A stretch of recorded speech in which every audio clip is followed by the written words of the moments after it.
Introducing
ontogeny.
think it's a computer. Yeah, it's good shape, too. It's 5, 6 feet high, I'm guessing 9 feet long. Look at the extraordinary... What'd you do? He touched it. Dr. Grant's not mission compatible. I got it in for me. And look at the half-moon-shaped bones on the wrists. No one of these guys learned how to fly. No, seriously. All right. Well, maybe dinosaurs have more in common with present-day birds than they do with reptiles. That doesn't look very scary. More like a 6-foot turkey. Turkey, Turkey.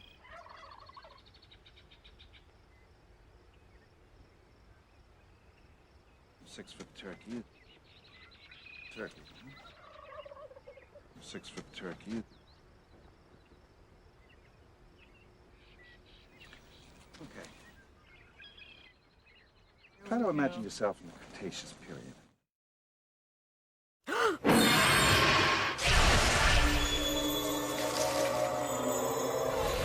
Try to imagine yourself in the Cretaceous period.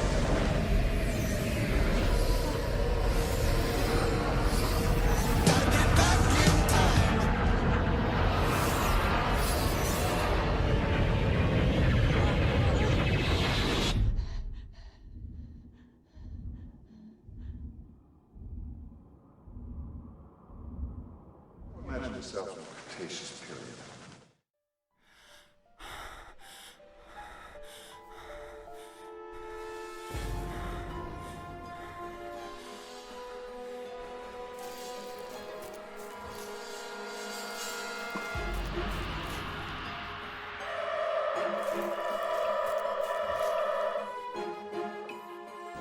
You get your first look at this 6-foot turkey as you enter a clearing.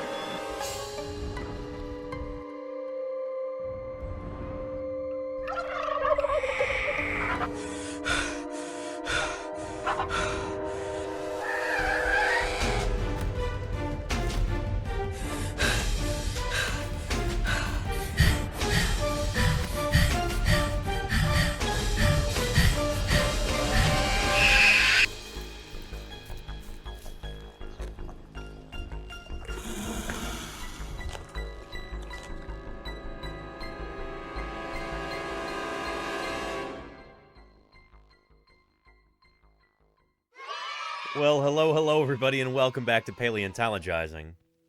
And a very happy Thursday BIRDSday to you. Glad you could be here today. We're gonna have a fun stream, talking about the dinosaurian origin of birds, sharing some bird photographs taken by members of the community and posted to the Discord. If you've not done that yet, feel free to do so. Go ahead and throw your bird photos into the Thursday BIRDSday Discord channel. And, or Discord page, whatever you call it. It's so rarely on there. And speaking of birds, look at this magnificent bird right here. Come to greet us right at the beginning of the stream. Joyously heralding the arrival of 10 gift subs from the wonderful Mirth. Uh-oh. I don't know if this bird is rated for 10 gift subs.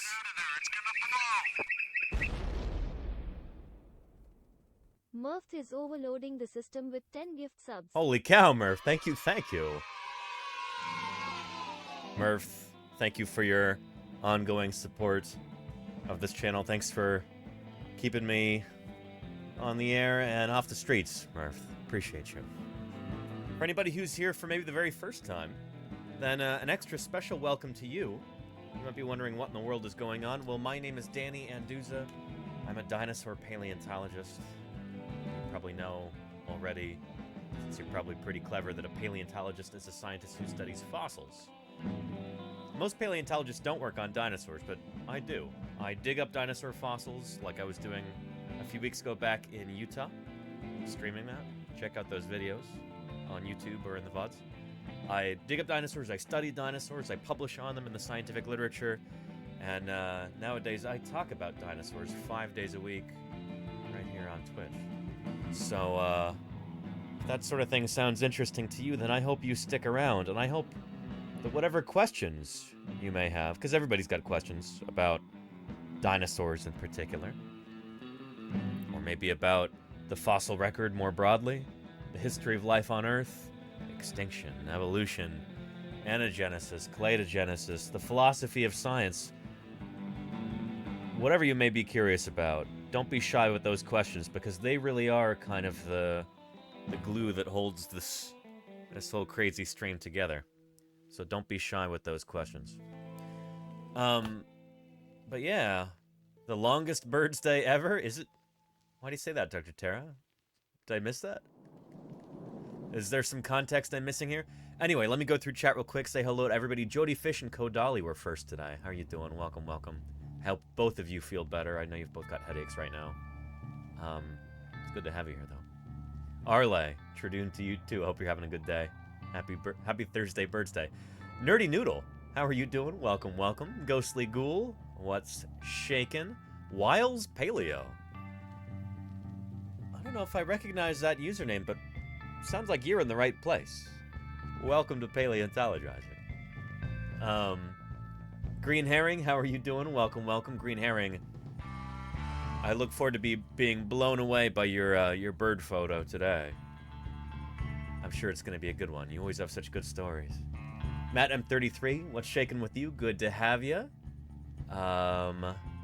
Omnisaurus XD, hello, hello, hello to you too. Welcome, welcome. A Truckhorn, hello to you also, Truckhorn. Welcome back. I hope you're doing well. And the Tolkino Takuth, how are you doing? Welcome, welcome. Tolkino. Kodali, did I say hello to you yet? If I didn't, hello. If I did, hello again. Beats International, what's shaking with you? It's good to have you here. Sandwich Nom Nom, thanks for joining us once again.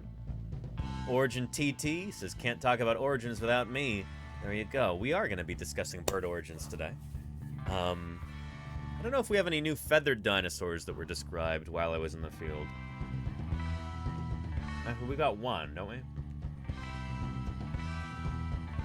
That, like, basal Maniraptoran? Yeah. Anyway, but we'll be talking about bird origins. Yeah, Wild's Cannon, how are you doing? Amelia Bedelia, it's good to see you. And Welted Thistle, good to have you back. Thanks for joining us. One Raz, I hope you're doing well. Hope the 3D prints are going well too. Mine definitely are. We'll be assembling more of our Allosaurus today in just a little bit. Nana Banana Nanan. Nana Banana, how are you doing? Welcome. Welcome. Limosaurus Roar, what's shaking? Good to have you here.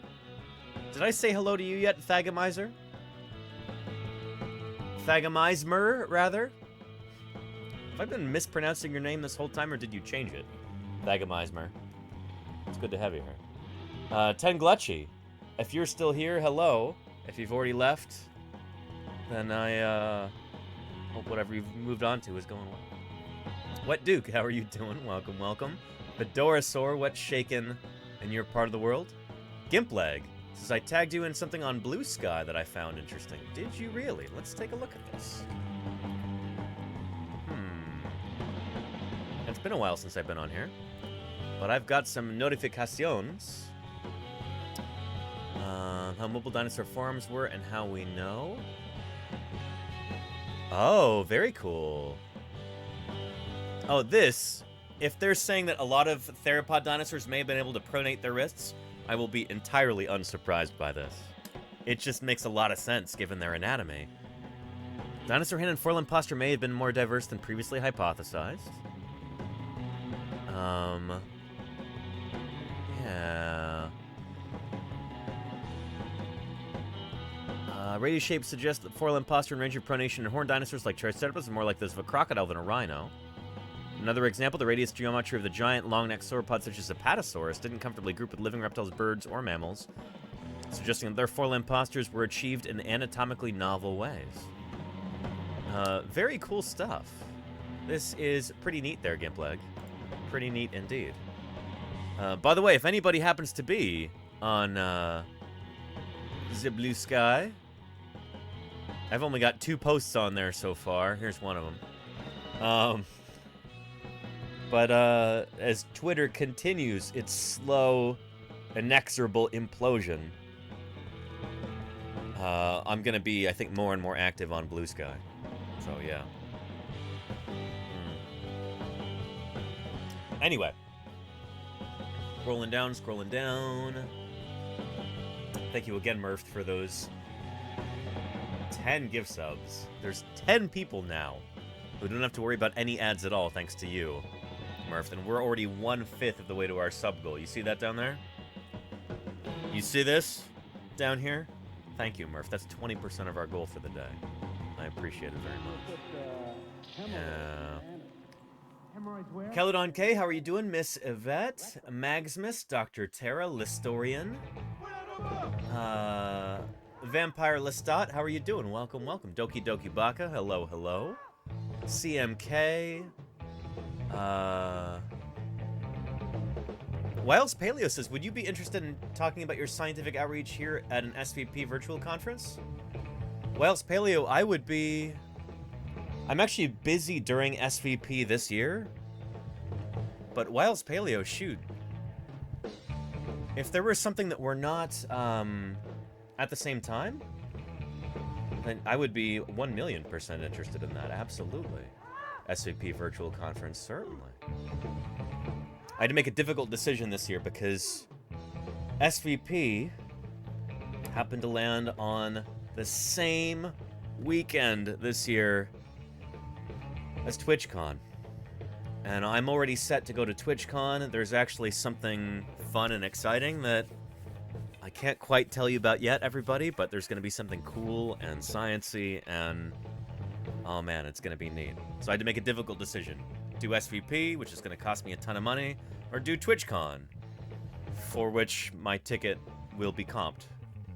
And I already have, like, people I can stay with at a hotel for free and all that other stuff, so... And I can drive there to Vegas. I won't have to fly to Cincinnati for SVP. So I chose TwitchCon. But I would be thrilled to do something for the SVP virtual conference. Do you have some pull there, Wiles Paleo? Is that your domain? I'd be delighted to. Yeah. Send me an email at paleontologizing@gmail.com. I'd be honored. Absolutely. I have plans to do a talk or maybe a poster at SVP next year in the like outreach and preparator session, along with, you know, regular, you know, like functional morphology research like I would typically present on. But we'll see. Anyway, yeah. Nerdy Noodle wants to know, is it true that the word thagomizer came from a newspaper comic? It did. That's from a Gary Larson cartoon. Yeah. There we go. If you go to the Wikipedia page for thagomizer, it's right there. But man, do they have a tiny file. Our opportunity to view the inside story of the extraordinary world of paleontologists. Well, so it is. What they are, what they do, why what they do is important for science and society. Hamilcar History and their 43 raiders have stumbled into the extraordinary world of paleontologists. Well, welcome, welcome. It's great to have you here. Hamilcar History. Thank you for the raid. Welcome to Paleontologizing. It's great to have you here. Shoot. Arcanum, Hamilcar History, Brooks, Arkardal, Moon Angel Rika, and Hontes on Donagro. Welcome, welcome everybody to Paleontologizing. My name is Danny Anduza. I'm a dinosaur paleontologist. You were clever folks. You probably know already that a paleontologist is one of those scientists who studies fossils. I work on dinosaur fossils in particular, hence dinosaur paleontologist. You could probably tell looking at my office here, right? Anyway, here on Twitch, I stream 5 days a week talking about fossil science, answering your questions, going over some of the latest publications in paleontology. I'm going to be interviewing other paleontologists again very soon. Excited about that. And during the summers, I actually stream live from the field. So, if you go back into the VODs, you can see my fieldwork streams back in Utah and then in Wyoming earlier than that. Utah from mid-August through mid-July, And then in late June, I was in Wyoming digging up dinosaurs. We have at least 3 new species of dinosaur that I was working on this summer. Working on excavating and collecting. So, take a look at those. Either in the VODs or on the YouTube page. Anyway, Hamilcar, how was your stream? I hope it was wonderful. It's great to have you. Dinosaur! Gigantic dinosaurs attacking our board! A dinosaur? What? Hamilcar History, thanks for that follow. Can we get one more shout out for Hamilcar? I'd really appreciate that. And I hope I'm saying your name correctly. If I'm not, feel free to correct me. You know? Oh, and you're back. Good. Thank you for the follow, Hamilcar. Excellent. Yeah. And Twitcher2012 says, where did you get those dinosaur skeletons from? Assume they aren't the ones you've dug up. Are they replicas, or did you buy them? I 3D printed these. On the old 3D printer, which is humming away right now. Printing parts of our Allosaurus skull. In just a few minutes, we're going to be assembling more of this. A life-size Allosaurus skull. So stay tuned for that. But I believe... correct me if I'm mistaken. Oh, and thank you, Dinosaur Man. Dirk Strawn, thank you for the follow. I appreciate that. Aunt Nem, thank you for the 2 months of support. That is brilliant. Extraordinary group of animals Moon Angel. that have ever appeared on this planet. What are they? The dinosaurs. Indeed. Moon Angel, thank you for the follow. Welcome, welcome. Triona Nierk, thank you for the follow, too. It's great to have you here. Anyway, Hamilcar History says, dude, how cool is that? I appreciate that. Tell me about your stream if you haven't already. Did I miss that?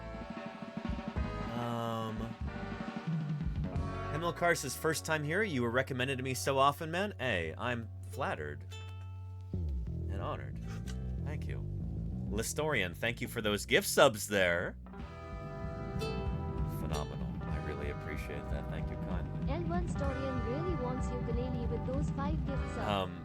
A medieval historian, PhD in Crusade Studies. Very, very cool, Hamilcar. Very cool. It's brilliant to have you here. Thank you. Were you talking about your area of expertise on stream? Because that's super awesome. If so, we need more of that kind of academic outreach on Twitch. We really do. So kudos to you. Holy cow, that's awesome. I need to follow you. In fact, I think I can do that here. Follow. There we go.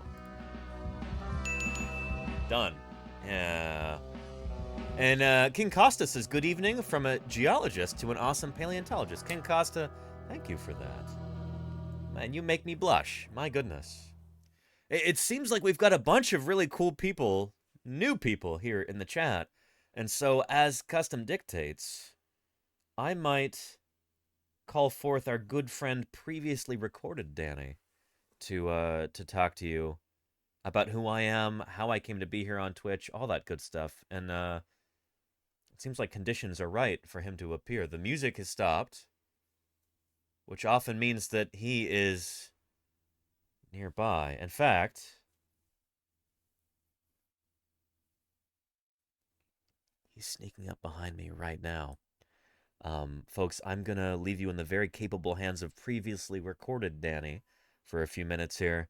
He's going to tell you a bit about who I am, what this channel's all about, how in the world a paleontologist ended up on Twitch. So with it, hold your horses. Gee, he's really eager. We're gonna let him take center stage right now. Previously recorded Danny, take it away. Well, thanks, present day Danny. Well, if you happen to be new around here, then welcome to Paleontologizing. You may well be wondering to yourself, well, if this is Twitch, then where are the video games? I'm gonna level with you here. I don't really do much in the way of video games. I'm a paleontologist. My name is Danny Anduza, and dinosaurs are my area of study.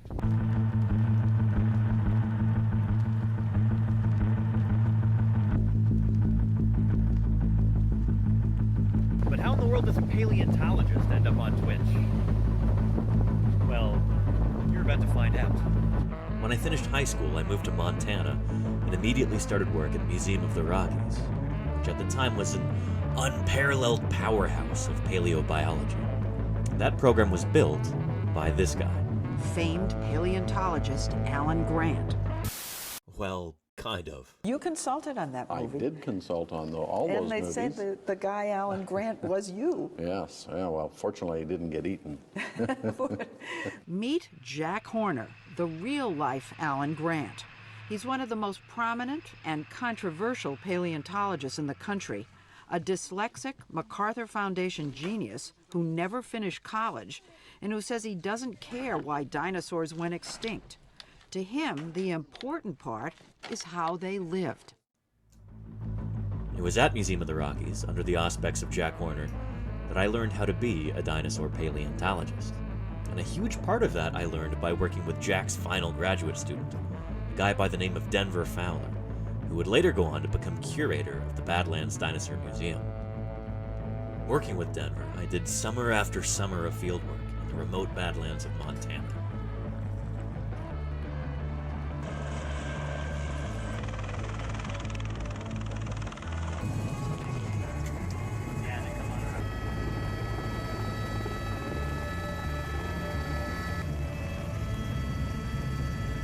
Together, we dug up more dinosaurs than we knew what to do with, at fossil sites numbering in the hundreds. In 2012, I discovered a new species of ceratopsian dinosaur, hopefully soon to be published. The next year, we excavated the world's smallest and youngest Tyrannosaurus rex. Then, we dug up a brand new ankylosaur. Montana's news leader. 5 paleontologists are excavating what looks to likely be a new species of armored dinosaur. So we found its head, and we found parts of its armor and plates, and so it should be a new species. Not bad, right? Well, anyway, much like my fieldwork, my research also focuses on dinosaurs. For example, here's Triarchunkus, the last of the Alvarezsaurs, just published in July of 2020. One of my current projects focuses on Spinosaurids. I can't really talk too much about that until it's a little bit closer to publication, so stay tuned for that. Anyway, let's get back to how I ended up on Twitch. A couple years ago, things in Montana were declining rapidly, so I picked up and moved on to greener pastures. I'm so glad I did. And with that new perspective, I also realized that I have very little patience with the soul-crushing bureaucracy within academia. So for the time being anyway, I decided to take my career in a slightly different direction. I got hired for a job in early childhood education.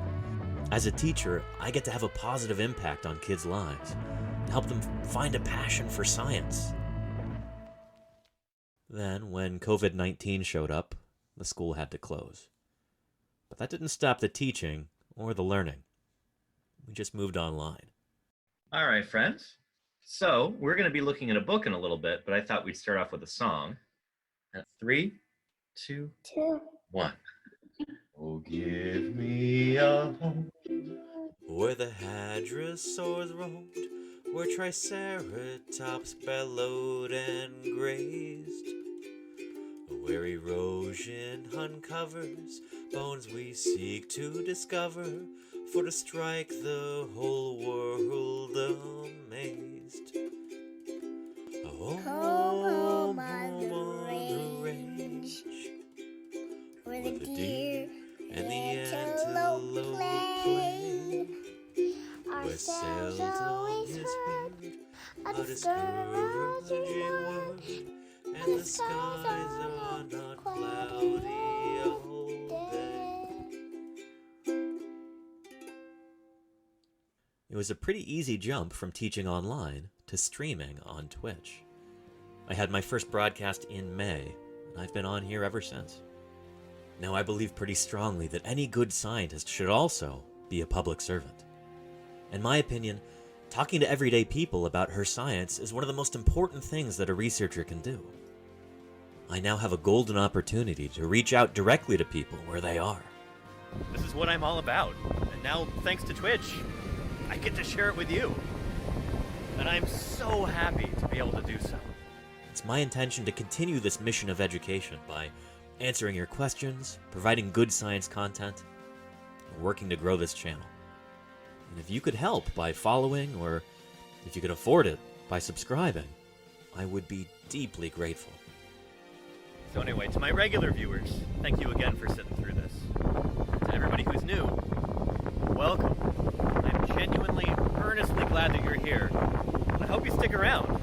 We've got a remarkable little community here, and I'd be delighted if you join us. Anyway, let's go ahead and get back into it. So, present day Danny, back to you. Well, thank you very much, previously recorded Danny. And of course, thank you even more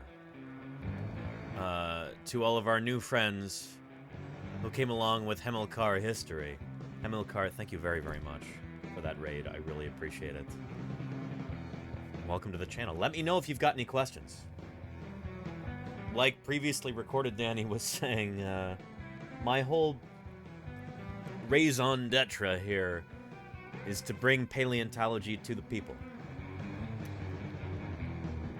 In our modern age, especially on the internet nowadays, it seems like misinformation is running rampant. People need good information. You know? There's so many, like, so much misinfo out there, so many conspiracy theories. People are so distrustful of academia and of science in particular, it seems. The number of, like, dinosaurs never existed conspiracy theorists that you find online nowadays is truly sobering. So I think it's really important for me to be able to share this kind of science directly and to answer people's questions and just kind of have a heart-to-heart, you know, across this medium here on Twitch. And so this is... It's been such an honor to be able to do this. It's only because of all of these wonderful supporters that that's possible. I'm looking to do more of this. Trying to expand our reach. Yeah. And shoot, being able to stream live from the field was a boon in that regard. Let's pull that up, actually. Here we go, on the good old YouTube page. Yeah. Severe erogeny. Huh. And we're Oh, by the way, holy cow. Jim Kirkland, it is his birthday today, by the way. It is the birthday of Utah State paleontologist Jim Kirkland. And, I really need to send him, like, a special birthday greeting or something. Huh. And we're actually, because of this and the dates we have, we're actually putting a better date on it. Jim's birthday and Thursday BIRDSday. I guess so, SB, yeah. Yeah. In the past. That's pretty cool. Yeah, we're about 15 million. Here, let's look up Jim Kirkland, paleontologist. Oh, shoot. Come on. Google.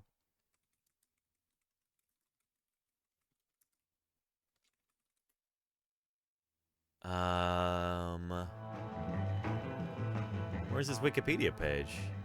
Please tell me he's got a Wikipedia page, right? Yeah.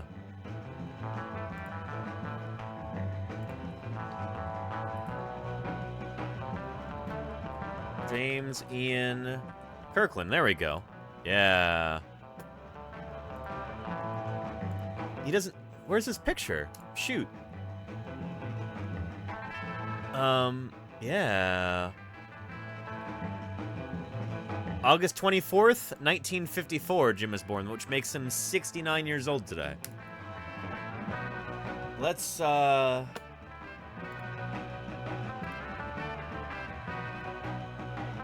go to the unfortunately dying website, twitter.com.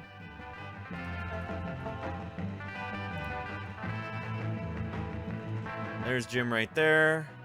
Feel free to give him some happy birthday wishes, everybody. If you happen to be older, or if you happen to be on twitter.com. Sorry, I was reading that message. Jody Fish says, wow, all my siblings are older than he is. Wow, Jody Fish. I think Jim is too. Jim is, I think, maybe the oldest of his siblings, too. Or the youngest of his siblings, never mind. Let's do a quick happy birthday wish to Jim. Let me see if I can find a photo of him from this past summer.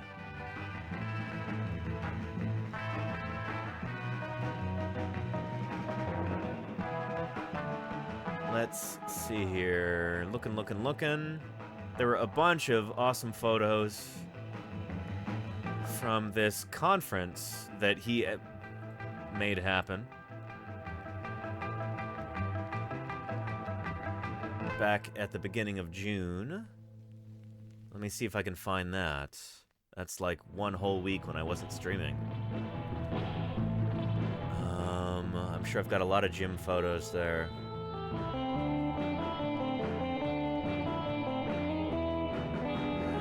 Here we go.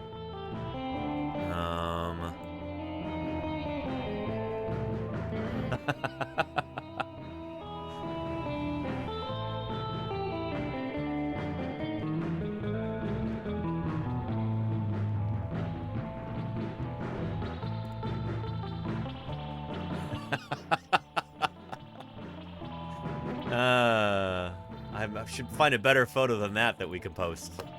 Darn. Oh, this one's too blurry. Shoot, darn.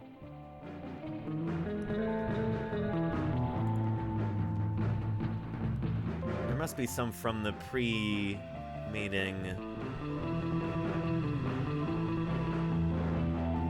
There we go. Field trip. There's Jim right there. What a goofy smile. But we'll go with that one, I think. Save image. Save.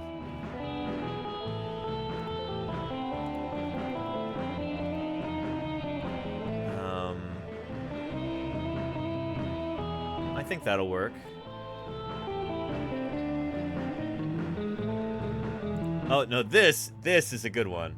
Holy cow, there's some good ones here. That's a very dynamic photo. I like that a lot.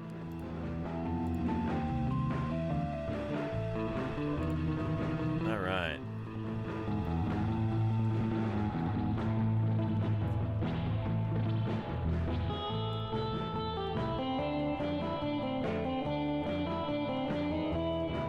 Okay.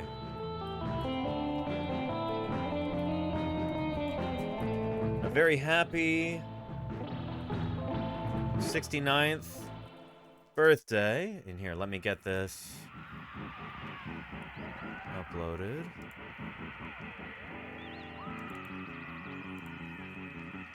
To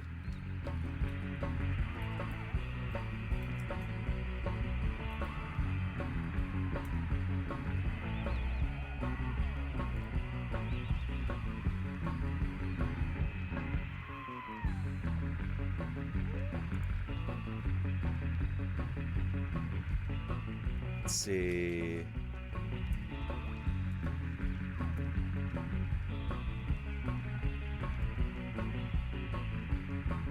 And living legend Jim Kirkland at Paleo Jim.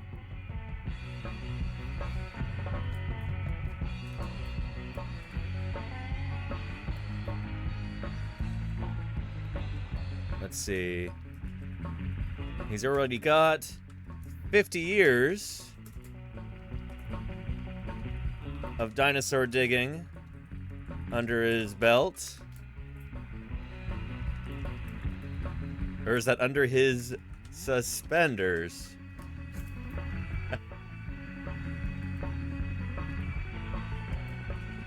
And more than... how many new species of dinosaur will that have been? 1, 2, 3, 4, 5, 6, 7, 8, 9, 10, 11. Let's say more than a dozen.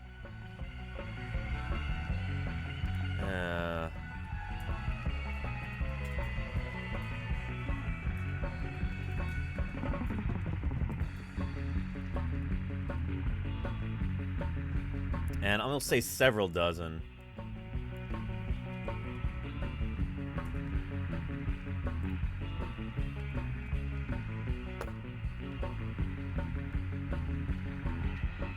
Let's see here.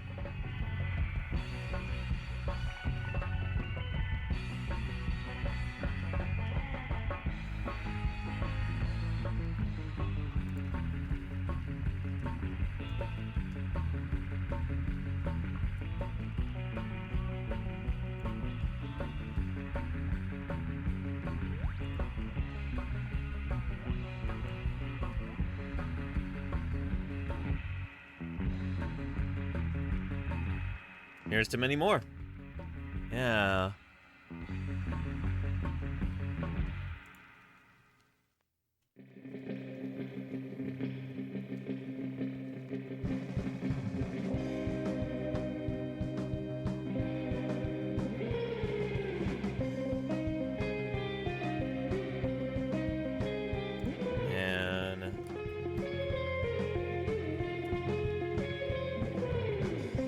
Do a description for anybody who might be visually impaired and they need like a screen reader to read descriptions to them. I try and do this when I get the chance.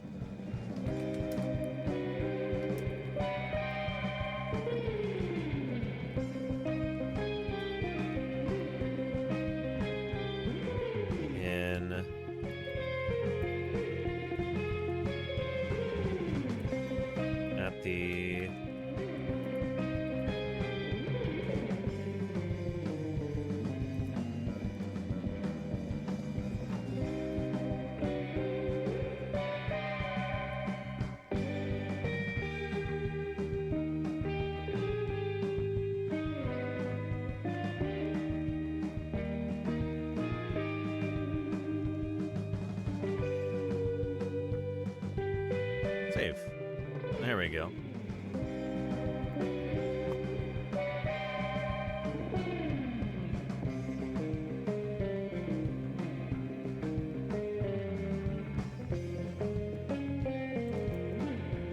I don't really need the parentheses there. There we go.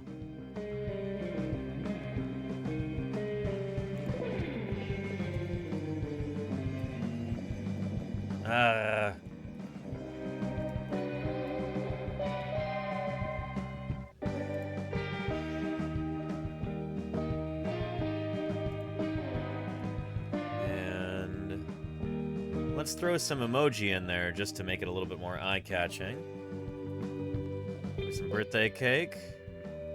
And some balloons.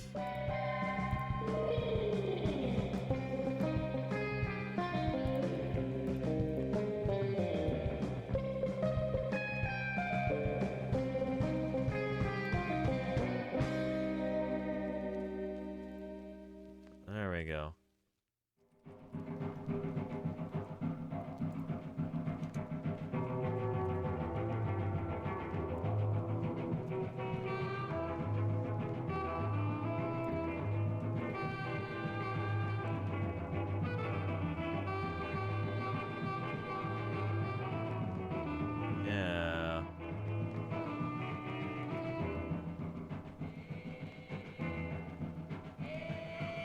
There we go. Post. Sorry that took so long, everybody. But yeah. Nice. So if you'd like to juice that yourself, or leave him a message or something, there is that. Yeah. Hey, Nuruddin, welcome, welcome. Good to have you here. Yeah. Yeah. And Lenina, thank you for reposting that. And Streams, holy cow! Ah! All right. I can break my silence on this. Super, super exciting. Holy cow, am I excited about this. I didn't know when I could start talking about it, but here it is, everybody. Big, big announcement. Here we go.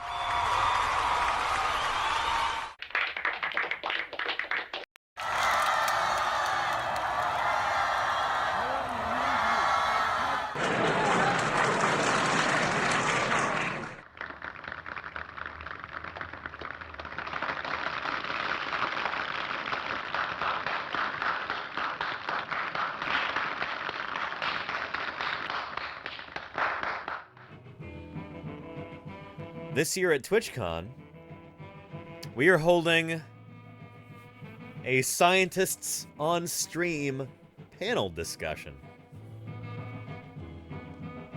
And our participants are as follows: Moohoodles, Nerduino, Paleontologizing, who is that?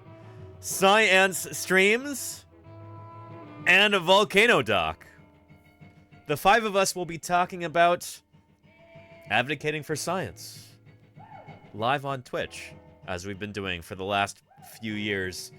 And if you would like to see us live on stage and maybe meet us afterward, be there on Sunday, October 22nd at 3:30 p.m. It's going to be a 1-hour panel.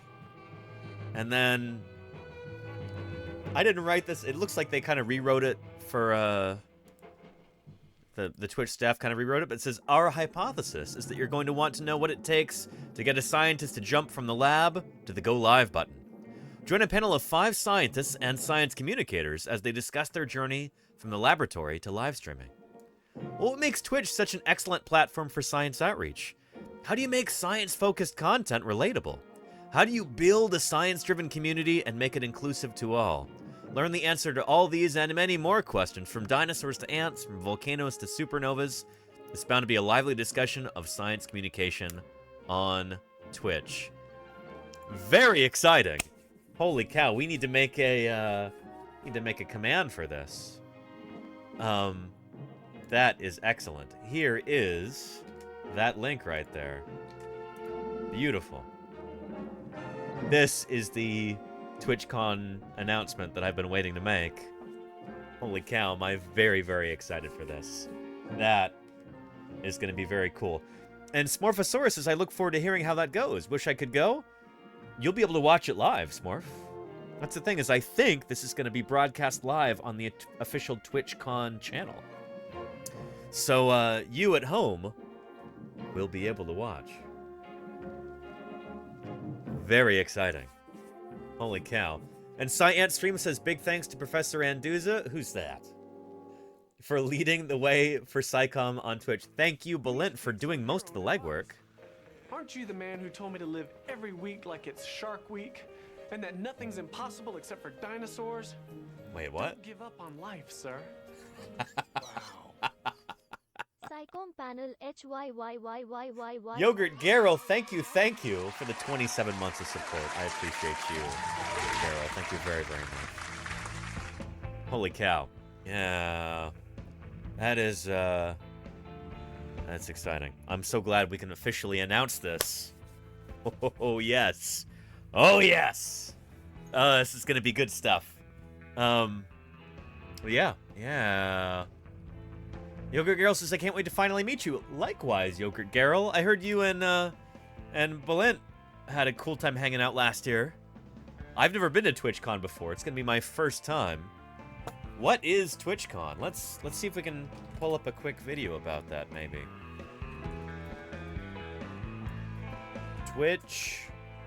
TwitchCon.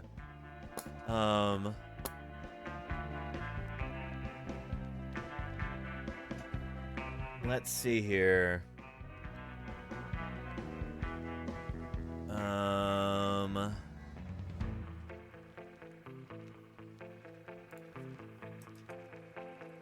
TwitchCon official, maybe?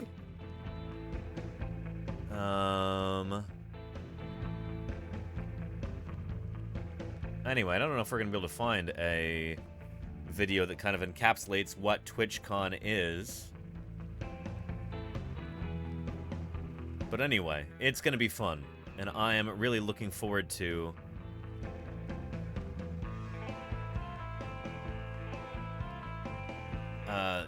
being able to, help promote science outreach there. It's going to be a ton of fun. Oh, yeah. And first TwitchCon is going to be in Vegas. I think it's usually in Vegas, Ant-Man. Yeah. I've only been to Las Vegas once. It's not my favorite place, but it's gonna be fun. Anyway, and I'm so glad that they that this has all worked out, Because I gave up on SVP for this year. You know, I had to make a decision. I went with TwitchCon. Yeah. And hang on a minute, was that... Here, keep an eye on the 3D printer. That sounded like the doorbell.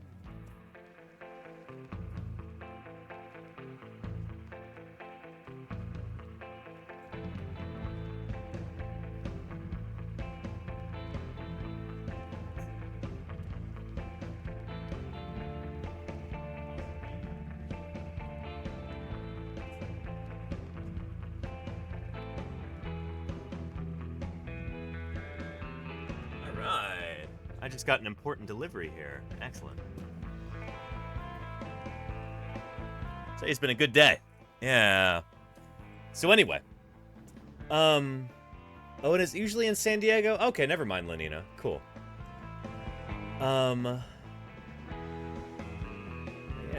Yeah. Anyway, very excited about TwitchCon. We'll have to find some more ways to get the word out about this. This is going to be good. This is going to be really good. And I think this might be something I ordered. There we go. Yes! Jurassic Park. Let's protect our fossils, because if they're removed, America loses them forever. There we go. Grant's brother, thank you for the follow. Grunth's brother, rather. Welcome to Paleontologizing. It's good to have you here. This is actually a camera lens. Like kind of smallest, cheapest one I could get for this camera, because right now we have to use a whole adapter setup because the lens doesn't actually fit the camera and all this other stuff. If you're we'll try this out. Try blaming the dinosaurs. Hopefully that improves our visuals a bit here, but I'll be trying this out after stream today. And let's see, David Trash, I literally just got a beard trim yesterday, so I hope you're kidding. Thank you for the 100 bits, though. Welcome to Paleontologizing. Yeah. Anyway, good stuff. And you ordered yourself a PNSO model? Very nice, Morph. That sounds like fun. Awesome. Yeah. And Lugnudo says, why do you print with pretty-looking filament if you're just going to paint over it? Because it's usually the same price as the ugly filament. But the good thing about the pretty filament is it actually shows up on the camera, as opposed to other filament colors. So there you go. Yeah. Anyway. Why don't we go ahead and start assembling this thing, and then we might get into our assembly of our Allosaurus skull. Or wait, excuse me. Why don't we assemble the bits of our Allosaurus skull, then we'll get into Thursday BIRDSday in a little bit. Yeah. And Miss Yvette, then we'll do your dinosaur deep dive also. Yeah, where was that? I don't know what that is. Akikiki? But if it's like a Hawaiian bird, that's my guess. And that'll be very appropriate for Thursday BIRDSday. Excellent. Yeah. Ruler says, have you considered streaming your printer printing? That's what I'm doing right now, Ruler. What do you mean? Yeah. It's literally on the screen as we're speaking. And Lugnido, I do have glow-in-the-dark filament that was actually sent to me by a viewer. And I still have yet to figure out what would be cool to print with the glow-in-the-dark filament. But I have it. It is waiting in the wings for when we have a good idea. So yeah. Yeah. Anyway. Good stuff. Let's go ahead and skip this very slow song. Get something a little bit more upbeat here. And let's continue printing, or assembling our life-size Allosaurus skull. There we go. For those of you who are just tuning in, or maybe didn't catch this earlier, we have been working on printing a life-size Allosaurus fragilis skull. And, it's pretty big. we're maybe 60% of the way through it right now, which it's going much faster than I expected. Very excited.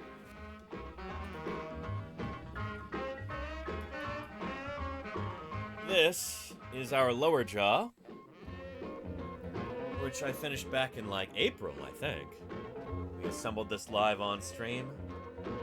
That was a ton of fun. And now, we're working on the skull itself, which is really coming together. Yeah, the teeth aren't on there yet. The teeth will probably be the last thing that we do for the skull. But yeah, we've got more pieces to assemble up here. I think our parietals and squamosal bones. So, let's get back into that. Yeah.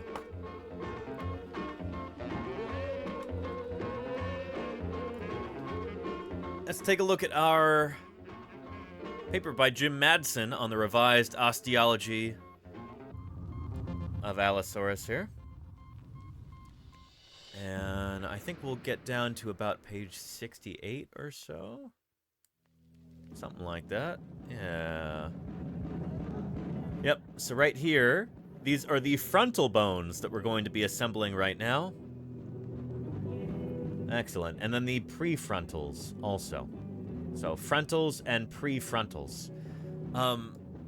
Those of you who aren't super familiar with tetrapod anatomy, the anatomy of rather tetrapod osteology, the bone structure of land-living vertebrate animals, you might be surprised to learn that we have the same exact bones in our skulls.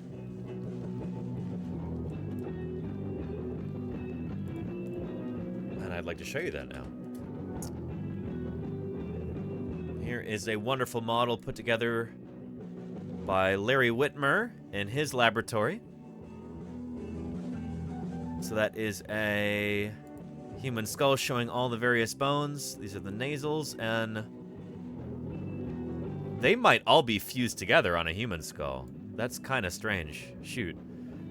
But, yeah, your frontal bones and prefrontals are going to be up here on your forehead.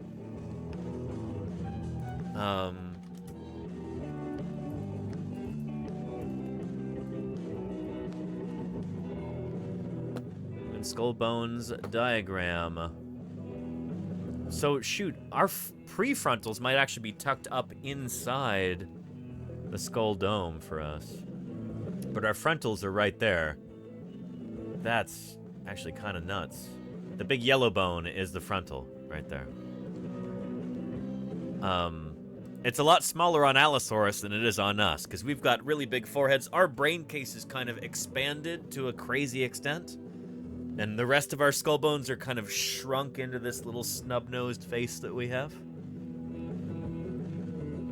And so right there, that is the same bone that we're talking about here, but on our Allosaurus. The frontals and then the prefrontals right here.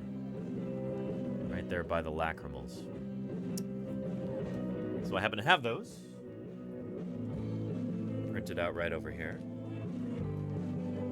Yeah. At the front, called the frontal, makes sense to you? There you go, Ridley, yeah. Yeah. So, here we go. There's our frontal right there, and it's got these handy little prongs for inserting into the part that we already have. And then we've got our prefrontals, right and left right here. So the first thing that we're going to do is we're going to get those glued on, and then we're going to attach those to the rest of the skull. So let's get ready to do that. Put my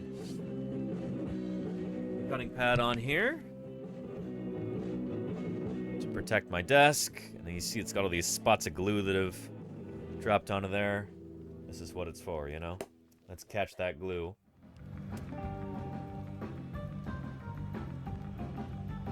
Yeah. Loganita says, what kind of nozzle is on your printer? I've got a 0.6 millimeter nozzle, I think. Pretty sure it's brass or copper or whatever the standard material is. That's the one I've got. Yeah. Yeah. And are the prefrontals are sphenoids? I don't think they are, Jodyfish, but they might be. That would make a little bit of sense. Here, I might have to cut off part of this nozzle on the glue in order to get this to work properly. Let me grab my snips.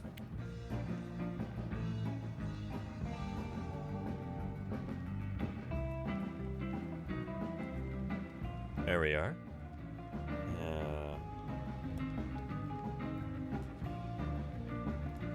I'm trying to use every last bit of glue that I can get out of here.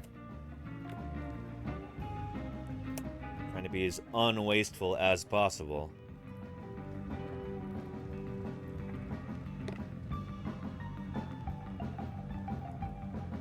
Does that help? There we go, yeah. All right. Excellent. Frontals and prefrontals. So these are going to fit on just like this. Let's put some Gorilla Glue in there. Gorilla Glue clear grip. This is kind of like rubber cement, basically. Great for filling gaps and stuff. It's got a lot of volume to it. Then we're going to put some cyanoacrylate on here. This is really excellent super glue. And man, we are just at the last dregs of it, which is actually encouraging. That means that I've used just about all of it that we have.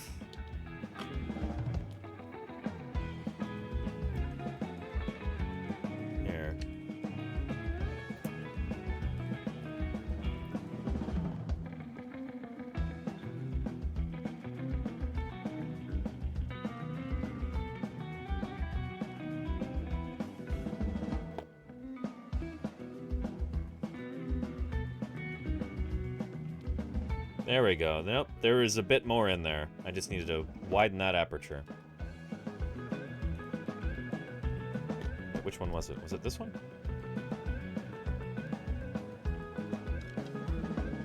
Nope. It was this one. Right there like that. Excellent. That's on there. Do the other side. Some Gorilla Glue on there.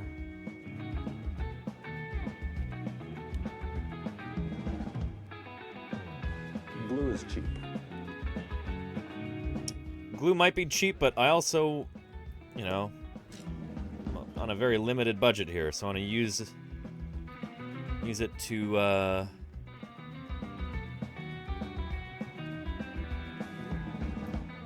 want to waste as little as possible. Be as economical as possible about this. There we go. Excellent. We've got that, and then we've also got the Vomer. We've got to get this assembled. Oop. There we go. And then put on there. So let's do that too. Yes. There we go. And you'll see where the Vomer goes in a minute here. For right now, we just got to get this thing glued. And this is going to require some holding there.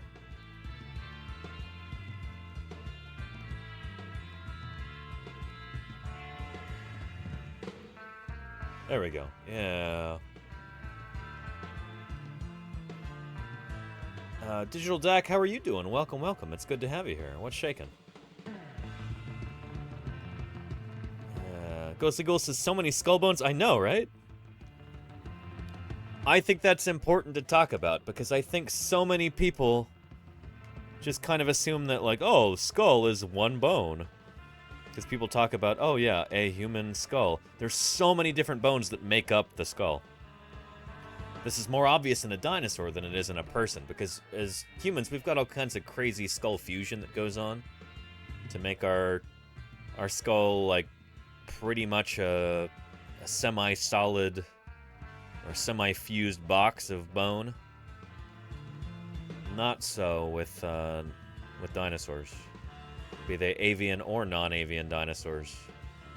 You've got much more lightweight, kind of architecturally interesting skulls. You've got these different support struts and neat stuff going on in there.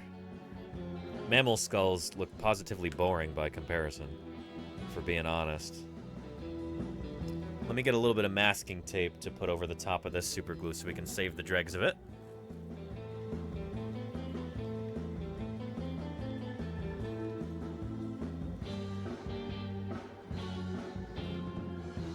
There we are. Yeah. And Claire Burt, thank you. Yeah. Human skull, also known as the cranium, consists of 22 bones. It's actually even more than that, except some of our bones are fused together from other bones that our ancestors had. So if you go like earlier on in mammalian history, there are other bones that, yeah. Here,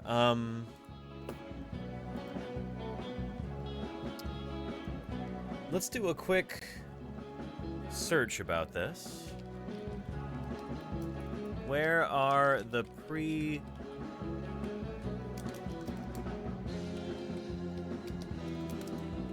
prefrontal bones in a human skull?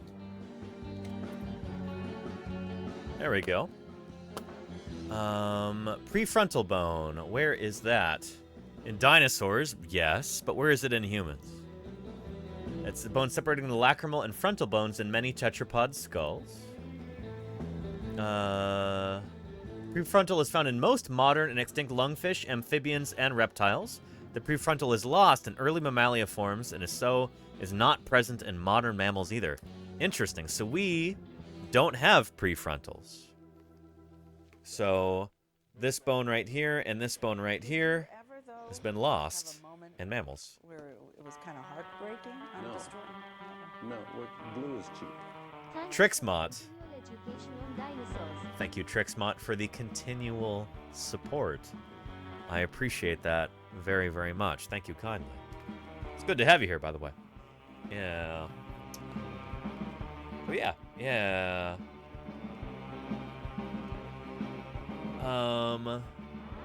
And Ruler, I appreciate that about cyanoacrylate. Yeah.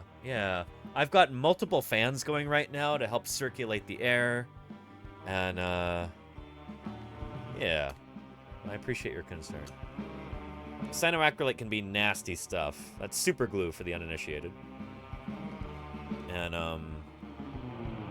I really would prefer not to develop a sensitivity to that, you know? Make my life more difficult. Yeah. Maybe one day, inshallah, I'll have a fume hood or something I can work under, but for right now, I've got these fans over here that are blowing some fresh air. Yeah. Anyway, yeah. Let's go ahead and get our frontals and prefrontals put onto our Allosaurus skull, shall we? So this is the top of the skull, the side that's facing you right now. And this is going to go on here just like this. Here, let me show you like that. And oh man, that is a snug fit. That is going to be really nice. That's going to be really, really nice. Let's get some glue in there.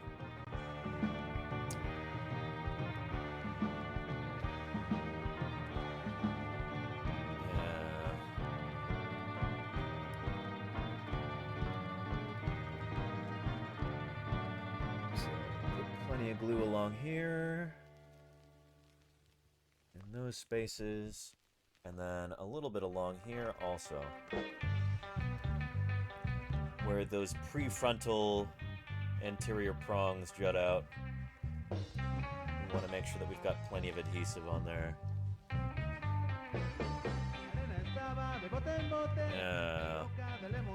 And Nerdy Noodle says, as a paleontologist, how much of your time is actually spent doing digs? About 2 months this year. I've gone some years where it's been like 3 to 4 months. Yeah, it was tough during COVID. I didn't really do much field work during COVID. Or while COVID was at its peak, I should say. It's not like COVID is over. It's not. But yeah, this year I spent about 2 months in the field digging dinosaurs. That's 2 months so far. There could always be more. Could have another week here or there. But yeah, next year, who knows? It might be like 4 months. We'll see. But you might be new here, but we were actually doing live streams from the field this year. So check out the VODs for that, and check out the YouTube page if some of those VODs are gone already. Because wanted to make sure we preserved those for all time, you know? For still more protection, he simply grew spears which projected from his body armor. Kelser, thank you for the follow. Good to have you here. Welcome to Paleontologizing. If you're feeling a bit cheated, try blaming the dinosaurs. Thank you, Goofchea. Appreciate that. I'm glad you enjoyed the field streams. Yeah. So yeah. Good stuff.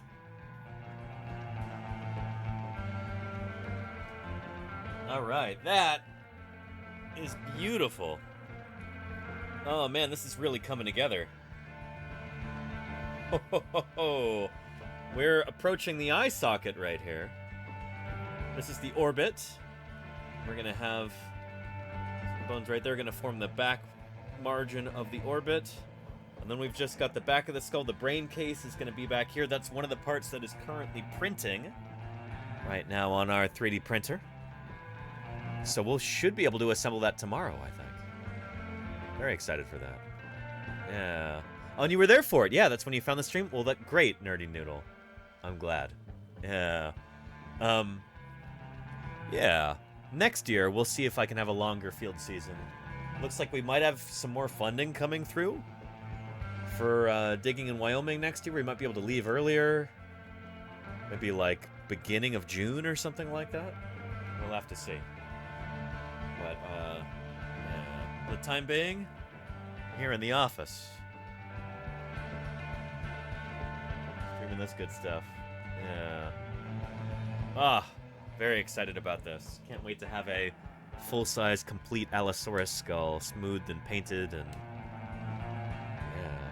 But man, it's awesome to be able to assemble this live on stream too. Oh, and we've got this part.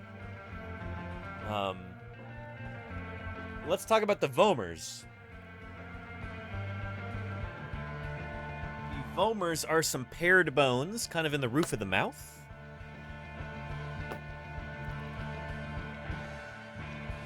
Vomers. There we go. Oh no, it's, I guess, Vomer singular. It's funny, it always looks paired to me, but I guess it's not. One of the unpaired facial bones of the skull. It's located in the mid-sagittal line, running right in the middle of the skull. Articulates the sphenoid, ethmoid, and left and right palatine bones, and left to right maxilla.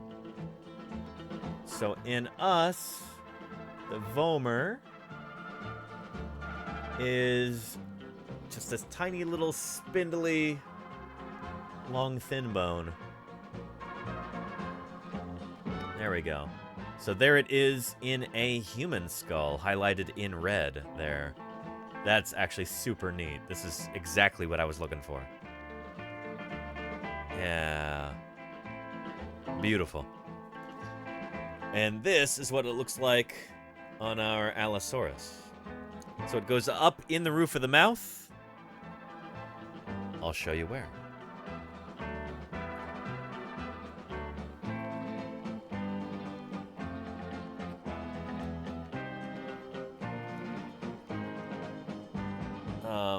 Here we go. Vomer is going to go just like this.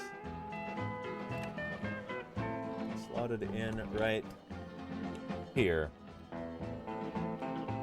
just like that. Sorry if it's a little difficult to see. It's hard to fit this in frame. It's such a big set of elements there. So let's do that. We're just going to use some super glue for this, I think. So we don't really need very much filler or anything. It's just going to go along like that.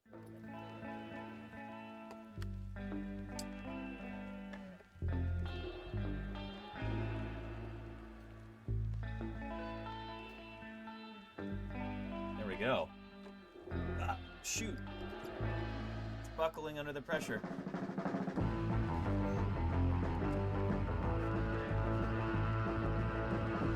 There we go. That's what we want. Not like that. Not ideal. Should have waited a little longer for that to cure.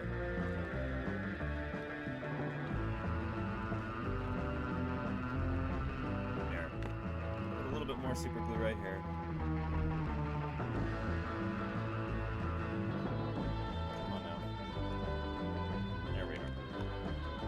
Now you can see why we use this desk pad, or the cutting mat rather,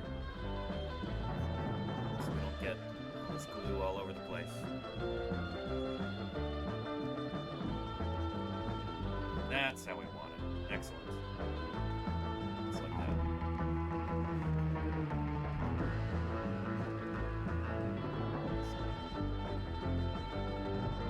Pour this glue like that.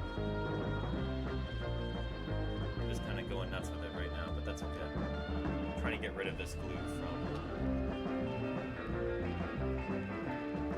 Finish off that container. So some other ones waiting for me.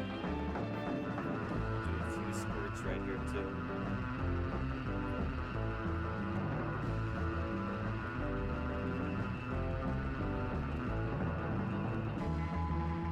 Excellent. All right, beautiful. It is kind of like spot welding.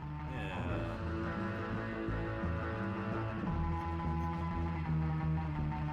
Nerdy Noodle says burns in general are weird, I think. They do their jobs very well, but they're also poorly designed and that they can and will kill you on accident. It's true. Yeah.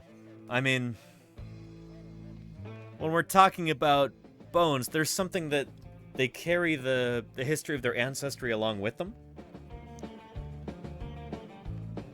And so, you know, there are very much parts of them that are not ideal, you know? And parts that are no longer necessary in a lot of organisms. A lot of whales still have remnants of their hind legs, back from when whales were land-living animals. You know, the ancestors of whales were land-living artiodactyl ungulates. They were, here, let's see if I can find this.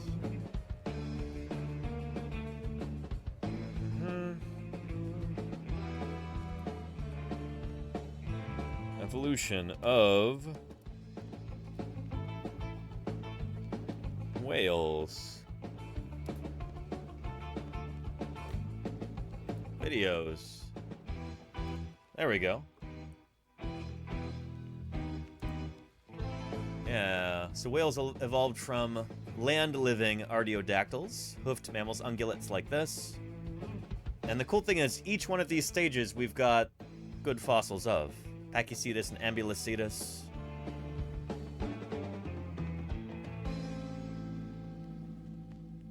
Yeah, so it's interesting. There was kind of a transition from being hind leg propelled to being tail propelled, like in Cuchicetus. It's almost like a giant otter from hell. And then,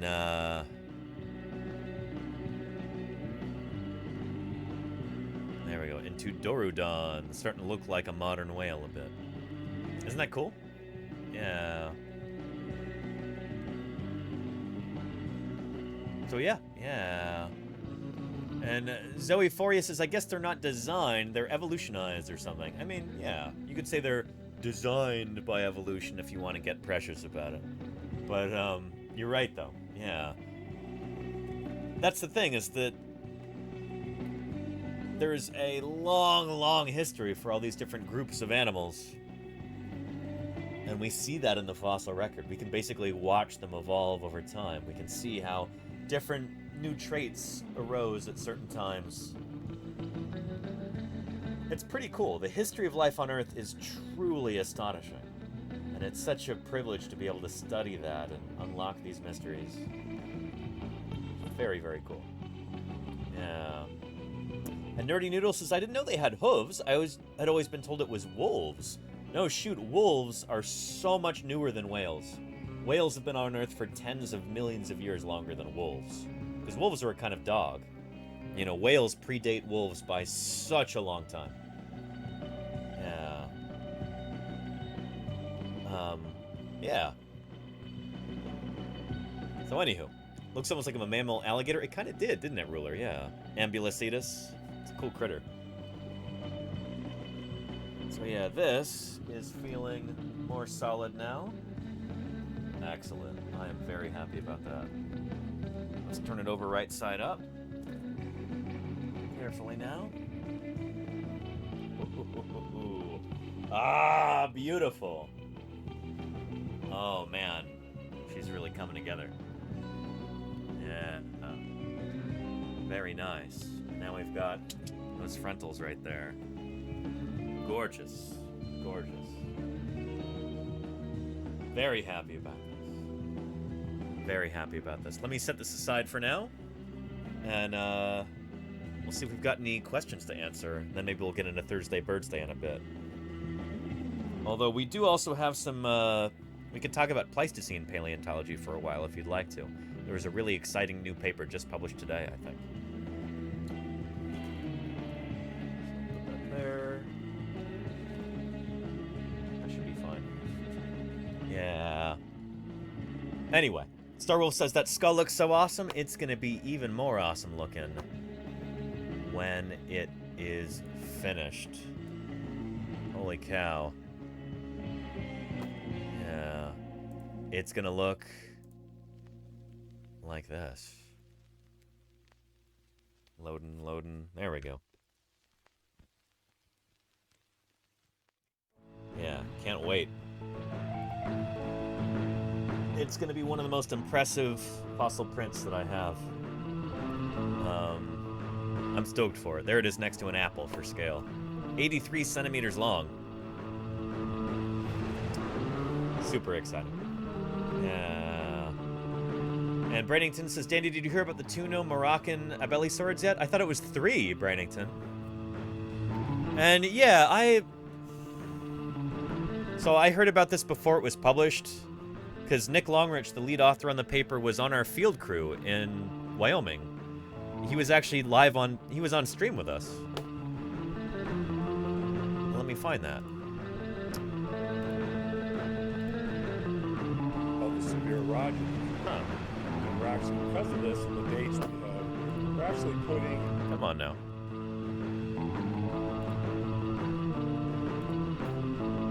Yeah. So Nick Longrich, who's lead author on that paper, he was with us. I did a stream with just me and him one of these days. I think it was here, maybe? Or here? Here, there we go. Dramatic reenactment. Don't do it. Oh. Let's hope we get back to camp and it's not been ransacked. We call it a big shield that covers the back of the neck. So yeah, there's Nick Longrich right there. Shield or frill. We're digging up a ceratopsian skull. Are some of the most important parts of them that tell you what kind of... So yeah, so Nick Longrich, let's find the part where he's actually like addressing the camera, shall we?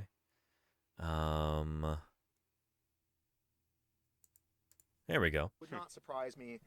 So my guess is this is substantially larger than animals like Pentaceratops and Chasmosaurus that we're seeing just a few million years earlier. Very cool. Yeah, it's pretty awesome. So yeah, right now we've just got a prospecting permit. So basically we can dig a hole roughly this big and we can collect this. But we gotta talk to the Bureau of Land Management, and if they say that we can go ahead and keep digging, we might go ahead and do that this season, or we might have to come back. We didn't get to do that this season. And We'll have to go back next year. Stuff back here, dig in as far as we can, and Yeah. You can get more of the skull, or maybe even some post-crania, you know, bones from behind the skull. So anyway, Nick Longrich does a lot of work on like naming new species of animal, but different paleontologists have different styles with this kind of thing. Some paleontologists prefer to have most of a skeleton before you actually like give something a new name. Nick Longrich doesn't always like to do that. You know, he's very comfortable naming things based on less material, and I suspect that's the case with these abelisaurids, although he didn't actually name them in the paper, which is cool. He just says there's potentially 3 new kinds of abelisaurid from Morocco. And maybe there are. Shoot, I don't know. I haven't read the paper yet. But sometimes different scientists have kind of different underlying assumptions for things. Where, like, if I find 2 different dinosaur fossils, 2 dinosaur fossils from, you know, 2 specimens in the same area, same time, same place, my first assumption is they're probably most likely going to be the same critter unless you prove otherwise. Somebody like Nick Longrich might say, well, shoot, what are the odds that they're actually the same critter? They're probably 2 different species. We'll kind of start off there, you know? The cool thing is, since this is science, you know, we're working together. We're all on the same team. We're trying to actually uncover truth about this. So even though we might have kind of different starting points there, eventually with enough evidence, enough careful study of it, we'll figure out what's true and we'll agree on it, you know? But when you're just discovering new things, that's the time where you know the least amount about what you're looking at. You've got the least information that you will ever have. And so, you know, sometimes we might not agree on things at the beginning. That's just kind of how science works, you know? So yeah. Although the fossils are set in stone, classification is not without enough data. Exactly, Brandington. Yes, exactly. Yeah. So if you want to watch this video, or subscribe to the YouTube channel, or give it a thumbs up, or whatever those YouTube people say, there's a link there. Good stuff. Yeah. And Smay says, how did mineralization evolve in animals? It's funny that clams, fish, etc. are all making hard parts. We are too. Our bones are, you know, a form of mineralization like that. Those are hard parts. How did that first evolve? It's hard to say. Like precipitating mineral from organic structures, it's kind of a wild and crazy thing to do, but we see it again and again in the history of life on Earth. So yeah, it's cool stuff. And as a YouTube frog, I might go back to that. Please do, Brandington. Yeah, check out all those videos. Claire Burr put all of our fieldwork videos up on the YouTube channel. They're all up there now. All of our fieldwork streams. It's funny, all the thumbnails look the same because it's my head in a sun helmet or a digger hat. The digger hat ones were when I was in Wyoming. The sun helmet is Utah. Yeah, and there are even a few from beforehand also. Like when we're here in Ethan's girlfriend's kitchen. But if you're dedicated and if you're okay with sleeping in a tent every night and doing hard physical labor during the day. Yeah, we were making a bunch of sandwiches for other paleontologists before the conference. So yeah, that was a lot of fun. And there's the cat. Yeah. Oh, what did I miss here? There's Java. Lauren's cat. Yeah. Oh. Omar and Java became best friends during this stream.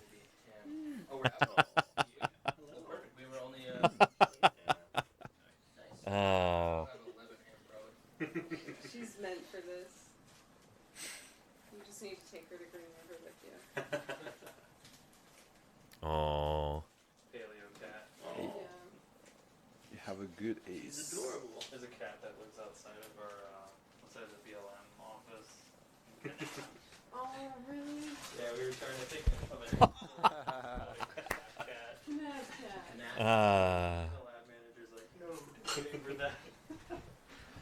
Yeah, good stuff.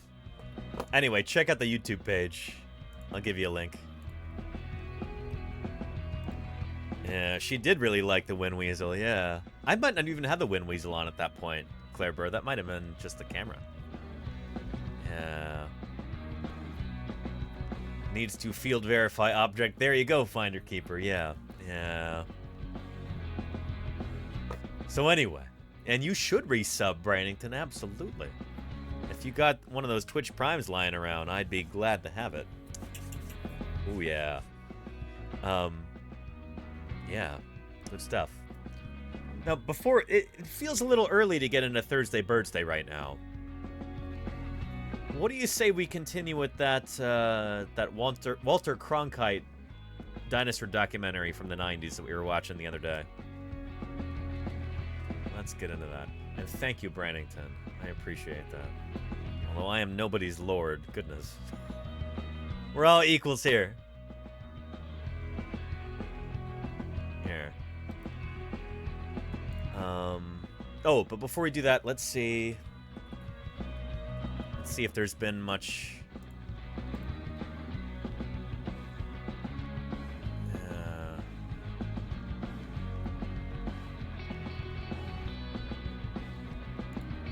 Oh, there we go. Excellent. 26 likes and 6 reposts. Beautiful. Yeah.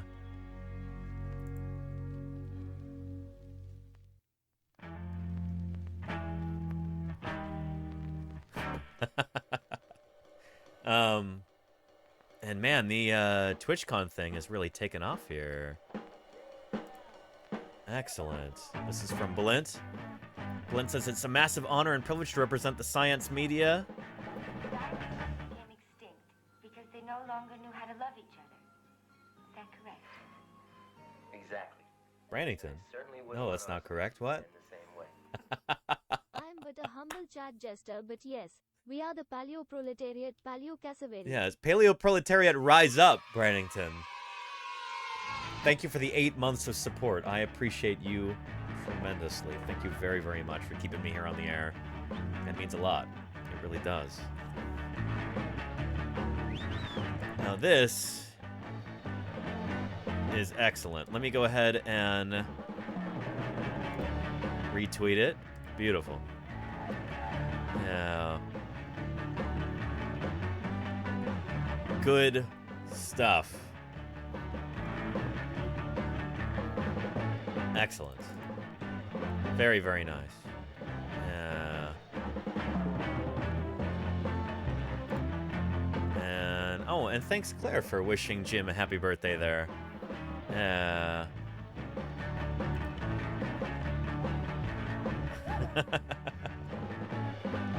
Yeah.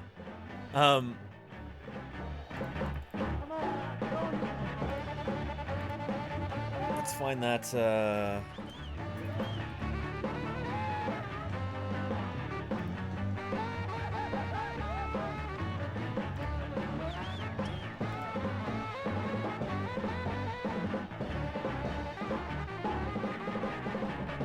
here we were right here.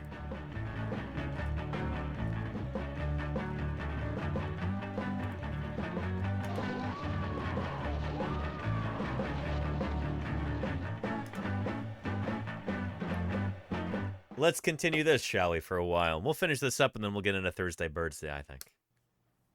Yeah.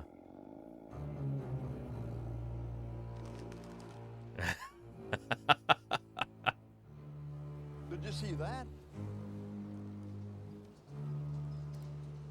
If dinosaurs were so immense and so heavy, how in the world did they move around?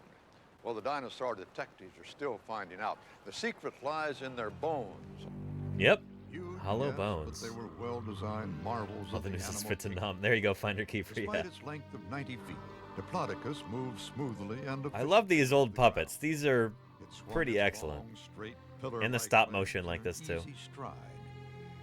The neck and tail, held by powerful tendons running the length of its spine, added poise to the body as it moved.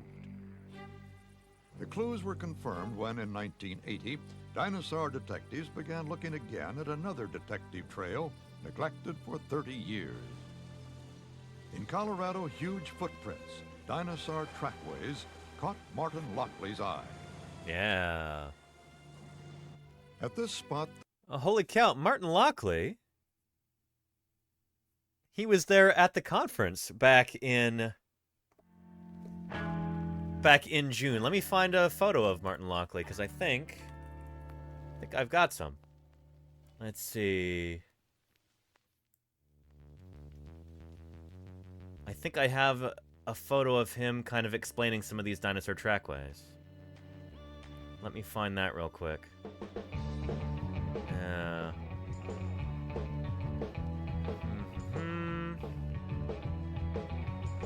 Scrolling back to the conference, or the pre-conference field trip, rather.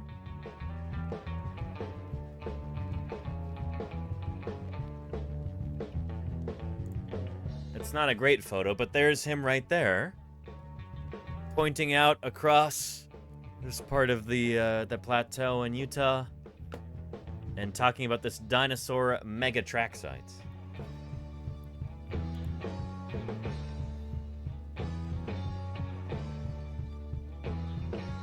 I think I even tweeted this earlier. Let me see if I can find it real quick. One day all of this will be yours, Charlie. There you go.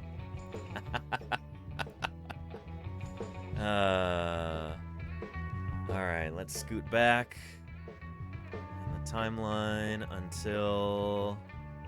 There he is right there, yeah. Fossil footprint expert Martin Lockley gesturing toward the Moab Megatrack site, a single surface containing untold numbers of early Cretaceous dinosaur tracks. This extends across the Utah-Colorado border. It's that big. It's like several hundred miles of dinosaur tracks. It really is an extraordinary, extraordinary site. And it was really cool to hear Martin talk about that during the conference and during the pre-conference field trip. And here he is here. Left on a muddy plain by a passing herd of huge dinosaurs were frozen in time. The mud baked hard in the sun and later turned to stone. And millions of years later, the footprints were exposed in the bed of a river. Lockley is convinced that the tracks provide clues. I think these are in Texas, right? This is a different site. Well, what we have right all around us here are a series of brontosaur trackways going parallel. These 5 animals were going in this direction as a group. These are the big back feet here, and these are the little front feet. And there's at least 5 animals about the same size, group of sub-adults that were moving together, almost certainly as a herd. This is the very large back footprint of the brontosaur, and this is the small, almost hoof-shaped front footprint. And thank you, Ruler. Ruler, I don't have a VCR, so I don't know if VHS would be really useful to me, but I can save these as MP4s, and that seems to work pretty well. But I appreciate you, Ruler. Here's the front footprint, foot goes down, and the big back foot comes up behind it and almost oversteps it, marks the back end of the front footprint. I got you, Lugnito. Okay. Ways that a 4-footed animal can walk. One is that it can move its alternate feet, that's front left and back right here, like this, and then like this, and then like this, and then like this. Another way that they can walk is to move both feet on one side, like this. So they move like that, and like that, and like that, and like that.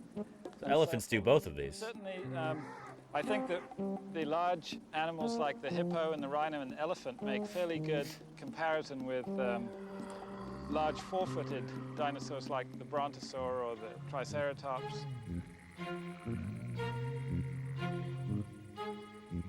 The wealth of new evidence dinosaur detectives have discovered about the movements of these huge beasts is eagerly sought by others. Professional sculptors and artists have done their own investigations. Recreating full-size dinosaurs has turned Dave Thomas into something of a sleuth. Yeah, Jim actually talked about Dave Thomas, a Utah resident, I believe, back in the day. Maybe a member of the Utah Friends of Paleontology? Basically, the problem is that you can't actually see the animal you're sculpting. Well, the first thing you have to do is your research, study the animal, and the first thing I did on these big bipedal ones was basically by reading tracks and then by putting the skeleton into those tracks and trying to see how it moved there. The first thing I found was that the dinosaur balances here at the hip joint with the tail balancing the front part, but he also uses the tail to balance left and right, and so that the tail, the long tail there, is a tremendous balance lever, just like a wire walker's pole. Yeah, like a tightrope walker. I wanted to make it as far forward in the stride as I could. With the right foot down, of course, the tail is off on the left. And I was afraid that I had the tail too far over, in which case it would have fallen this way. But I trusted my instincts. We put all the pieces together, welded it. We picked it up with the crane and set it on its feet. The crane lines went slack and it stood. And I knew Yeah, that is a good feeling. I'd gotten it right. Yeah, I've actually done this before. I've had a very similar experience before, and maybe I can show you. Here. Hang on a second.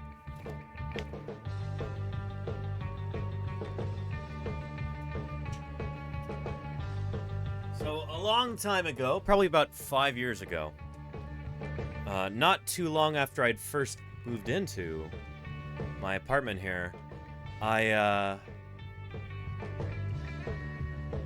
was really keen on doing paleontological science outreach, but back then my medium was YouTube.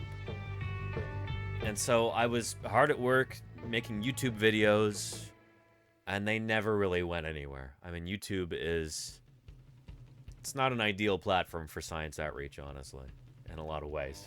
I really prefer Twitch in a lot of ways. But I had a video that I was working on Dilophosaurus, one that I never finished.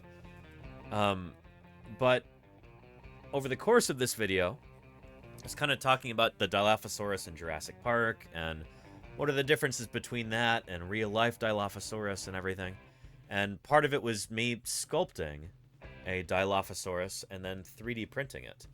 So this is my Dilophosaurus model that I sculpted and 3D printed. And this is printed in black filament, so it's not as easy to see. I'll silhouette it against the keyboard here so you can see it a bit better. But yeah, there is my Dilophosaurus there. And I was kind of worried, did I... Try blaming the dinosaurs. Thank you, David Trash. I don't know what that is, but thank you for the 100 bits, David Trash. Yeah. I wasn't quite sure that I'd gotten the proportions right and had the stance right and everything. But I figured, let me print this thing, and if it's more or less correct, then it should be able to stand properly. And sure enough, it does. This made me really, really happy. Because, I mean, I'd essentially gotten it right. I wish I could show you with the camera, but I can't actually tilt it that way. But this is, it's not leaning back on its tail. It's not leaning like that. It is standing perfectly balanced right there. Bipedally. Just like this. And so, yeah. Yeah. I felt like I'd really gotten it right. I'm pretty happy about that. Yeah. Maybe one day I'll finally finish that YouTube video. We'll see. But for now, I'm going to go put this away and, yeah, this is one of the first things I ever really printed that was like one of my own sculpts on the 3D printer. I was pretty excited about that. Yeah. But yeah. Let's continue. Here. Far over, in which case it would have fallen this way. But I trusted my instincts. We put all the pieces together, welded it. We picked it up with the crane and set it on its feet. The crane lines went slack and it stood, and I knew I'd gotten it right. We don't find dinosaurs like... So yeah, let's see.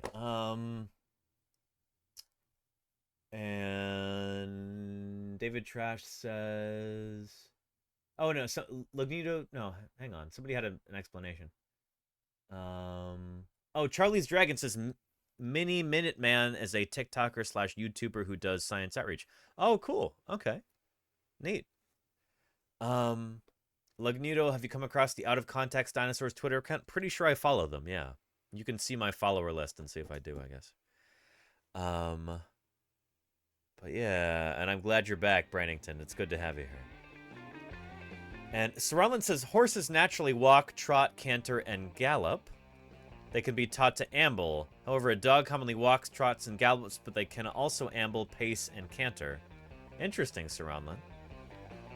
Dinosaurs, a lot of them would have been similar. Some dinosaurs would have had different gaits that horses maybe can't do, like hopping, for instance. A lot of modern dinosaurs, birds, can hop.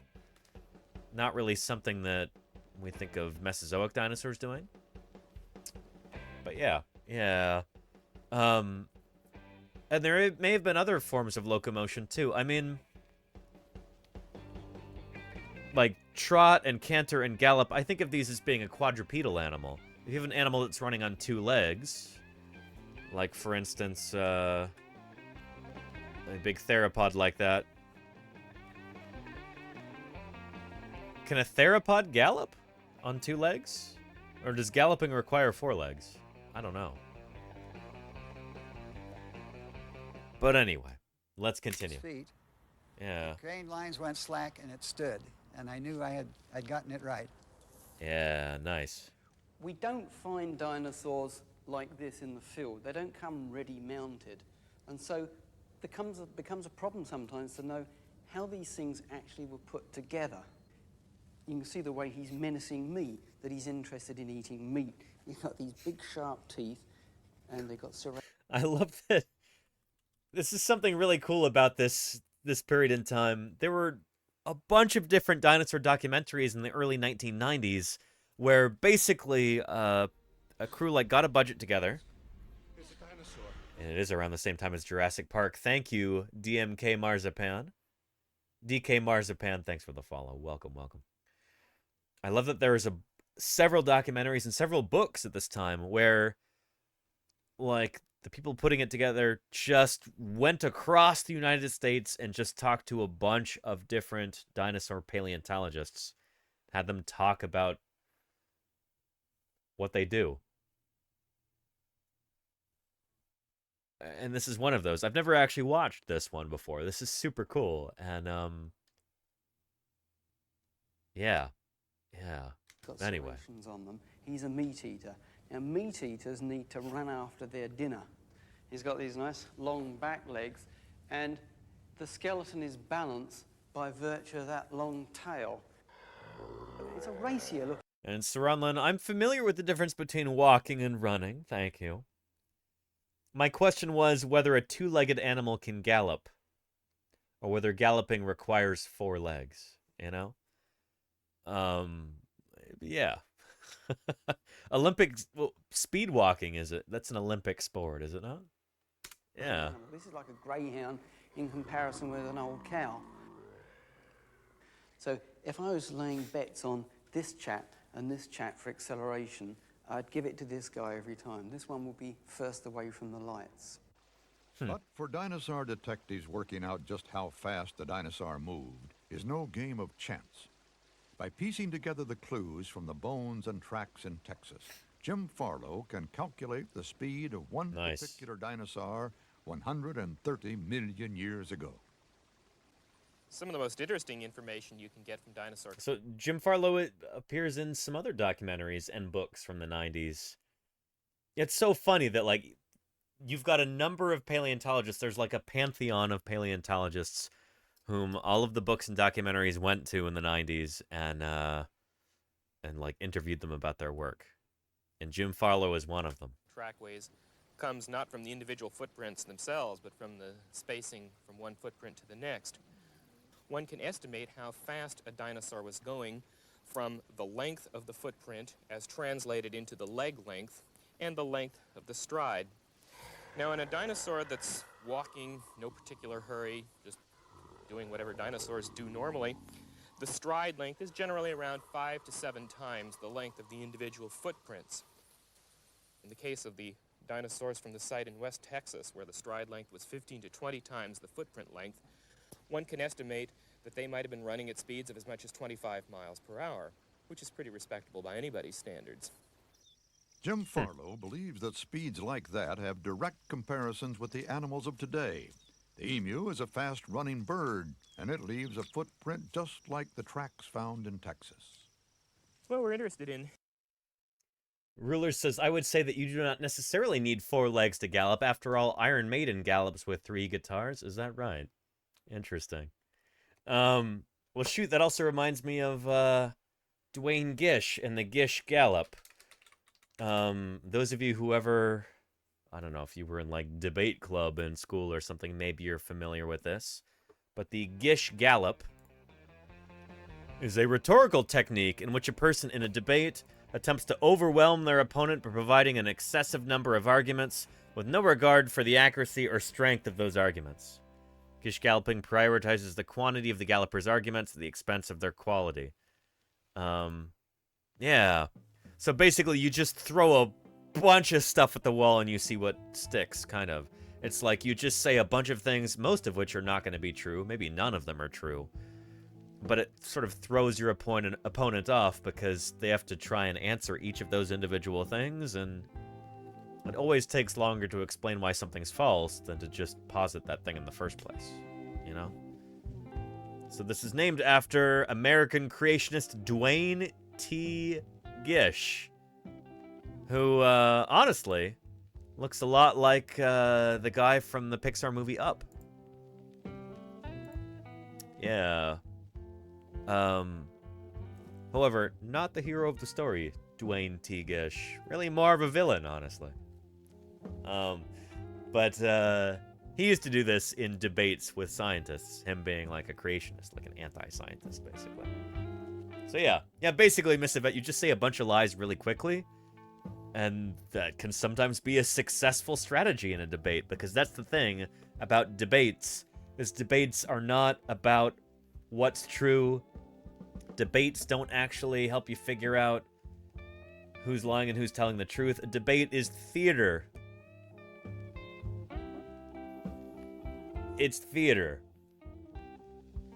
That's why, you know, we don't solve things via debate in science. We solve them via, you know, finding evidence, peer review, publishing things, letting a general consensus emerge. It takes a lot longer, but debate is... Debates are for show, you know? They're theater. DK Marzipan says, amen. Cheers, DK Marzipan. See? You know what's up. Yeah. Charlie's Dragon says, debate isn't about being right, it's about beating your opponents. There you go. Oh, yeah. Anyway, so as we're talking about galloping, you know, Dwayne Gish had 2 legs, right? And he could Gish gallop. That's where the term comes from. So there you go. Yeah. And Zelder, I guess I'm glad that person's an ex-partner. Yeah, hope things are better for you now, Zelder. Yeah. Well, let's continue the video. In animals like the emu here, because the emu is the largest living flightless bird. It sometimes seems to me in... Hang on, what did he say? It's Thursday BIRDSday. We can't let that slide. What did he say? Because the emu is the largest living flightless bird.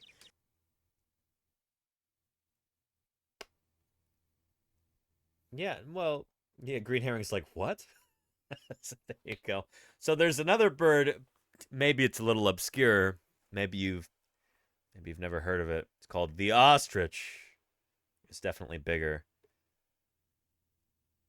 Shoot, but I feel for Jim Farlow here, because when you're a scientist and someone sticks a camera in your face, and I don't know. We scientists, we try and be precise about what we say. But, you know, sometimes that camera comes on and it's a big nervous, okay? You know?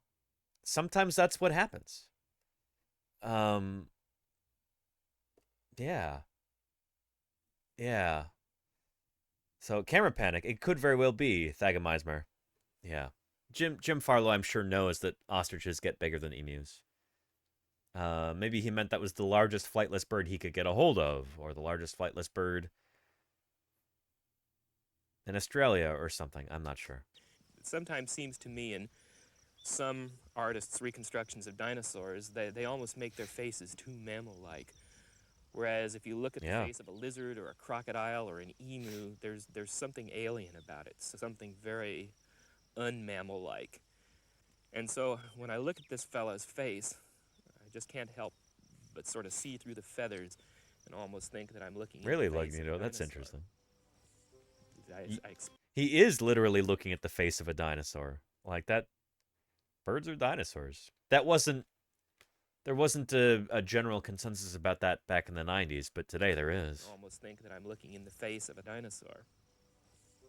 I expect they had that sort of, that harshness, that glassy look to them.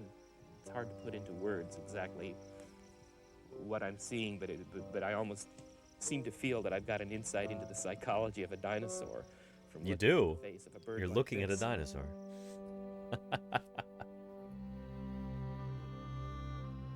To imagine fast-moving dinosaurs, we need direct comparisons like that.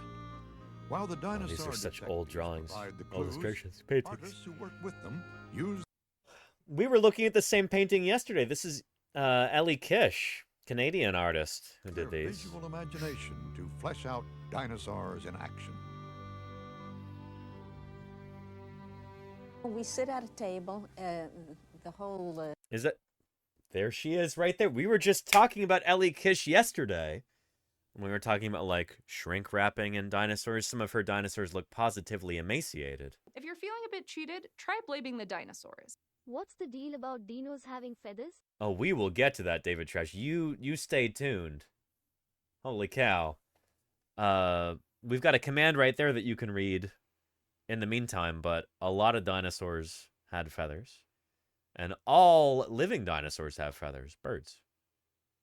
So yeah. Anyway, here's Ellie Kish, and then is that oh shoot, Dale Russell right there? That's Ellie Kish and Dale Russell. We sit at a table, the whole set of people at the paleontology department, and discuss these animals and what we think they do and what Dale thinks and how It he is Dale feels Russell. about that Oh, yeah. animal. And I've got to just get that feeling of what he pictures this creature to be. Earlier, again, happy birthday to Jim.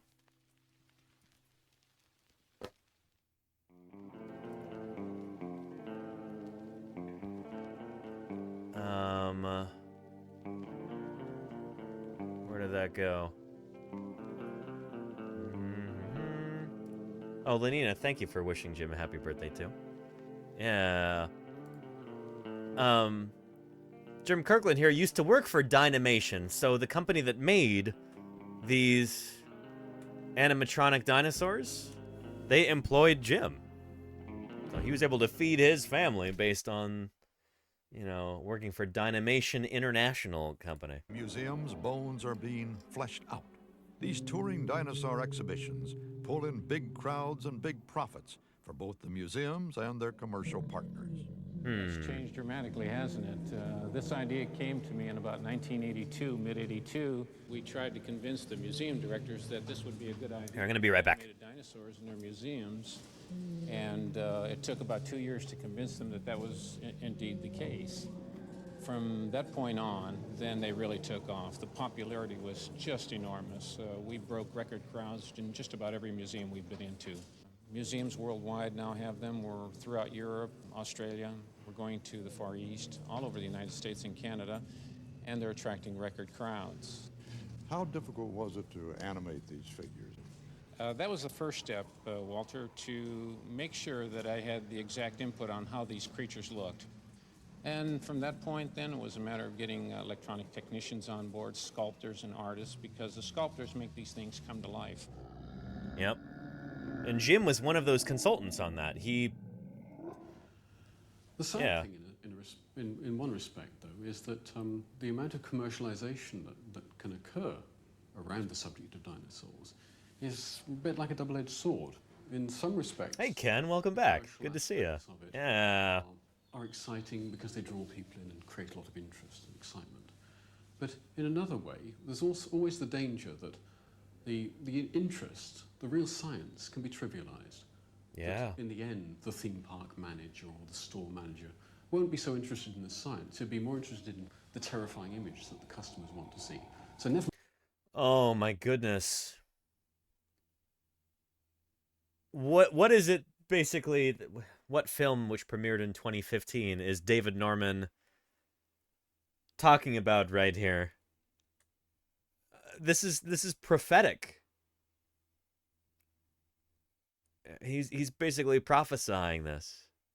Yeah.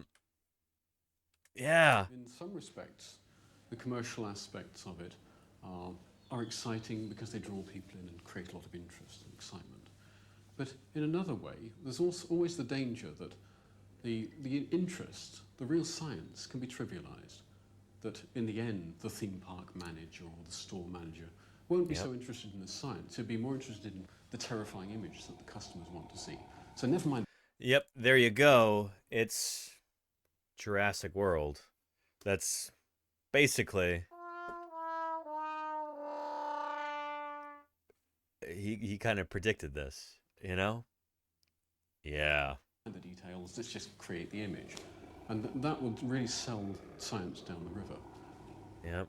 In these days, when funds are very tight and very restricted, especially in university and museum research, that's the ironic thing is, like, that was almost a peak right there in the early 1990s, and it's been going downhill ever since. You know? Up. Hez helps. Thank you for that raid. 2 raiders. Welcome to Paleontologizing. How you doing, Hez helps? Howdy, howdy. How did your stream go? I hope it was really good. Welcome back to Paleontologizing. Shoot, we were just watching this little documentary here, and here is British dinosaur paleontologist David Norman, whose work I respect tremendously. Yeah. If you're feeling a bit cheated, try blaming the dinosaurs. And thank you, David Trash. I appreciate that. Those 100 bits. Thank you, thank you. He's kind of anticipating what will eventually become of stuff like Jurassic World, you know? That's... here we go. Double-edged sword. In some respects, here we go. Around the subject of dinosaurs, the amount of commercialization that can occur around the subject of dinosaurs is a bit like a double-edged sword. In some respects, the commercial aspects of it are exciting because they draw people in and create a lot of interest and excitement. But in another way, there's also always the danger that the interest, the real science, can be trivialized. That in the end, the theme park manager or the store manager won't be so interested in the science. He'll be more interested in the terrifying image that the customers want to see. So never mind the details, let's just create the image. And that would really sell science down the river.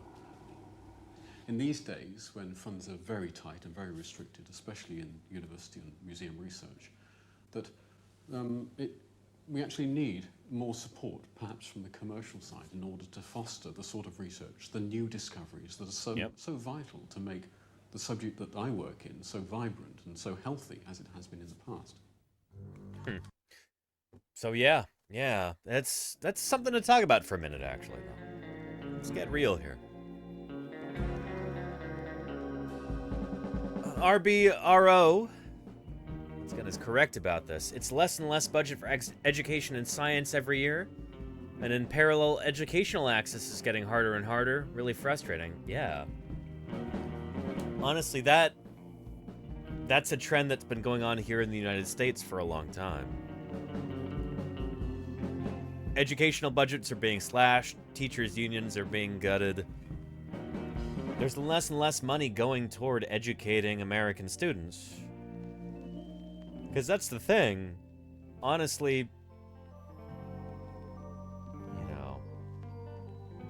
not to get too political about this, but for many of the people who, like, run our economy, the, like, robber barons of our age,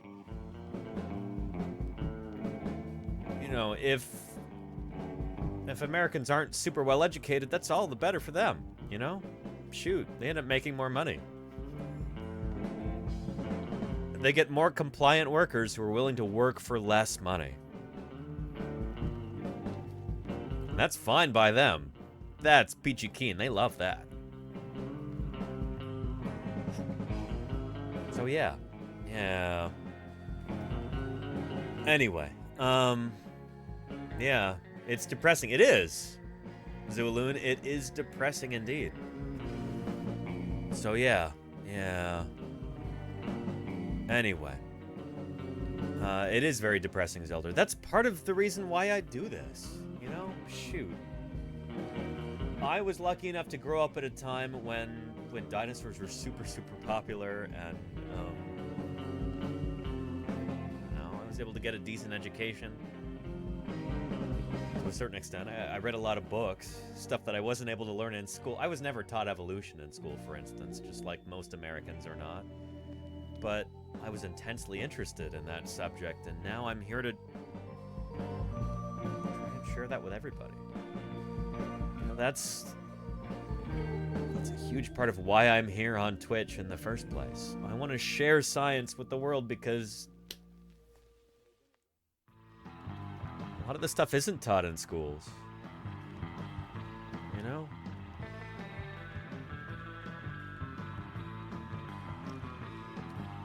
Anyway. Yeah. And Muso, what are you confused about? What do you mean, Muso? And wait, Thagomismer says, wait, are Americans not taught about evolution? No. No. We're often not. What country do you hail from, Thagomismer? Because this is very much one of the pressing issues of our time here in the U.S.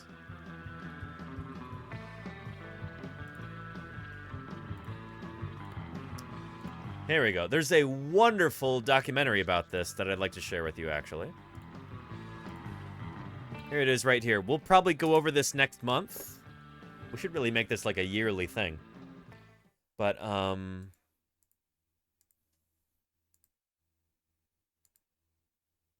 here we go.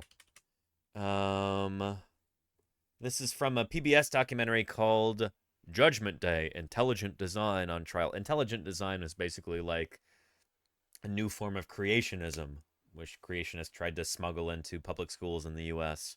And this documentary talks all about this. It's really, really cool stuff. So it couldn't be used as evidence. There we go. But Shubin's colleague, paleontologist Kevin Padian, showed the judge examples of other fossils with transitional features that... So there's a big trial. Like, creationists tried to basically smuggle creationism into a public school in Pennsylvania, in a town called Dover. This is the Kitzmiller versus Dover trial from 2004. This is a PBS Nova documentary kind of dramatizing the trial and talking about the science behind it and everything else. It's really, really good stuff. And this actor right here is standing in for paleontologist Kevin Padian, who lives here in the San Francisco Bay Area. I run into Kevin every once in a while when I'm at the museum in Berkeley. Good guy. I like Kevin a lot. I've got tremendous respect for him. And we should really interview him on this channel at some point. That would be really, really cool. We could talk about his involvement in this trial and everything else. But Kevin's got some really interesting insights about why this sort of thing is not really taught in American schools. It's because of creationists that, like, most Americans don't ever really get to learn about evolution in school. Support Darwin's Tree of Life. My testimony in the trial... There he is there. ...was basically taking a day and showing the judge how we do our work and what the evidence is. How dinosaurs evolved into birds. Happy Thursday BIRDSday, everybody. We're going to be talking about this in just a little bit. As seen in creatures like Archaeopteryx, yeah, which has a long tail and teeth like a dinosaur, but feathers just like a modern bird. How ancestors of modern reptiles evolved into creatures now extinct that share a common ancestor with mammals. And how surprisingly, Whales evolved Yep. from large land animals. We talked about this earlier in stream. Yeah. And where the pandas book says we can't go from A to B, there are no fossils. That's the pandas book. This is the book of pandas and people.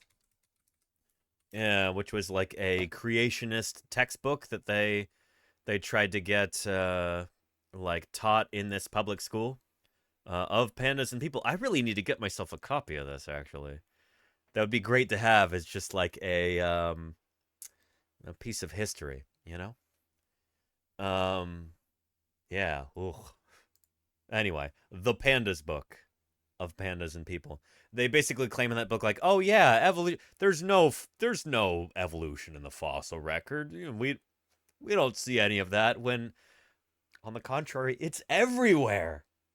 That's what people like me study. You know? Yeah. And where the pandas book says we can't go from A to B, there are no fossils and we don't know how to study them. Actually, we've gone from A to B and to C, D, E, F, and G. We have the fossils, we have the transitional features, we have the ways of analyzing them with many different lines of evidence. Yep. And we're looking for the picture that accounts for the most lines of objective evidence. Yep. With each fossil, Padian refuted Panda's claim that different life forms appear suddenly by showing how fossils of extinct organisms bridge the gaps between species. Oh, yeah. Resulting in a picture of gradual evolution, just as Darwin proposed. Beautiful. Beautiful. The reporters in the courtroom were just amazed that we knew all this stuff, and how. Flying Spaghetti Monster says, and this is the reason Bobby Henderson demanded that the religion of the Flying Spaghetti Monster must also be taught. There you go. Welcome, Flying Spaghetti Monster. It's great to have you here. Thank you for touching us with your noodly appendage. I truly feel blessed. Thank you very, very much. I wish I had a colander to put on my head right now. It's great to have you here, Flying Spaghetti Monster. Well, I'm a little starstruck, gotta be honest. It's great to have you here. Here. The reporters in the courtroom were just amazed that we knew all this stuff, and how come they hadn't learned about this stuff before. And the reason is, it's not in textbooks because the creationists fight so hard to keep it out. That's it. Big influence. The court took a break, and I remember the judge saying something like, biology class adjourned, for lunch, and he was, smiling, and it was clear that we had the judge interested in science. Yeah. All right, we'll be talking all about the Kitzmiller versus Dover trial in September, like we did last year. That's the anniversary of Kitzmiller versus Dover. I think it's going to be the... Are you a fan of dinosaurs? I won't get angry if you aren't. What? Juanita Calamita, thank you for the follow. Welcome to Paleontologizing. Good to have you here. Yeah. And Ken says it's because the Calvinists, not literally, were driven to the U.S. from Europe. Yeah. And not literally, given that you can't drive from the U.S. from Europe. Gotta take a boat. But I know what you mean, Ken. No, you're correct. But yeah. And Kennedy says, I had no idea, even into my 50s, that some U.S. schools didn't teach evolution. It's the majority of U.S. schools don't teach evolution. The fundamental principle of biology is not taught in most U.S. classrooms. It's like, imagine taking a physics course, but the teacher is not allowed to talk about gravity. Because, that's forbidden. We can't talk about that, That would upset people if you talk about gravity. It's the exact same thing. It's like that is the fundamental concept in biology, is that living things change over time. So yeah. Anyway. And Matziel Dan says evolution is still a theory, right? Yeah, like gravity is a theory, Yeah. This is the thing, is that in science, and I want to make this very, very clear, the word theory does not mean the same thing in science as it does in, general culture. So when we say evolutionary theory, it's not like, you know, well, I have a hunch that maybe living things are changing through time. Think of it like music theory, you know? Where the word theory in music theory means like, this is a general concept, you know, it's a framework for understanding it, rather than like, I have a hunch that there is music or something. Here. Let me see if I can find you a video helping explain this. Yeah, shoot.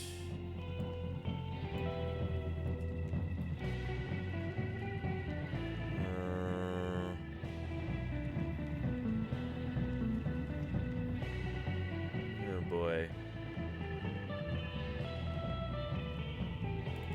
So evolution is both a theory and a fact, if that makes sense. Kind of like gravity, you know?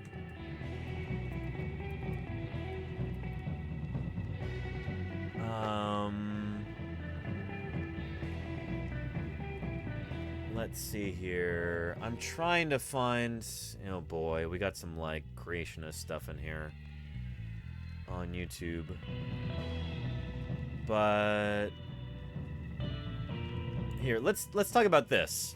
Like, when we're talking about these different terms in science, fact versus theory versus law, a theory is so much more... It's so much bigger and more comprehensive than just a fact. A fact is like a little tiny thing.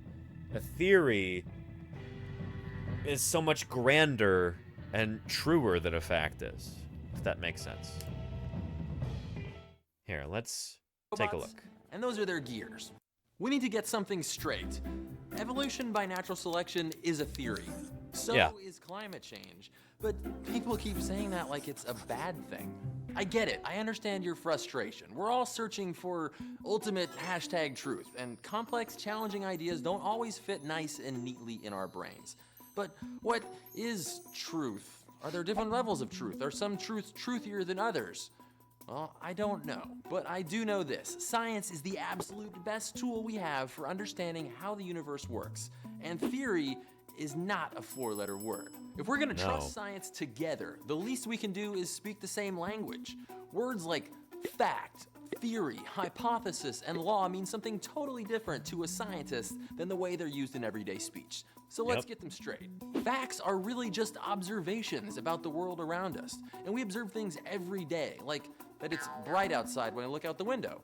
And we often develop explanations for those observations, like, okay, the sun is probably up. Congrats, we just developed a hypothesis. But hypothesis isn't something you prove, it's something you test. So let's walk outside. It's bright, the sun is up, hypothesis confirmed. Way to go, we did a science. We often come up with multiple hypotheses to explain an observation. We just eliminate the ones that are wrong. What's left over is not a theory or a law or an ultimate truth. It's just a possible explanation for something, one that can lead us to new hypotheses, which may agree or disagree with the original one. It's a never-ending story. So it kind of pains me a little bit to have to explain it like this, but the philosophy of science is sometimes a little bit arcane like this. It's like, in science, we can never 1,000,000% prove that something is true. I mean, kind of. We just fail to disprove it. I mean, we're kind of, if you want to get into like Karl Popper and falsifiability and all of this stuff like this, getting into the philosophy of science, it gets a little bit arcane like that, you know? But in science, the way that science progresses is by testing ideas. And you can continue to test an idea again and again and again and again over years or decades or centuries. And kind of the best you can get in science is something is like provisionally true, you know? It's like nobody's been able to disprove this yet, despite everybody having tried to disprove this, like put their, you know, blood, sweat, and tears into trying to disprove this for several hundred years. Evolution is like that. Nobody's been able to disprove it. So evolutionary theory is provisionally true, despite thousands of people around the world trying to disprove it for 200 years at this point. Nobody's been able to. So, seems like it's true. It certainly works. It's consistent with our observations. It's consistent with the tests that we perform. Living things change over time. I mean, it's more so than anything else in the world, you know, in philosophy, you know, Descartes, I think, therefore I am, blah, blah, blah, all of this stuff. What is true? All of this testing has gone on. It's true, you know? Nobody's been able to disprove it. It is one of the most robust ideas in the entire world. You know? Does that make sense? Yeah. So yeah. And a hypothesis is not valuable if it isn't testable. That's the thing, Ken. Yeah, absolutely. A hypothesis that isn't testable doesn't work. So in order for something to be testable in science, you have to be able to say, well, this, you know, let's say we've got, let's come up with an example here. Say that I've got some muffins that I've been keeping in the refrigerator, you know? In the museum refrigerator, my muffins have been disappearing for some reason. And so we can come up with a couple of hypotheses here. Either, you know, Quentin has been stealing my muffins. He's been eating them when I haven't been looking. Or maybe there are some intergalactic invisible elves that have been stealing my muffins and eating them. Which of these is a testable hypothesis, you know? We can look at the security cam footage from the museum hallway and see, well, maybe Quentin happens to be walking down the hallway at the time that the muffins disappear. Or maybe, you know what? Maybe it's those intergalactic invisible elves. You know, they park their spaceship in the museum lounge. It's invisible, of course. We can't see the elves because they're invisible. And then they steal it. And then they scrub the, you know, the footage so you can't see the refrigerator opening or anything. That's not a testable hypothesis. But if Quentin is walking over and opening the fridge and eating my muffins, you know, that's a testable hypothesis. We can look at the footage and we can see if it's him. That's testable. We can figure out if that's the case. But our intergalactic invisible elves, that's not testable, you know? Because you can always just come up with another explanation. Oh, they can just phase through the refrigerator door. They don't even have to open it. So of course they won't show up, you know, on the security footage or anything, you know?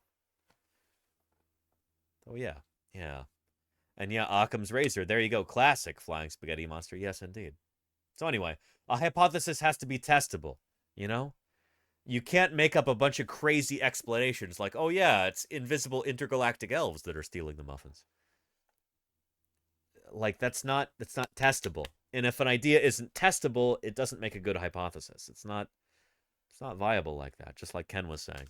Only without the big fluffy dragons. That's so good. Hang on. Truth, it's just a possible explanation for something. One that can lead us to new hypotheses, which may agree or disagree with the original one. It's a never-ending story, only without the big fluffy dragons. That's so good. When enough hypotheses have gotten the old scientific check mark, we can pile these all up and turn them into something greater. A theory. A theory is... So a theory is like a package deal with all these different hypotheses that nobody's been able to falsify. You know? It's like all of these seem to be true, then we bundle these up into this big explanatory package like the theory of evolution.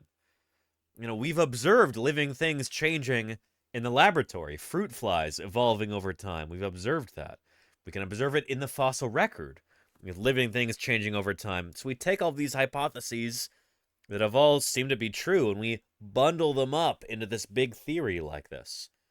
So it's like an overarching explanation to explain a bunch of observations and facts and hypotheses that nobody's been able to disprove, all this other stuff. the way we know something works, based on the evidence we've collected and all the hypotheses that we've successfully put to the test. The best thing about a theory is that we can use it to make predictions, and not just about the way things are. Check my whispers. Okay, You may I will have do heard that. someone say something like, I have a theory about why cats purr. I think it's because they're actually tiny robots, and those are their gears. Well, that's not a theory. That's actually not a theory. hypothesis. It's Yeah. something that could be tested, but don't try this at home. Yeah, don't do that. Ooh. This cycle, taking facts and observations, thinking up possible explanations, testing those explanations, and then making predictions based upon them, that's what this whole science thing is about. Being a theory isn't a bad thing. It means that idea got the gold star, the blue ribbon, a big shiny trophy that says, countless experiments have shown that I am sufficient to explain all the observations that I encompass. That's what a theory is. got this Yep. down? Let's look at some examples. Fact, people get sick. I think we can all accept that. Hypothesis, people get sick because something gets in their body and starts doing bad things. Test each hypothesis, throw out the bad ones, and we're left with a framework that lets us understand why we get sick and make predictions. The germ theory of disease. Yep. Okay, let's try another. There you go. Evolution is a fact. We know that it happens, no doubt. But how does it happen?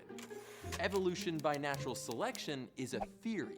We've come up with thousands and thousands of hypotheses about it, tested them, thrown out the bad ones, and we developed a pretty darn good framework for predicting how living things change over time. So yeah, it's a theory. Stop saying it like a bad thing. Calling it a theory means it's passed the toughest tests that we can throw at it. And evolution has been tested maybe more than any other theory we know of. This is really, really important to understand. You know? Shoot. There are a million times when I have personally tested the theory of evolution. Every time I've gone out and prospected for fossils, gone out to discover new fossils out in the American West, that is a test of the theory of evolution and, you know, kind of the sequence of events in the evolution of life on Earth.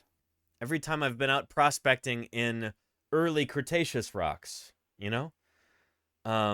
Like out in Utah, for instance, looking at the beginning of the Cretaceous period, before the evolution of things like rabbits or whales or lions or bears or humans or anything. If I had found any fossils from those kinds of critters, that would have been mind-blowing. That would have been huge. That would have changed the way that we think about these things, but none of that stuff is there. I haven't found any of it because it isn't there, you know? So that's a further test of that hypothesis, you know, that shows that, well, shoot, we don't have bears in the late Cretaceous. We don't have whales. We don't have camels. We don't have humans. You know? Did I say late Cretaceous? I meant early Cretaceous. Whatever. Either way, it works. So yeah. It is also every time a confirmation of the theory of evolution. There you go, Flying Spaghetti Monster. Yeah. Or as Karl Popper would say, with his like falsifiability idea, it had failed to falsify our ideas about evolution. So they hold up. It's quality control, and they get the big thumbs up. You know, it works. We should really call it the theory of the fact of evolution. What There about you something go. as fundamental Yeah. as gravity? Is that a theory or is it a law? In science, a law is a detailed description, usually using... Kennedy says, in fact, the thought on the primary cause of stomach ulcers was thought to be stress and diet at one point, until a physician, Barry Marshall, proved it's mostly a bacterial strain, apparently, Heliobacter pylori, and he won a Nobel Prize for it. There you go. Yeah. Cool stuff. Yeah. And Carl Childers says, I drove out to Utah and Wyoming, showed the kids the rock formations where you can clearly see the synclines and anticlines. Very, very cool. Yeah. That's awesome stuff, Carl Childers. Synclines, anticlines. Some classic structural geology there. Beautiful. Yeah. math of how something happens. Like Here. the a law. Is that a theory or is it a law? Gravity. In science, a law is a detailed description, usually using math, of how something happens, like the movement of gas molecules related to temperature, or how mass and energy are always conserved. But a law doesn't tell us why something happens.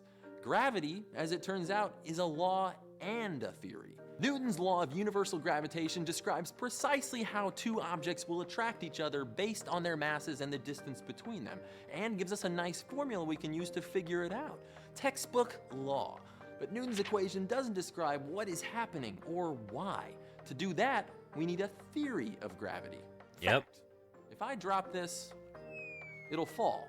Law. I can mathematically describe how fast that apple and the Earth will accelerate toward one another based on their masses and distance. But why is it happening? Hypothesis. There's a force pulling on the apple, or maybe there's something about the universe and the way it's structured that makes massive things fall toward one another.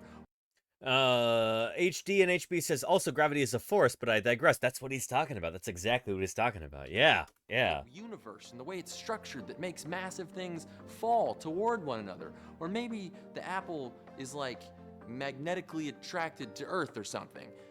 Eliminate the bad ones and we're left with a theory. And thanks to Einstein, we've got a theory of gravity called general relativity. But once scientists stumbled upon quantum mechanics, they began to realize that Einstein's relativity didn't account for what was happening on the very smallest gravitational scales in the universe. General relativity is still great at describing the universe at the scale that we interact with it. But even the theory of gravity is incomplete. Does that mean we throw it out because it can't explain everything? No. I mean, if you get a flat tire on your car, do you get a new car? If you change the tire, is your car a different car all of a sudden? The car of Theseus? No, it's the same car. It's got the same VIN. All of these fit together to make the scientific machine. We're constantly adding and taking away parts, but it keeps on running just fine. It just means we've got more work to do to make Einstein's theory even more right. Science is never done. It's always changing, and this bothers some people. How can we trust it? How can something be strong and robust if it could be different tomorrow? This is the thing, is that we're always learning new stuff. I mean, as somebody who does science, it hurts my heart when somebody would say something like that. Like, how can we trust science if it's different tomorrow than it is today? It's like, that's because we're always learning things. It's because it's progressing forward. And I'm a small panda. Thank you for the follow. Welcome to Paleontologizing. It's good to have you here. Thanks for clicking that follow button. Yeah. This is the thing, is that science is always progressing. That's the whole point, is that we're learning new things all the time. That's why I go out and dig up new fossils every summer. You know, we will get new information from that. Science is not some monolith. It's something that we're ever expanding. We're growing it. We're learning new things. We're testing old ideas. That's how science works. That's how we have progression in society, you know? Oh, yeah. Play. All right. Science is never done. It's always changing, and this bothers some people. How can we trust it? How can something be strong and robust if it could be different tomorrow? The goal of science is to devise frameworks that describe how things work, to truly understand why things are the way they are right now, so that we can know how things will be in the future. Yep. And if we can learn to trust science in all of its fuzziness and incompleteness, hypotheses to make predictions. The future is going to be very bright. I like that theory. Or hypothesis. Yeah. Anyway. Hopefully that makes sense. Yeah.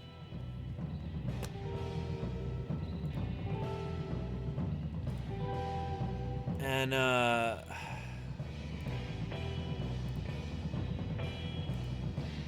just as Darwin. Yeah, let's see if I can find that part with Ken Miller talking about this. Talking about scientific theories and stuff.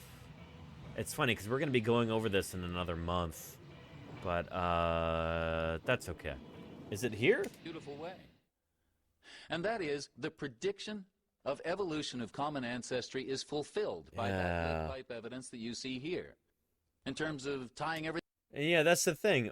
HD and HB says the only way to trust science is to keep testing it. That's the thing. You don't have to trust science because science doesn't trust itself. There's constant testing, relentless testing going on of science.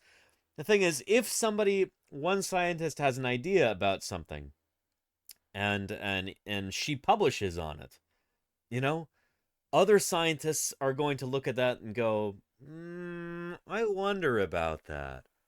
I'm not sure. Let me try and test that. And then he will test that. And then that's how science progresses, you know? It's not like other like ways of knowing in the sense that like, oh, you've got, you know, certain doctrines or, you know, like orthodoxies that are put forth and no one can question them. It's like, no, science is all about testing, about destroying old ideas by finding new evidence and finding new explanations for things. That's what science is all about. Yeah. Anyway. Every new study gets tested to see if it's replicable. Exactly, Finders Keeper. Including, some of you may have heard about the, like, what was it, room temperature superconductor thing? Like, you may have heard about that in the news.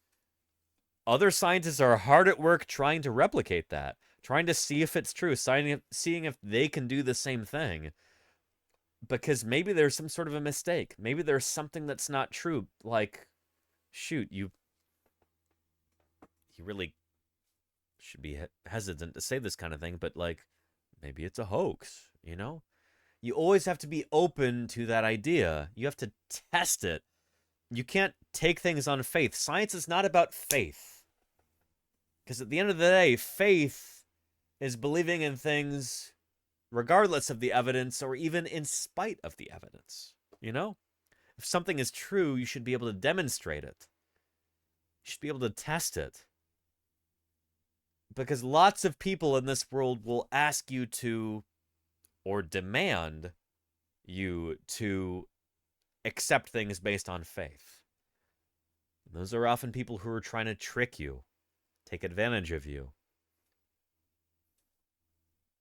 Take your money or take your resources, take whatever it is that you have that they can benefit from. If something is true, it's true regardless of who says it, and it's something that you can test and find that it's true. That's what science is all about. Testing ideas. So yeah. LK99 was debunked by peer review. Is that right, Flying Spaghetti Monster? Well, there you go. There's a beautiful example of that. Holy cow. Yeah. And Ken, once again, has got some wonderful insight for us. Ken, whom is a member of my field crew. I worked with him in Wyoming and in Utah this summer. Ken says, Americans want simple, trademark truth that never changes.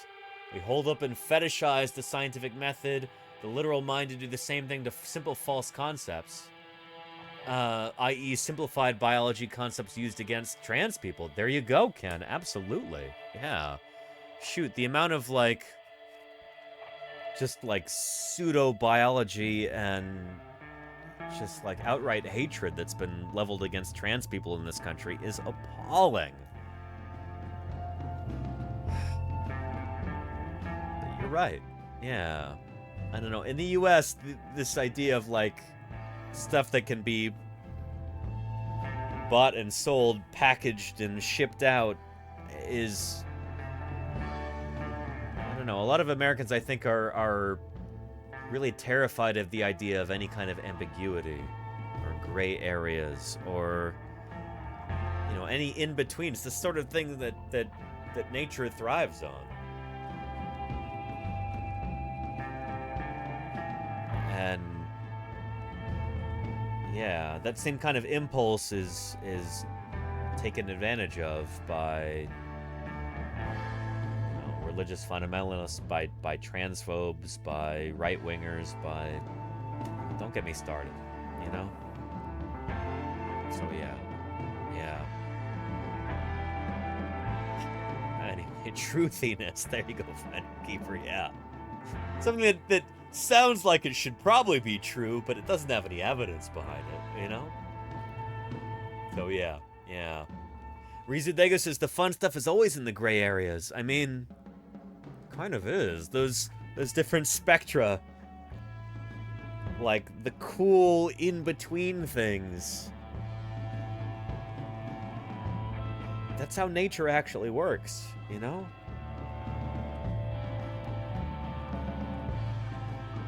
Yeah, and that's what we as scientists find again and again and again. So yeah, absolutely. Yeah. Anyway. Yeah. An either-or binary thinking is like insisting a painting can be just black and white, no grays, no colors. There you go, Finder Keeper. I mean, to a certain extent, yeah. Yeah. Here, I'm trying to find the clip in here where Ken Miller talks about theories and...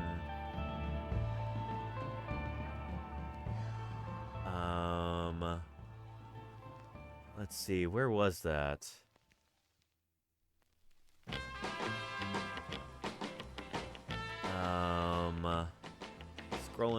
Scrolling. Kind of the difference between science and non-scientific ways of thinking. Here we go. I think it's right here. Getting back into what is a scientific theory, what is a hypothesis, and what is not. After much digging, she hit pay dirt. Buried...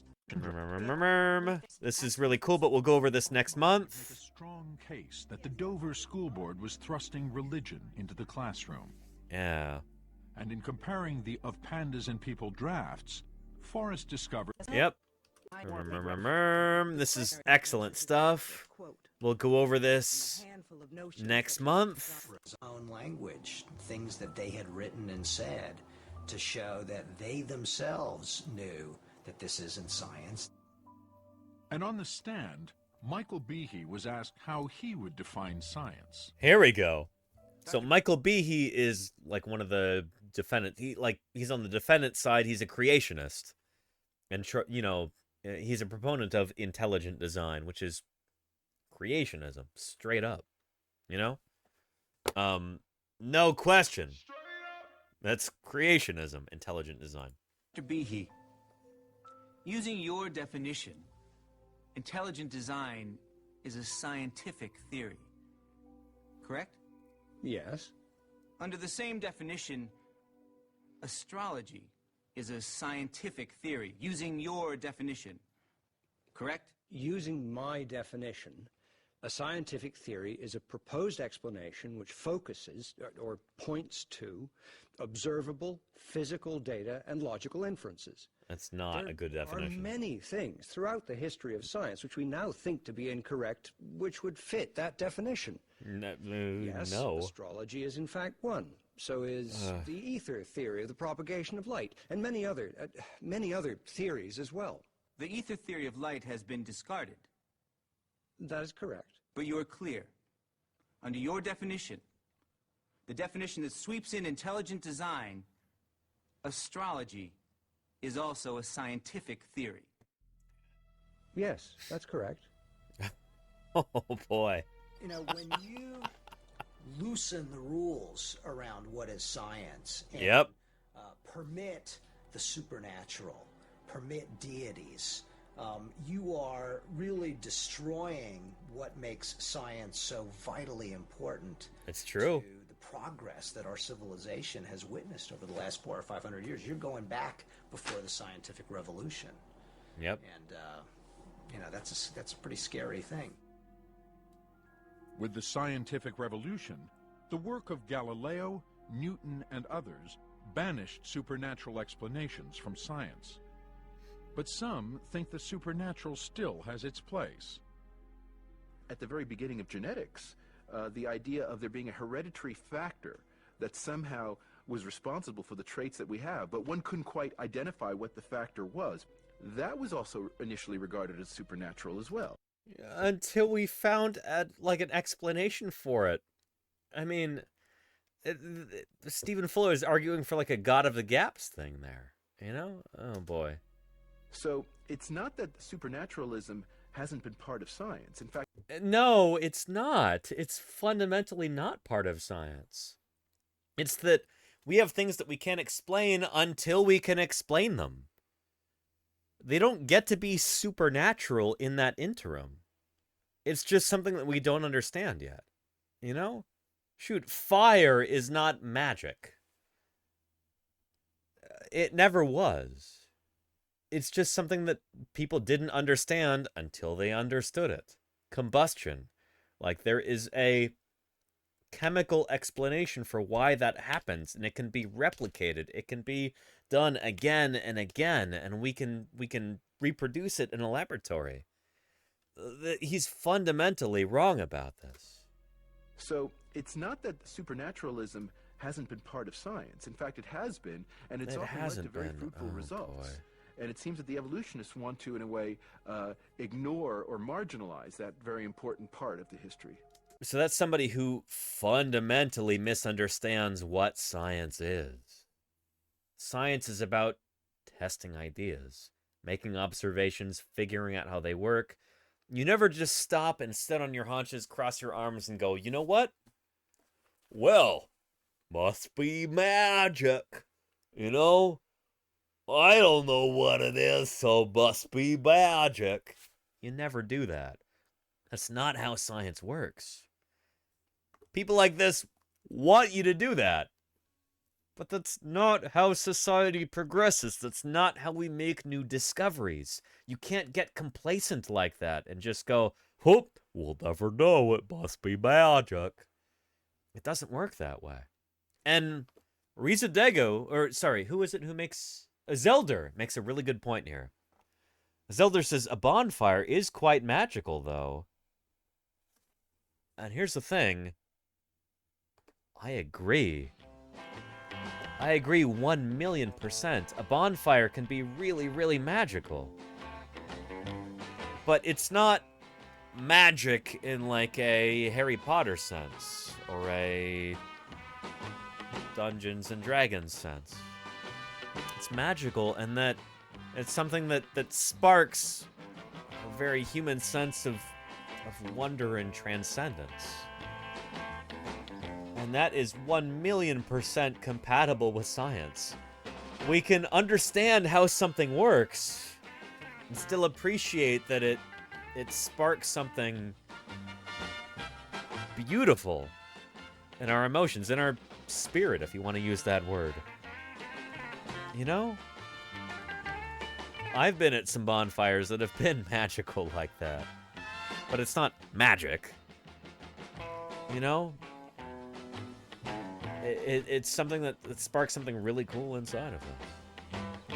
That's worth celebrating, you know? And the cool thing is, and I think any scientist in the audience will be able to back this up. I feel like I should pause the music for this. The thing is, when you learn something cool and new about the world around you, even if you find an explanation for something that is purely physical, you can understand how a phenomenon actually works, like the nuts and bolts of it. That does not at all detract from how marvelous and wondrous that thing might be. In fact, that makes it all the more wondrous and marvelous. You can actually understand how it works. To just say that something, oh, you know, it's magic and I'll just leave it at that, you're depriving yourself of that wonder and marvelousness. Actually understanding what makes it tick. that is fundamental to the process of scientific discovery. That's what drives people like me. That's what drives scientists. We want to know why these things actually work, because understanding the nuts and bolts of it makes it so much grander, more marvelous, more wondrous. You don't get that by shutting your brain off and just saying, oh, it's magic. And I feel like that's a misperception that so many people have. They think that by understanding how it works, somehow it deconstructs it and makes it no longer wondrous. It's not how it works at all. Truly understanding something at a fundamental level, I feel like that's kind of what we're striving for as human beings. We want that knowledge. You know, we want to be able to look at a natural phenomenon and grasp it. Figure out how it works. Be able to truly appreciate it for what it is, rather than saying that it's something that's supernatural or something like that, unexplainable. That is tawdry. And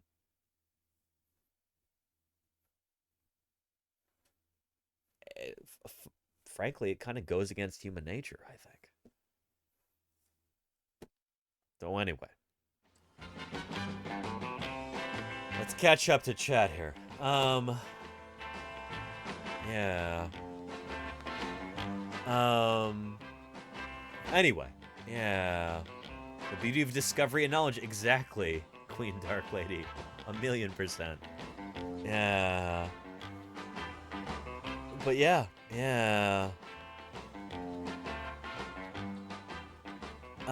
Anyway.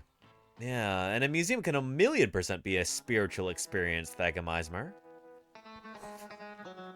I've had truly transcendent experiences inside of museums before, and not always in the main hall of the museum, in the public displays, but in the back rooms of the museum. Studying specimens, I have had truly transcendent experiences because it's like, holy cow, here's something that no human being has ever realized before.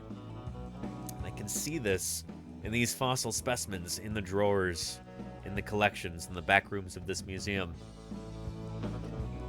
That is, I wouldn't trade that experience for anything, you know? So yeah. Yeah, thank you for that bonfire talk. There you go, Zelda. Thanks for being here. Appreciate you. Let's continue with this. Oh, this Joker. But Barbara Forrest testified that the intelligent design movement's goals are not entirely scientific.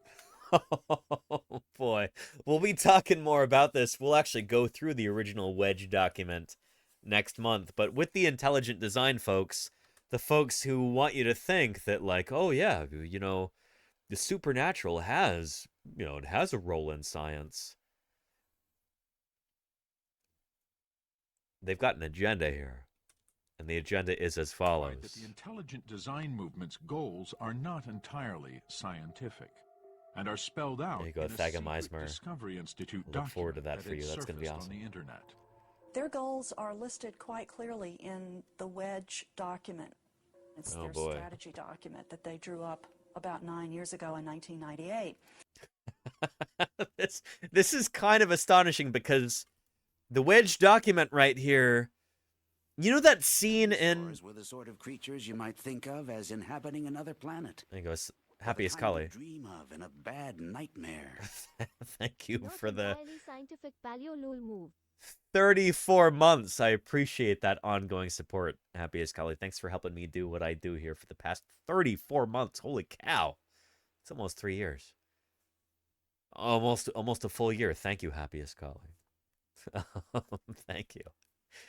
Anyway, you know that scene in like every James Bond movie where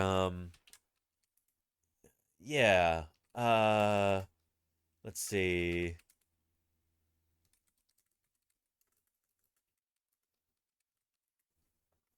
Here we go.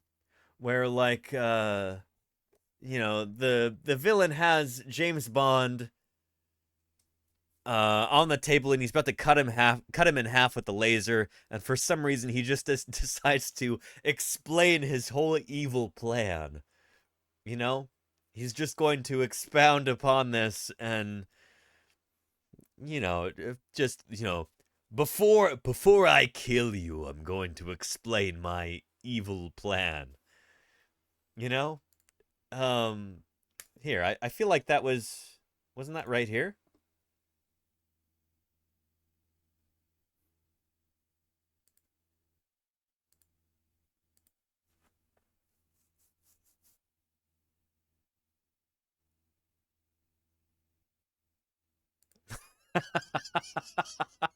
He's not actually doing. I guess that's kind of the joke, is he's not doing that typical thing.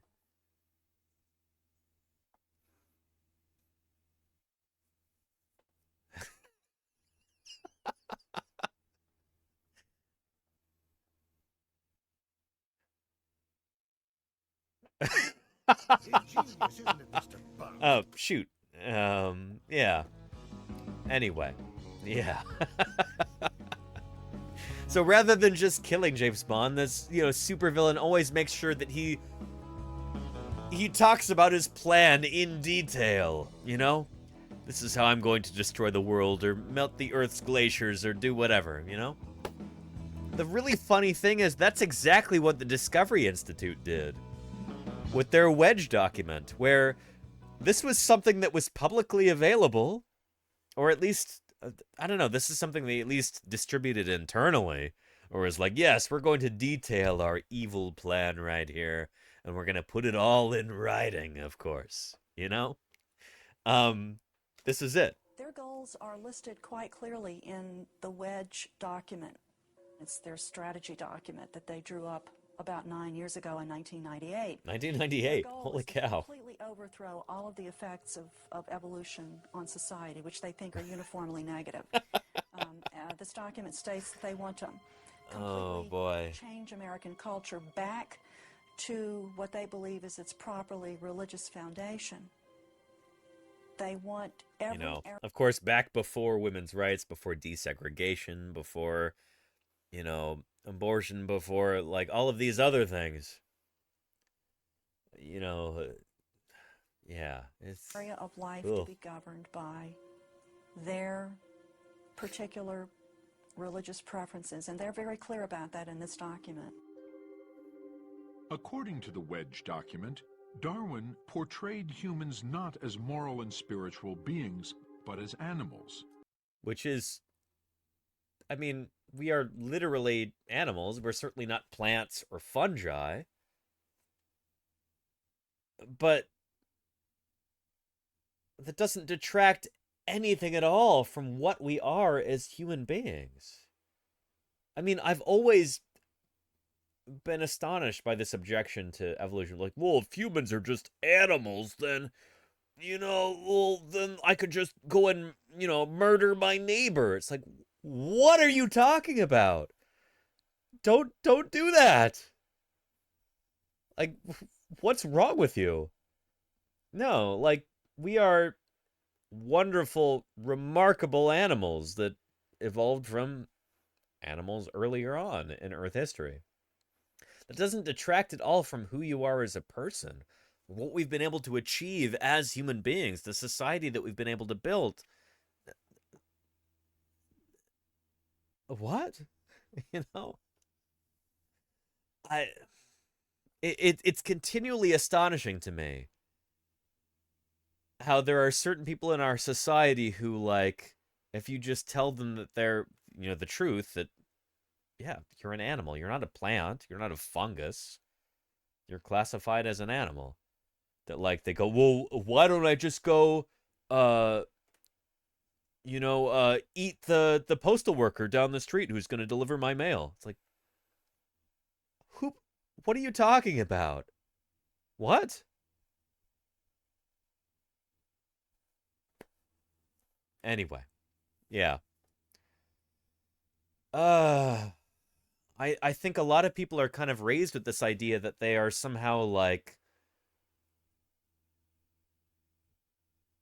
so much more lofty than everything else on Earth. They're not part of the rest of life on Earth. There's something bigger, and so they can, you know, completely destroy the rest of the planet. They can wipe out every other species, and that's okay, because that's, you know, that's their birthright. No, that's not true. You do that, you really mess things up for yourself. You drive other species into extinction, that has ramifications upon you and upon the rest of society. You can't do that. You know, you got to be responsible. You got to be a good steward of the world around you. This kind of like dominionism there is completely wrong-headed. And yet there, especially in the United States, there's so much of our culture is meant to like kind of reinforce this idea, you know? Leading people to abandon objective moral standards. And that's hilarious too, because objective moral standards, if you know anything at all about like different religious factions, you know, even just here in the United States, like those are far from objective. Shoot. Baptists believe something very different from like Pentecostalists believe something different from Unitarians, believe something different from Catholics, believe something different from Presbyterians. It's like, that's not objective. It's a spectrum there, you know?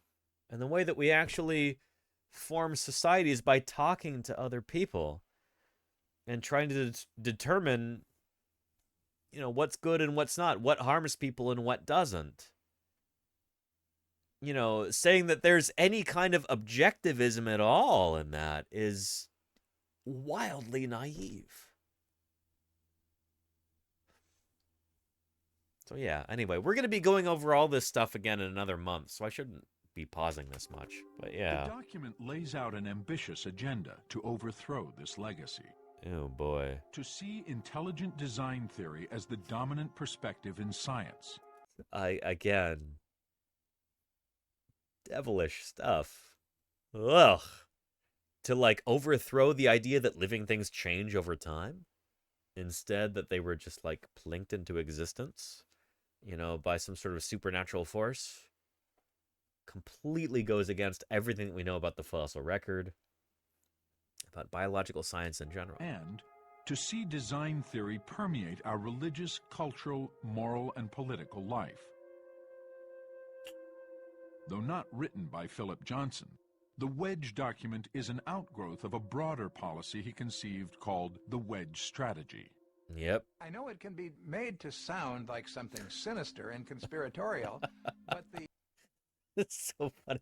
I used to get mail for somebody named Philip Johnson in my building, in my apartment complex, and I'm like, I really hope it's not the same Philip Johnson. I've never seen him here in the building, but like, could be. I don't know. It's a small world. The wedge strategy, as I've explained it, is quite simple and innocent. I wonder if he's still around, actually. When you use a wedge to split a log, you start with the sharp edge of the wedge. Oh, boy.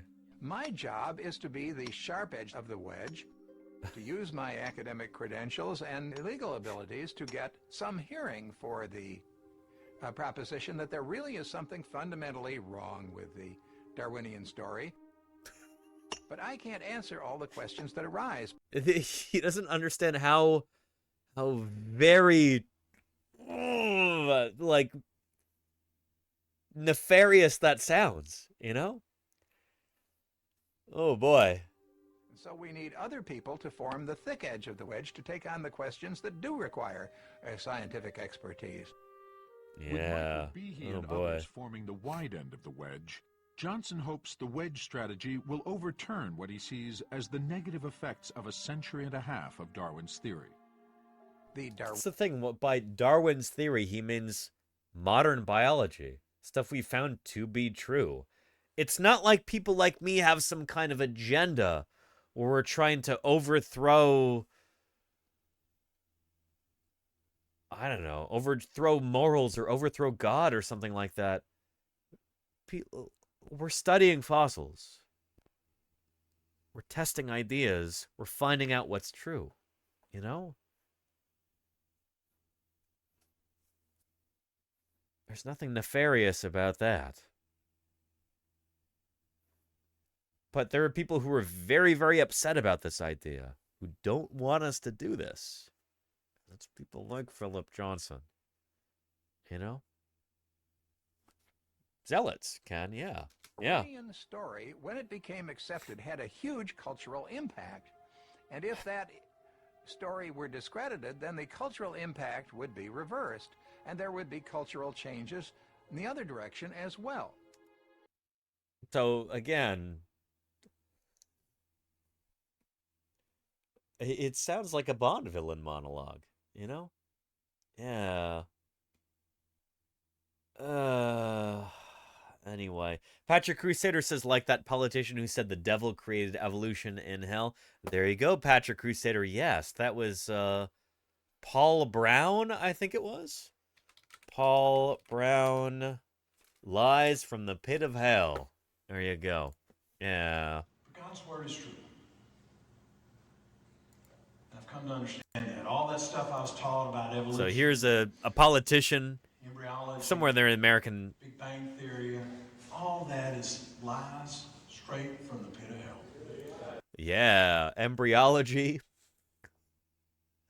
What was the other thing he said? What was the other branch of science he said was a lie from the pit of hell? Theory. All that is lies straight from the pit of hell. Hang on. Evolution. Embryology. Big Bang Theory. Big Bang Theory. All that is lies straight from the pit of hell. Lies straight from the pit of hell. Yeah. Holy cow. Representative Paul Brown, right? Yeah, he's a Republican from Georgia. The really funny, like the hilarious thing about this is anybody who knows anything about evolution knows that evolution works based on variations within a population. You have diversity there, and evolution kind of works on that. So here you've got a bunch of taxidermied deer here, and they're different from one another. They're not identical. They're not clones of one another. There's, you know, diversity within this population. That's the exact sort of thing that evolution works on. That is evolution in action. So he's like standing in front of this wall of dead deer here, who are a beautiful example of evolution. He's saying evolution is a lie from the pit of hell. Astonishing, you know? So yeah.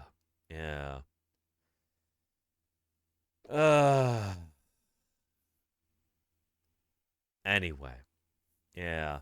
Honestly incredible, says a Truckhorn. I agree. Yeah. But this is the thing. When people like politicians like this have something to sell you, if they're trying to attain some sort of personal power like this, they're willing to spout all kinds of nonsense. You know? So, yeah. Anyway. Yeah. It is like a bit, Truckhorn. Yeah, it's just so crazy. So anyway. With that being said, here, maybe we'll get back into this for a little bit, then we'll get into Thursday BIRDSday. There is something outrageous about such a huge body of evidence being put together, then being confirmed in all kinds of other scientific disciplines, particularly genetics. Yep. And having other people just sort of deny it for reasons that have nothing to do with truth. Yep. And this became apparent during the trial. And then you began to look towards the judge and think, how is this guy going to get out of this? Because here he is, he is a Republican, he's been appointed by George W. Bush, who has said that he thinks the jury is out on evolution and both theories should be taught. And you began to think, what is this poor guy going to do? Whatever the motivations of the Discovery Institute, the intelligent design movement, or the authors of the book Of Pandas and People, Judge Jones would need to focus on the motivation of the Dover Area School Board. Yeah. Mr. Buckingham, Oh shoot, I was trying to find the part with Ken Miller talking about what is a scientific theory and what is not. That's what I thought we were getting into here, and it didn't lead into that. It must be earlier in here somewhere. Shoot, where was that? Oh, shoot. Like, what is a scientific theory and what isn't? He talks about the... Is it here? Secrets of life. To beg the patience of the court. Here we go. This is it. Does it play by... Yeah. Something that happened in the past, evolution's happening now. So if evolution has stood up to all this scrutiny, what about intelligent design? Does it play by the same rules? If you invoke a non-natural cause, a spirit force or something like that in your research... So this is what we're talking about, things that are testable and things that are not. A scientific hypothesis has to be testable in order to be scientific and to be a proper hypothesis. If you invoke supernatural forces, then you've got a get out of jail free card. That's no longer testable. It doesn't work as science. In order for something to be science, it has to be testable in a naturalistic kind of way. And here's Ken Miller to talk about that. Well, an actor portraying Ken Miller. If you invoke a non-natural cause, a spirit force or something like that in your research, I have no way to test it. So, yep. Supernatural causation is not considered part of science? Yeah. I hesitate to beg the patience of the court with this, but being a Boston Red Sox fan, I can't resist it. Yeah. Do we have any Boston Red Sox fans in the chat right now? Or any other baseball fans, perhaps? Because Ken Miller is going to, or the actor portraying Ken Miller in this. I'm sure we'll have Ken Miller in the little interludes where it's actually him. But, yeah. There we go. Take a look. One might say, for example, that the reason the Boston Red Sox were able to come back from 3 games down against the New York Yankees was because God was tired of George Steinbrenner and wanted the Red Sox to win. In my part of the country, you'd be surprised how many people think that's a perfectly reasonable explanation for what happened last year. And you know what? It could be last year would have been 2004, I think. True. But it certainly wouldn't be science. It's not scientific. And it's certainly not something we can test. The fundamental problem with intelligent design is that you can't use... Yeah, there's Eugenie Scott. Holy cow. One of my personal heroes, Dr. Eugenie Scott. I got to meet her once a few years ago in Berkeley. In fact, it looks like she's here at UCMP. I recognize those specimen cabinets. They may have filmed her here at the University of California Museum of Paleontology in Berkeley. Yeah. Use it to explain the natural world. It's essentially a negative argument. It says evolution doesn't work, therefore the designer did it. Evolution doesn't work, therefore we win by default. But when you ask them, what does intelligent design tell you about nature? Does it tell you what the designer did? Does it tell you what the designer used to design something with? Does it tell you what purpose the designer had for designing something? Does it tell you when the designer did it? Why the designer did it? It doesn't tell you anything like that. Basically, it's a negative argument, and you can't build a science on a negative argument. There you go. Yeah. After 3 weeks of testimony on the nature of science, the evidence for evolution, and the failings of intelligent design, the plaintiffs had presented their case. Anyway, we'll continue on this in September on the anniversary of the Kitzmiller versus Dover trial.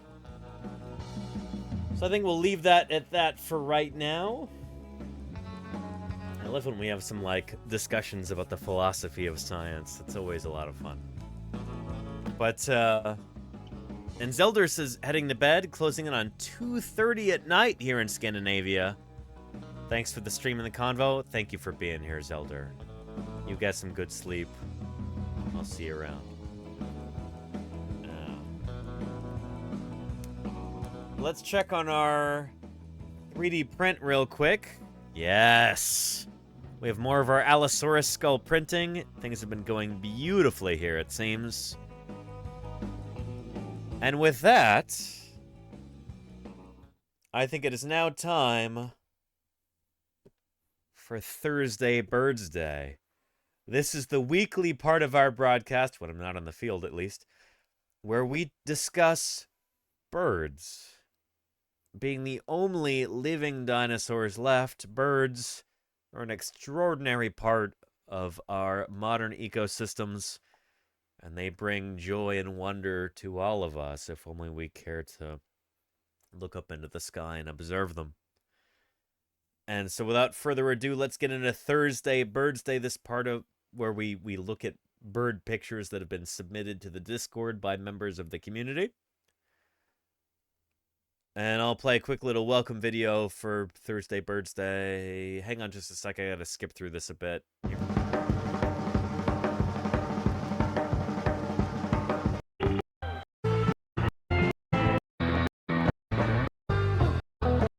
Now recognize that birds.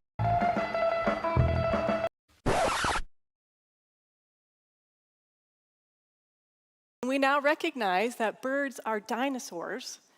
What I study is the long, deep evolution of birds from Mesozoic dinosaurs. The very concept is unimaginable. Why, if that happened, we wouldn't have a chance. How could we possibly hope to fight them? We couldn't, you're right. You're right, Mrs. Bundy. Hurry up, children, finish your lunch. Are the birds gonna eat us, Mommy? Birds have been on this planet since Archaeopteryx, 140 million years ago. Doesn't it seem odd that they'd wait all that time to start a war? Who said anything about a war? All I said's... Troodon probably fed on our ancestors, the early mammals.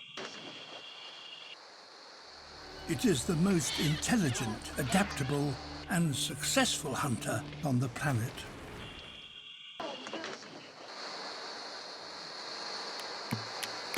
Look at the gap.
That's not bad for a quadruped. You gotta check your mirrors, just side of your eye. Side of your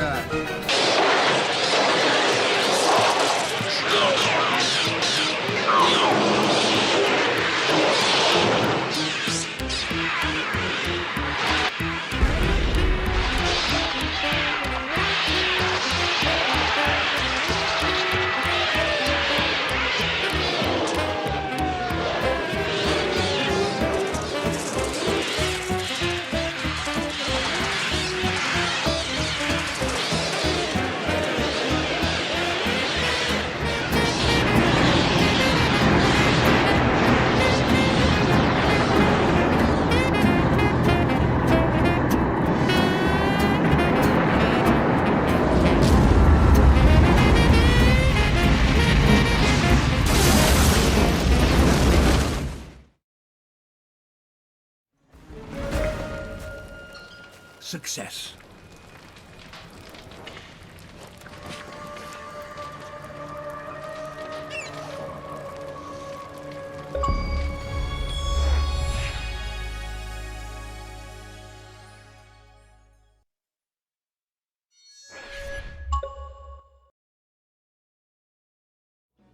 Well, well, well.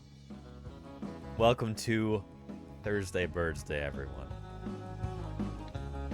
Right now I'm going to open up our Discord, which I haven't looked at in like 3 months here. Holy cow. And I believe Claire Burr has actually opened up for us a new Thursday BIRDSday channel. Right? Let's take a look. I have 352 notifications. Yowza. But we've got our new Thursday BIRDSday. There we go. Beautiful. Excellent.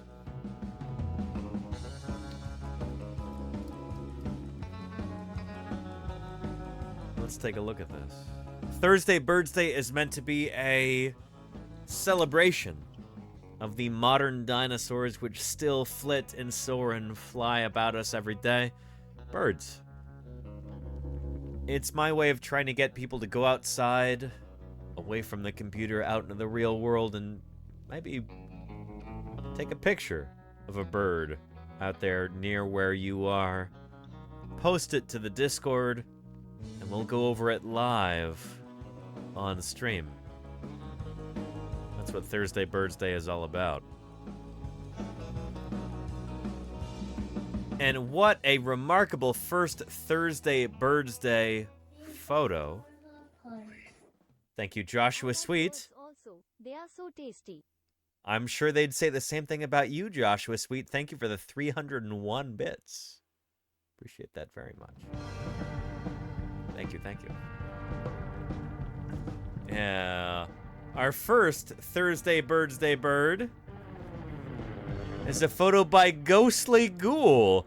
This is a bird that we actually have 2 different emotes of. And Claire Burr has just posted both of those. This is a shoebill. Balaniceps rex. This is actually a bird that Truckhorn's got it, and Lenina's got it too. There we go. There's emotes. This is a kind of bird that I'm actually going to be publishing on soon. This is in an upcoming publication that I'm working on. And your favorite bird, Mia Miyakota, they are pretty incredible animals. They really are. Truly astonishing. Ghostly Ghoul says, old photo from 2015 of a shoebill stork giving me and my boyfriend an icy death stare at the Houston Zoo. Yeah, they are pretty remarkable animals. Let's take a look at shoebills. Let's look them up on the old Tree of Life here while we're at it. There we go. Shoebill. Balaniceps rex. Let's zoom into them.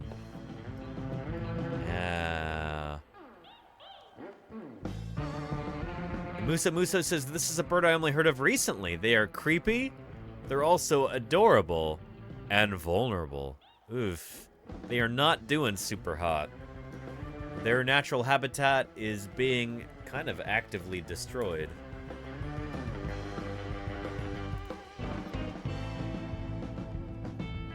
Let's find a nice video on shoebills. Perhaps? There we go. The shoebill is the strangest bird in the world, or shoebills are metal. Let's watch shoebills are metal. We've seen this before from Animalogic, but it's good stuff. It'll do justice to our shoebill here. Let's take a look. You see a shoebill, you might think that they look like dinosaurs. And the awesome thing is, they actually are dinosaurs. That's true. They literally, legitimately are dinosaurs. And the awesome thing is, they actually are dinosaurs. They are. As all birds are. Birds are dinosaurs. Hi, I'm Danielle, and you're watching Animalogic. Hey, Ghostly Ghoul, we are talking about your picture. All birds are modern dinosaurs within the Clade Viale in Dinosauria. But more so within than other Theropoda birds, in Dinosauria. shoebills really look the part. They get their name from their almost comically oversized shoe-like bill. The rest of their body... And Muso says, don't they only live in a tiny part of the middle of Africa somewhere? They live actually across a wide swath of Africa, but their habitat is being destroyed, and that habitat is shrinking as a result. Yeah. From their almost comically oversized shoe-like bill. The rest of their body is also really strange, looking like a hodgepodge of different creatures. They have very ostrich or cassowary-like legs, a stork-like body, and a squarish head that looks like it might belong on a dollar bird, but with the flair of a mandarin duck. And their call? Well, the word jackhammer comes to mind. Or machine gun. Shoebills are the only member of their genus, and the only other members of their family are hammercops. They are all... Yeah, and so we actually saw them right over here. So there's our shoebills right there, and hammercops, Scopus umbretta, are the only other members of their family. So this is a group of kind of relic birds where they diverged 50.4 million years ago. They are the only members of their family still around. So that makes them pretty special. They're very unique in that regard. Also super weird looking and are named as such because they're essentially hammerhead birds. While people often call shoebills shoebill storks, they're actually more closely related Not storks to at all. herons, ibises, and pelicans. Yep, in fact, we can see that right here. So they come off of this clade. Pelicans, tropic birds, cormorants, and relatives. They're not related to storks closely at all. There's our shoebills right there. And their only confirmed ancestor is Golithia, a giant bird who measured over 2 meters tall. Shoebills are endemic to eastern Africa and live in swamps from Sudan to Zambia, though some vagrant... So it's not a tiny part of Africa. This is a bit of land that is larger than, like, most countries in the world. Holy cow. Shoebills have got a pretty wide range. In fact, that's actually like significant latitude right there that they can range across. But habitat loss is something that is threatening them for sure. Birds have been spotted as far west as the Congo River. And Ovoid Ovi, how are you doing? Welcome, welcome. Good to Adults have you can here. reach well over 1 meter in height, and the tallest one ever found measured 152 centimeters tall. About up Holy to cow. here. In order to carry their large bodies, they have huge wings, measuring from 230 to 260 centimeters wide. Pretty enormous. LeBron James, for comparison, has an arm span of 218 centimeters, quite a bit less than an adult shoebill. These massive wings are great for soaring, and because of their large size, they flap their wings much slower than most other species of bird, only flapping them about 150 times a minute. Despite their large stature, they only weigh between 4 and 7 kilos. A testament to their light, hollow bones. Their massive shoebill is the third longest in the animal kingdom, ranking after storks and pelicans. But their bill is much larger. It has a bigger circumference than any other bird. They may look clunky, Pretty amazing. but their bills are deadly effective tools. The edges of their bills are razor sharp, which is helpful. They're not really razor sharp. Anybody who uses that term, it's like, have you ever felt a razor? Like, the bill of Balaniceps rex, the shoe bill, is not razor sharp. To be razor sharp, it would have to be as sharp as a razor, you know? Anyway, they're not cutting through lungfish or anything. Yeah. As they often will decapitate their prey when hunting. They'll also use their sharpened bill to mow down grass to expose prey. If you look closely, you'll notice their bill isn't entirely rounded, and their upper They've got that mandible forms a subrostral very notch. sharp nail at the end. They use this to stab and impale their prey. Wicked. They also have very large feet, and their middle toe can be up to 18 centimeters long. This helps a lot when you live in the swamp and spend hours of the day completely still, perched on floating debris, waiting for prey.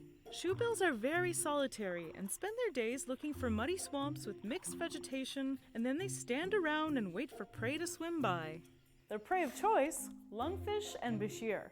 These two species are particularly interesting because And hang on, those aren't two species. There are multiple species of lungfish. The African lungfish, West African lungfish, I think is Protopterus. There's a bunch of different species of them. So let's search. Protopterus. There we go. There's the Kenyan lungfish, the slender lungfish, a number of other species of this same genus. There you go, Protopterus, right there. There are 5 species of Protopterus. And I think all of them are fed upon by lungfish. The Australian lungfish, of which I have a 3D print, I'll be hopefully painting that soon, is the sister species. But yeah, holy cow, there's 5 species of African lungfish like that, Protopterus. Because both can breathe outside shear. These two species are particularly interesting. That's actually at least 6 species. Because both can breathe outside of the water. They use their ability to get away from predators chasing them underwater. And holy cow, ovoid ovi, you can find an Australian lungfish. They're also called the Queensland lungfish because they're most common in Queensland state, Queensland province. What do you call your subdivisions of your country there, down there in Australia? Oh, I call them provinces or states. What do you call them? States. Thank you, Rosand and Bean Counter-Strike. Yeah. Shoot, let me go grab my Australian lungfish 3D print. I don't have it fully painted yet, but I'll go grab it. I'll be right back. States. Oh, good on ya. There, find a keeper. Be right back.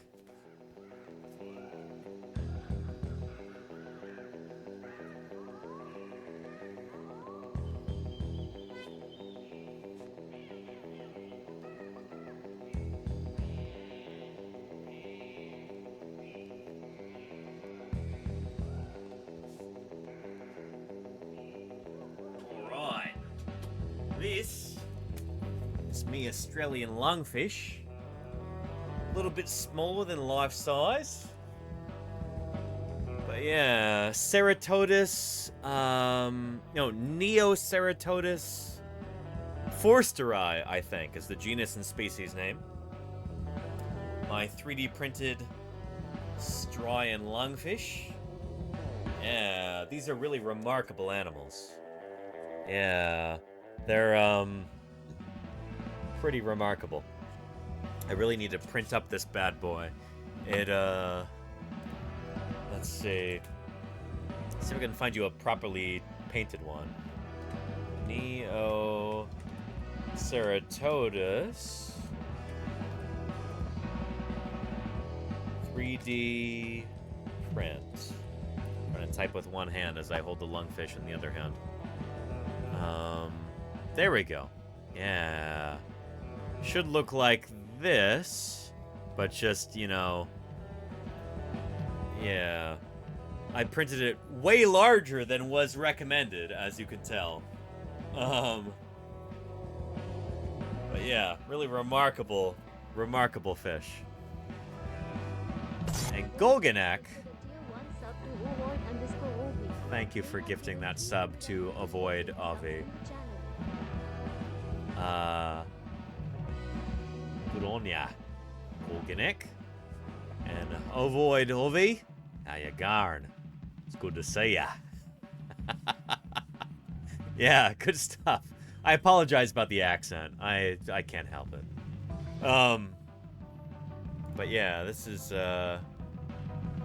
really lovely. Maybe we'll watch a video about Queensland lungfish next because they're such cool critters. They really are. Yeah. It's a compulsion.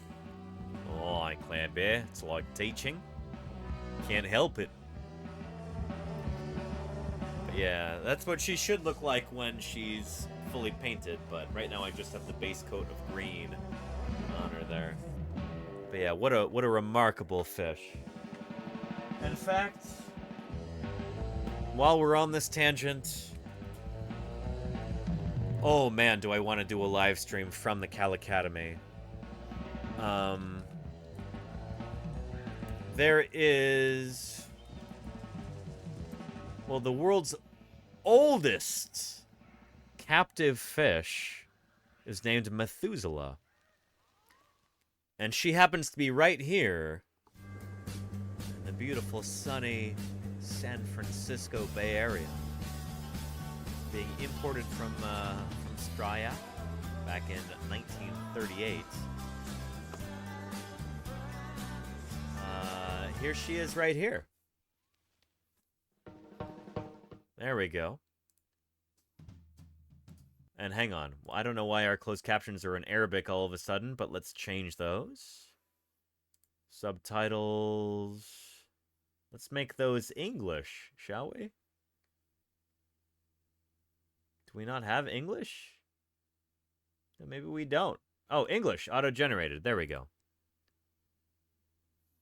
Yes, indeed. There she is. Isn't she beautiful? Yeah. When I look at Methuselah, I think about the tens of millions of people that must have visited and connected with that fish through the glass in the 80 years or so that she's been here in San Francisco. Methuselah arrived in San Francisco on November 6th, 1938. Holy cow, November 6th, 1938. I wonder if it would be possible, just spitballing here, thinking out loud, to do a special birthday stream for Methuselah on November 6th. 2028 would be more appropriate, but it's 2023. That's, 5 years. Yeah. So, hang on a minute. Pull up my calculator. 2023 minus 1938. That would be 85 years. That's a good round number, I suppose. It's a multiple of 5. I wonder if I could get in contact with the Cal Academy and do a special birthday stream for her, because that would be super, super cool. On the Matson lines. Based on my interactions with her, based on her behavior, my educated guess is she's a female. I peg her at around 85, 90. It's quite possibly the world's oldest fish in a public aquarium. One of the biggest questions we get all the time is, how long can it live? And nobody really knows. I would guess a fish like that could live 100 years. She eats a lot of things. I offer her prawns, cut clams, whole fish. Her health is good. A lot of people don't know this, but they also like fruit. So I offer grapes, blackberries, and her favorite is figs, which is really amazing. I hand feed her. It's just like a strong slurping motion. That's Blue's birthday. Cool, Lenina. That's neat. She likes belly rubs, really. It's actually kind of sweet. In the wild, lungfish are found in places where the water quality can change quite dramatically. They live in these pools of water that could sometimes go stagnant or, during the dry season, sort of dry up a little bit. And so they're real resilient.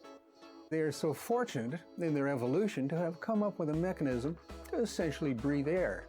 Yeah. In their evolutionary experience, having survived as long as they have, they've got a lot to teach us. One of the things I find most fascinating about this fish and the story of Methuselah is it really helps reinforce this idea that there's still so much more to learn about the natural world. Absolutely. Yeah. Very, very cool stuff. And of course, Methuselah, the Australian lungfish, is sister taxon too. There's Neoceratodus forsteri, the Australian lungfish. Sister taxon to... Oh, shoot, to the South American lungfish? I didn't realize that. And then we've got Kenyan lungfish, slender lungfish, marbled lungfish, and West African lungfish. The 4 of which I believe are eaten by shoebills. To get us back to shoebills here. So, and is 85 a lot for a lungfish? It's the oldest... Not just a lot for a lungfish, that is the oldest captive fish in the entire world. On planet Earth. Ovoid ova. Yes, that's, she's the oldest one. So yeah. And what is a bishir? Well, let me show you, Lugnudo. What is a bishir? They're also, I've heard them pronounced bikers before? It's B-I-C-H-I-R. Yeah, Bishirs or bikers. Yeah, sometimes they're called dinosaur fish, but they're not actually dinosaurs. Let's take a look, maybe. Yeah.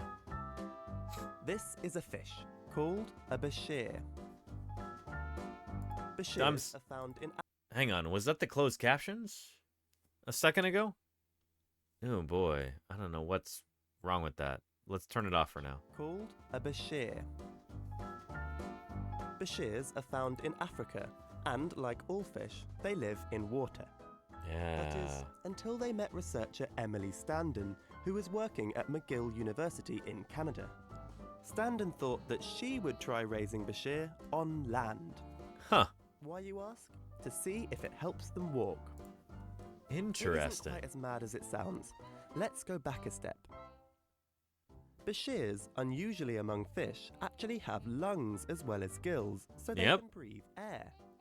But having lungs doesn't mean you can walk, as demonstrated by this lungfish's failed attempts at perambulation. So I think that's a West African lungfish trying to walk. It has lungs, but yeah. But there are fish that do take tentative steps. Like a mud skipper. Arguably, the masters of fishy walking are these, mud skippers. Yeah. Bashirs too can make flappy forays over land, but they walk in a very different way. In fact, scientists think they walk like the ancestors of all tetrapods might have walked. Very Fishopods, cool. if you will. Yep. So when land animals first came up onto land, they may have first moved kind of like this. When we're talking about the transition from water to land in tetrapods. Yeah. Studying how they react to a terrestrial environment could help us understand how the very first fishy footsteps were taken on land. Standen's bashirs grew up in a decidedly damp but totally terrestrial environment. This is super cool. She and her team set up some high-speed cameras, placed the bashirs on a stage and let them go. They compared their walking abilities with those of bashirs raised more traditionally, you know, in water.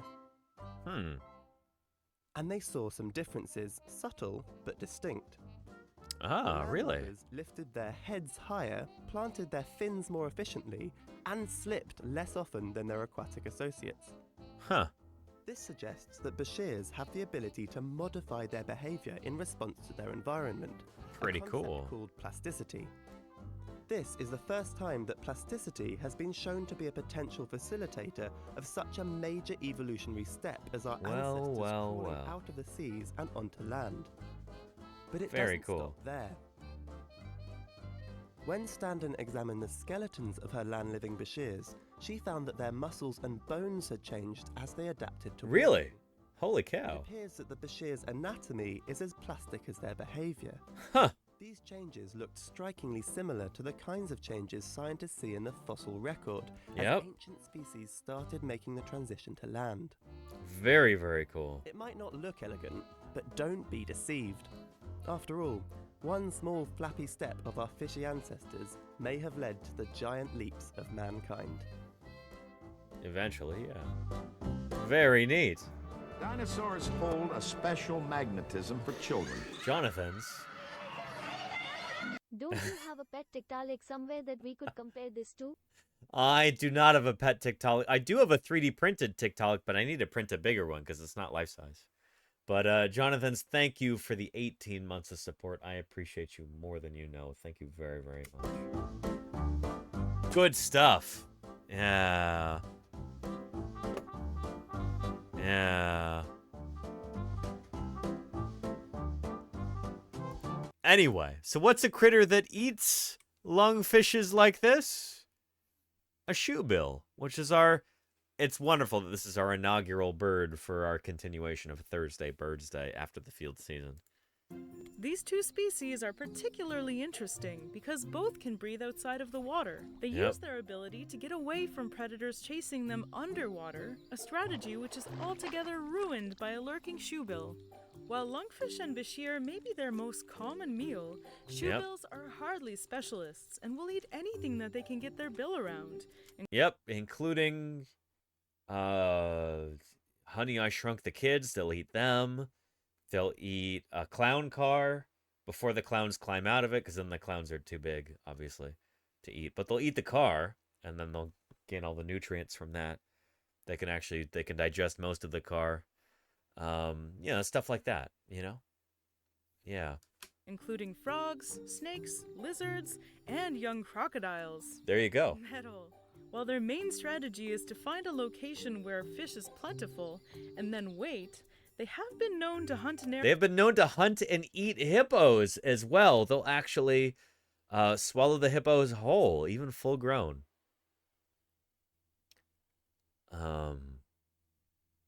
No, that part's not true. Here, let me go back a ditch. Location where fish is plentiful and then wait. They have been known to hunt in areas preyed upon by hippos, as hippos will scare the fish and force them to surface. Cool. Easy pickings for a shoebill. Though if a fish refuses to surface, shoebills will use their bill to dig them out of any burrows they might be hiding in. If you couldn't guess, these constantly pissed-looking birds are very territorial when it comes to nesting. They nest very far from other shoebills and will fight any competing shoebills and predators like crocodiles that get too close. Shoebills are monogamous, which is adorable, but they're not great parents. After their eggs hatch, they tend So they'll eat all of their eggs and then they'll eat their mate. No, I don't actually know.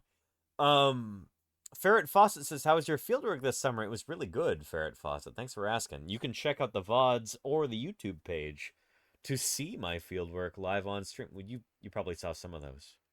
I was out there for like 2 months, but yeah. to only raise the strongest baby, leaving the others to perish. Highlander rules, The babies start fighting each other very early on to be selected as the chosen one. Yep. Shoebills reach sexual maturity at age 3 and can live over 30 years in the wild. Between 50 and 80% of their population can be found in South Sudan, with around 5,000 of them living there. They are listed as vulnerable, and their numbers are declining due to hunting, habitat destruction, and capture for the zoo trade. Their amazing jackhammer sound is one of the few sounds that they produce. And they use it to communicate greetings and threats. But with shoebills, the greetings are usually pretty threatening. So what animal should I check out next? Please let me know in the comments. Well, there's a shoebill right there. And thank you again to Ghostly Ghoul for bringing that up. That's our first Thursday BIRDSday bird of the latter part of the year. Appreciate you, Ghostly Ghoul, for posting it. Good stuff. Yeah. And then after that, legendary birder Green Herring right here with a European robin? Green Herring says, "Over the summer, I went to Ireland for 2 weeks. My first vacation in years, and the first time I've seriously birded outside the US. All told, I added 53 new birds to my life list." That's so cool you have a life list, Green Herring. Holy cow. It's pretty much impossible for me to pick a favorite, so I give you the classic, the iconic European robin. Yes. No relation to the American robin, old world flycatcher versus thrush. American robin is actually much more closely related to a couple other thrush species that I saw for the first time on this trip, the Eurasian blackbird and the song thrush. If anyone wants to see the rest of my Ireland bird photos, here they are. That is super cool. Holy cow, look at that cormorant right there. Lovely Green Herring. I'll have to look at these later. But this reminds me, this bird right here, the European robin, I actually first encountered this bird through a Twitter page.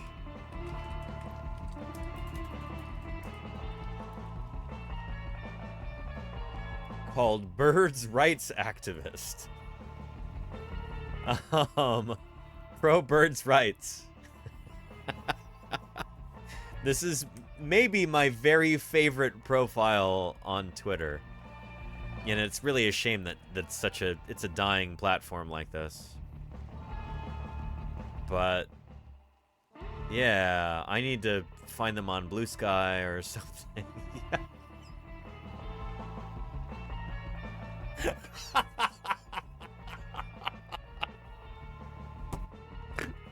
Sorry. Oh boy. Oh, and shoot, they're on Blue. Well, let me do this right now.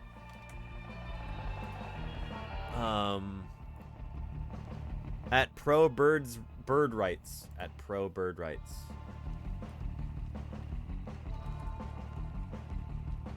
There we go. Yeah, excellent. Follow.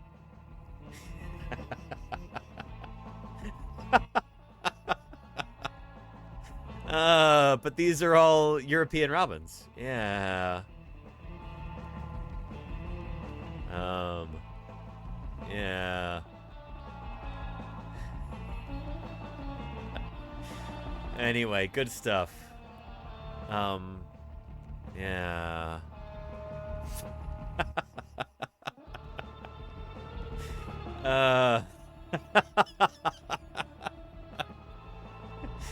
Oh boy. Yeah. Yeah. Really spectacular. Spared no expense. Reaganation. Reaganation gifted a tier 1 sub to Green Herring. Thank you for gifting, Green Herring. I really appreciate that. Sorry, I'm just amusing myself. Looking through all the... Anyway, yeah. Good stuff. Good stuff. Yeah. Anyway, lovely, lovely bird there. Green Herring. Exquisite. Very well done. A European robin. So yeah. Yeah. And K Trucker Ken says, I need to get on Blue Sky. Haven't figured out a good new handle to switch from K Trucker to. You could do like Paleo Ken or Fossil Ken. Ken, my job is fossil. Something like that. I don't know, Ken. Yeah. I don't mean to be telling you how to do things. You'll figure something out. It'll be cool. Yeah. But yeah. Yeah. Rip off Jim with Paleo Ken. I mean, you totally could, Ken. Yeah. Yeah. That would actually be pretty cool. Is Jim on Blue Sky yet? I told him I would send him an invite if he needed one. Because I have some, I think I have 2 codes.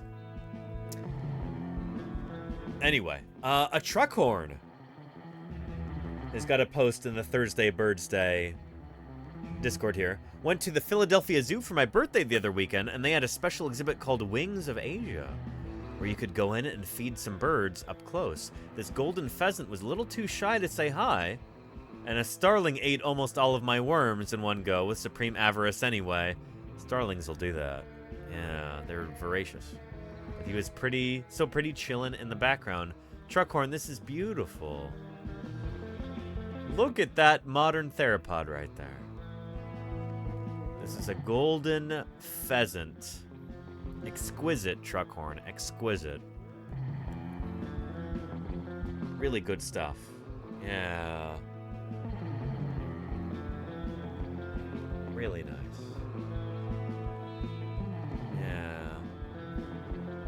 Yeah. By the way, speaking of starling slander, I'm actually reading a book right now about starlings and about how they are wonderful birds who would do no wrong. No, the book isn't about that. The book is called Mozart's Starling by Leanda Lynn Haupt, and it is a beautiful book. I really, really kind of adore this author. So the author actually adopted a starling. There were some starlings that were scheduled for execution by the Parks Department in Seattle, I think. And the author stole one of the starlings before it could be killed and raised it as her own. And then, so she goes into detailing that, like the introduction of starlings to North America, starling natural history, and Mozart, the famous composer, his pet starling. It's a wonderful book so far. I would highly recommend it. Really, really good stuff. I'm like a third of the way through the book so far, and I can't wait to read the rest of it. So yeah. Yeah, the starling does not belong in North America. It's an invasive species. Part of the book is about that, Kennedy. Yeah. So yeah. And Green Herring says the starling is pretty much the only wild bird you can take and keep as a pet in the U.S.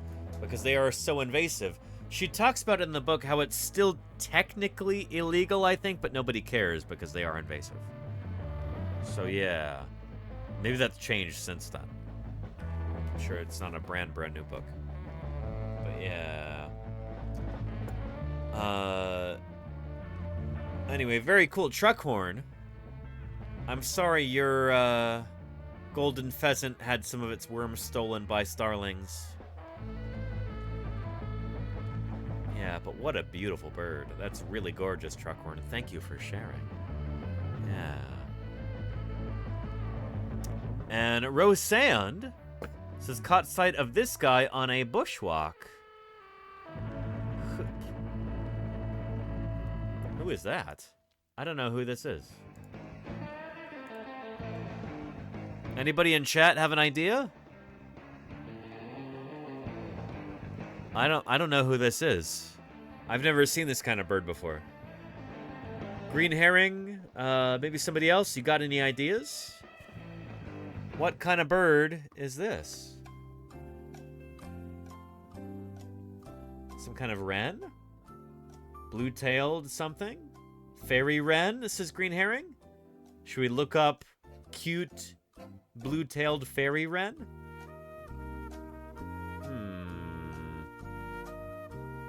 Let's do it.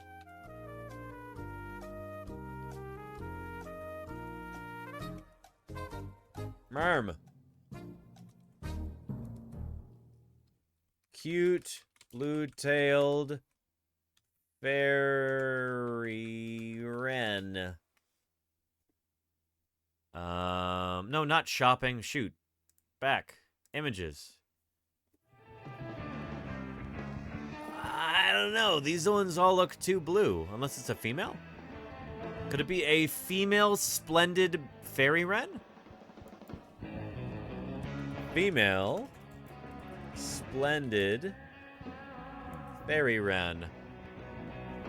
Ooh, I think this might be her. What a beautiful little bird. Very nice. Yeah. Lovely. I think that's probably her. Again. Yeah, maybe. Although the wing patches are not blue like they are on some of these. But not on others. This one I don't see any blue. Could be younger. Could be... Yeah, that one looks a lot like it. That's probably her. Yeah. Could be a juvenile female too, my airspace. Good point. Yeah.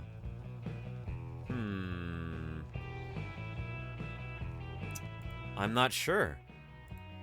If we have any professional ornithologists in the chat, that might... Yeah.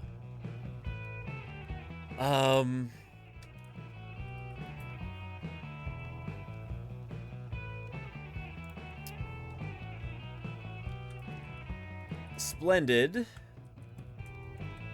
Fairy wren. Oh, come on.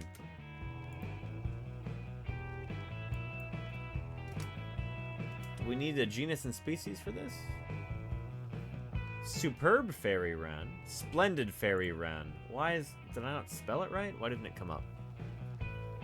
Anyway. Yeah. Yeah. And 5-line skinks. Interesting regulation. That's probably the same pigments in those scales or those feathers. That does not look like the same critter. What? I'm not sure. Where are they from? Splendid fairy wren. Explain yourself. They're from Australasia. Okay. There's their range across Australia. Not native to Tasmania, apparently. Interesting. Okay. Very cool. Very cool. Woolsey Land. Oi. Good on ya, Milky Hoots. Yeah. Pretty cool. Southwest Queensland. Very nice. Alright. Well, very cool. Thank you for posting there, Rosand. I appreciate it very much. I love this. This is a classic Thursday BIRDSday photo. Just a fleeting glimpse of a bird happened to snap a photograph of it while outside enjoying the great outdoors. That's really cool. I like that a lot. Thank you, Rosand. Good stuff. Now from Ms. Art Rolls at the zoo, that looks like a cardinal. I saw some of these guys in Ohio when I was there this summer. It was a long walk to Ohio from Wyoming, but you know, made it work. They've got really amusing sounding calls. It almost sounds like a laser gun, like pew pew pew pew pew pew pew. That looks like an American cardinal to me. I don't know. What do you think, chat? American cardinal?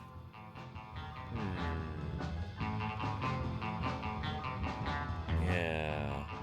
Here. Let me find a cardinal call.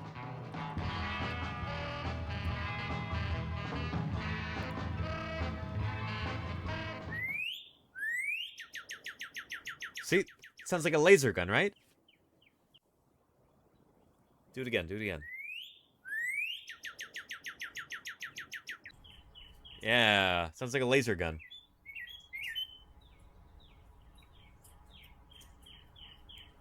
Cardinal. Very cool birds. Yeah. Super neat. They, I've only really seen them in the eastern time zone of the United States. Which includes Ohio. Yeah. Very cool. I'm pretty sure that's what this bird is right here.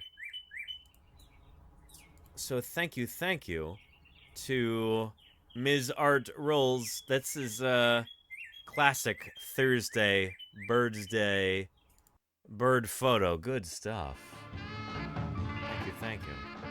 Yeah. Lenina says, we have a pair that feeds at our suet feeders. You've got suet feeders? That's awesome, Lenina. That's very cool. Shoot, that reminds me, I need to refill my hummingbird feeder tonight. Because I won't have time to do that tomorrow and it's running low. But yeah. Anyway. HD and HB says, most California birds don't have bright primary colors. We get scrub jays and Stellar's jays with like a bright blue. But yeah, I think you're mostly right, HD and HB. Yeah, most. You said most, not all. Yeah, you're right. You're right. We have very few yellow, cyan, or magenta birds in California. Yes. Yeah. And the northern cardinal is the state bird of North Carolina. I think it's actually the state bird of too many states, Artnam, right?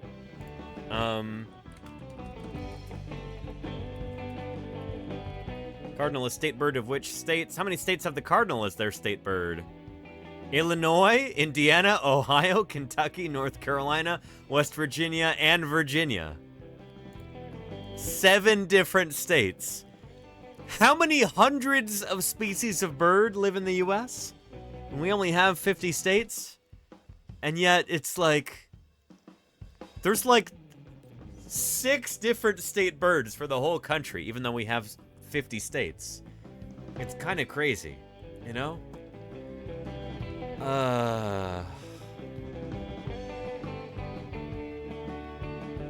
So yeah, but the cardinal is the state bird of Ohio. It is indeed. I was there this summer. I saw some cardinals. I heard some cardinals. Yeah. Yeah. Anyway. Yeah. And Mia Miyakota says, shout out to the scissor-tail flycatcher for being a cool state bird for Oklahoma. Mia Miyakota, that is a cool state bird. But you know another very cool state bird?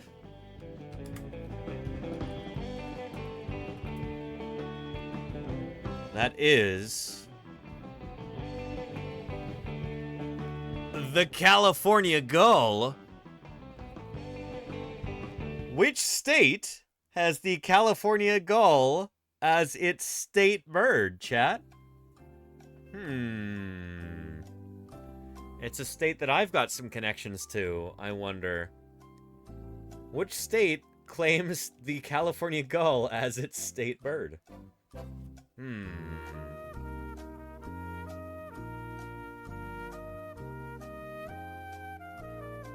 Let's see.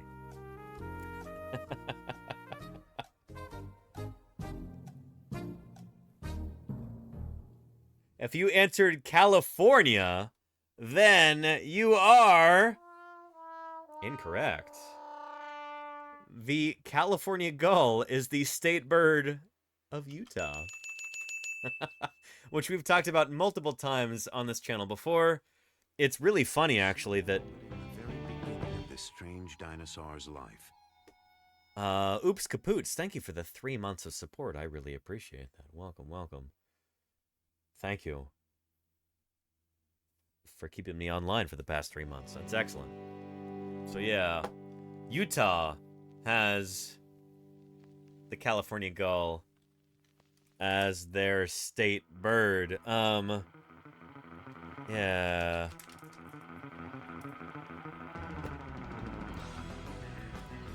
Here we go. Let me see if I can find this. We've watched this clip multiple times before.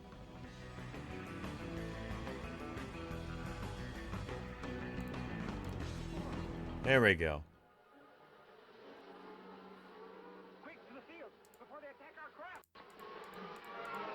So Utah settlers in the Great Salt Lake Valley. Tell them to bring rakes, shovels, anything they can fight with. Uh-oh. A giant swarm of Mormon crickets. They're grasshoppers in this. That's not entirely accurate, but whatever.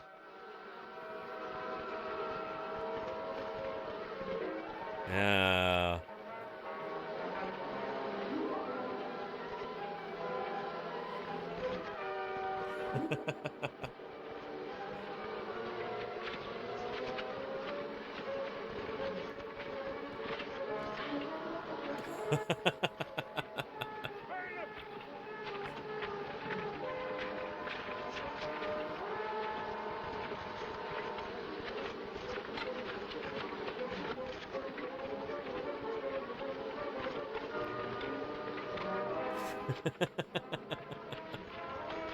Check out the swag on these guys.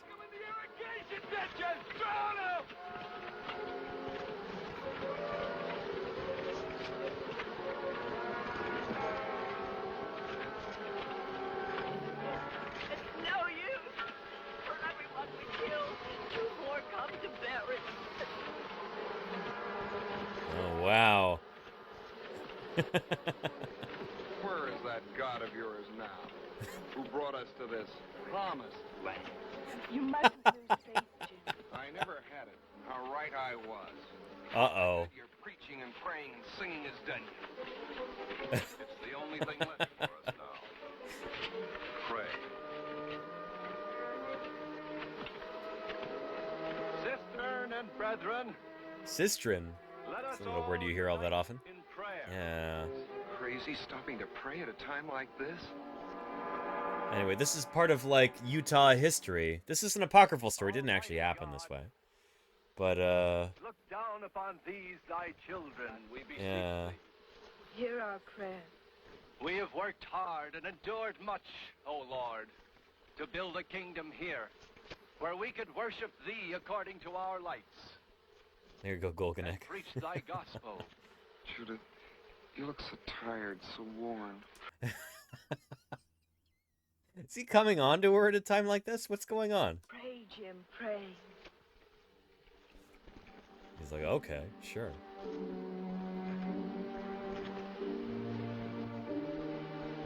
Rid us of these varmints, Lord. Even as thou didst rid the land of Egypt of its plague of locusts in the days of Moses. Save this land. Don't let these people starve. Not for myself, but for her, O Lord. We ask in the name of Thy Son, Jesus Christ. Hang on, I've got a moth flying around over here. Come here. Did I get you? Oh, I did. Hang on. Let me go take this moth outside. I don't want to kill it. I will be right back. You hang tight. Chat. Hang on a minute.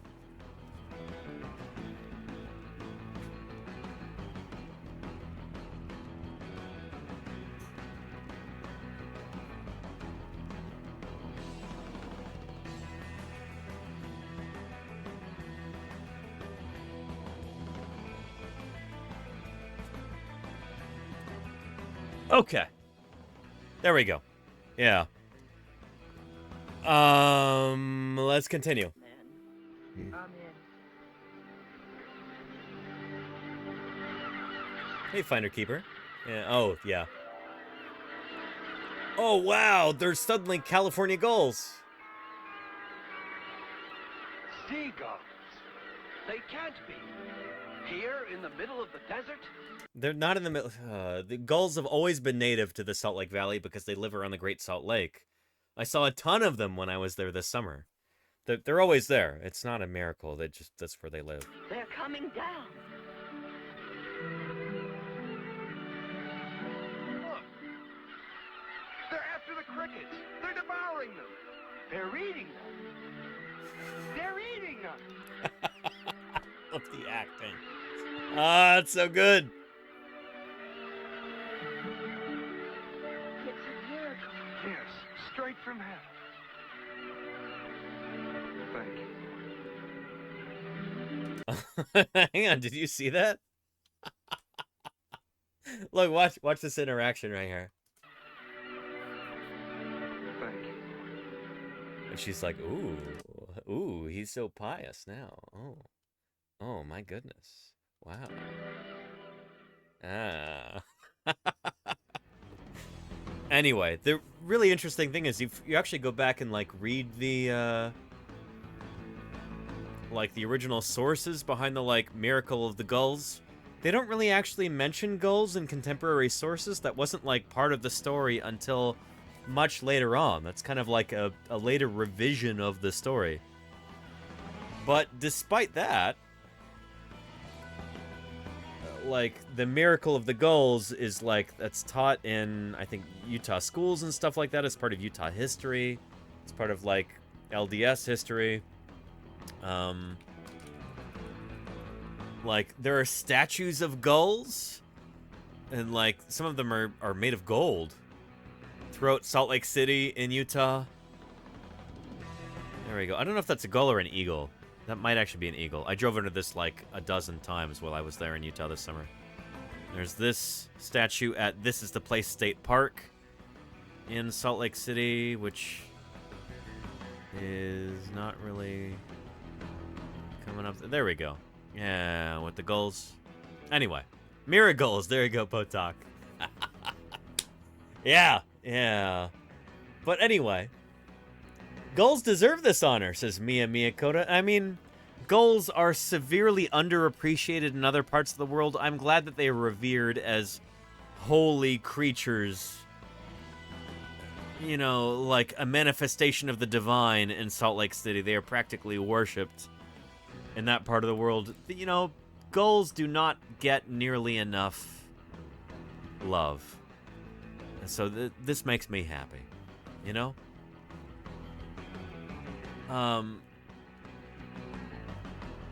Yeah. Yeah. It's...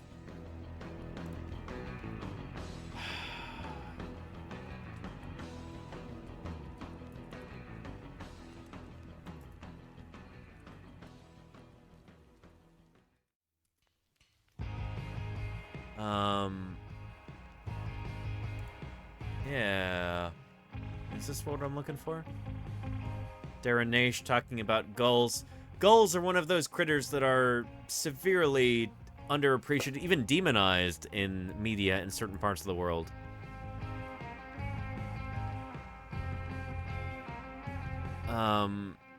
Yeah.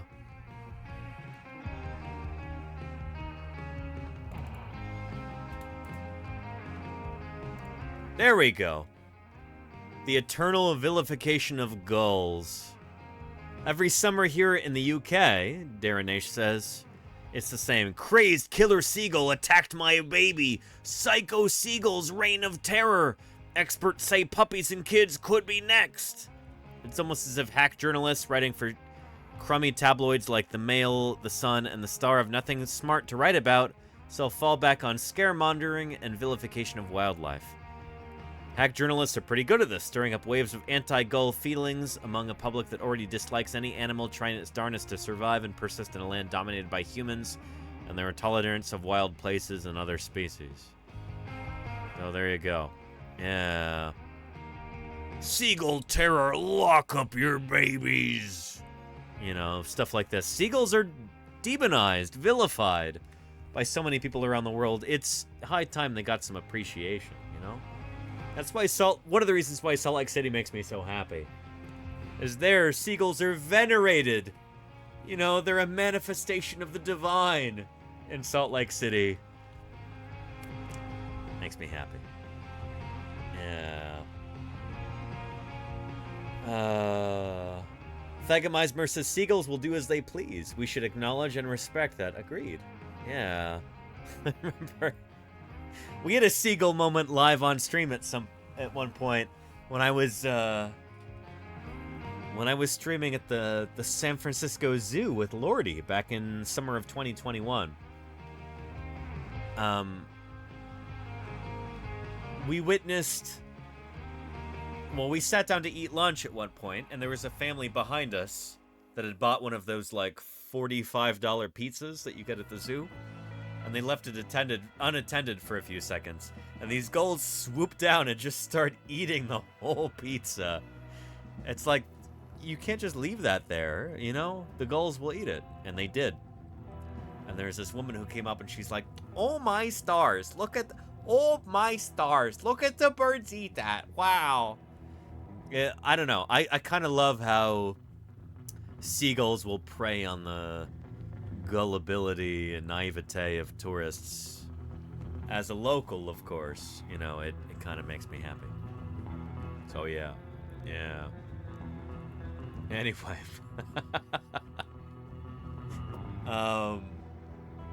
Yeah. I don't know how we got to gulls from cardinals, but very cool, Ms. Art Rules. I appreciate your cardinal. Let's continue. Oh man, shoot, we have so many more now. Layer Trop says, went hunting for slime molds, found this fella instead. One of my favorite birds. Hemiphagia novelislandiae. What is this? Let's look them up. And let's copy and paste. Layer Trop, very nice. Let's find him on the tree of life. Burp. Why did that not copy? Copy. Paste. Enter. The New Zealand pigeon. All right. Very nice. Yeah.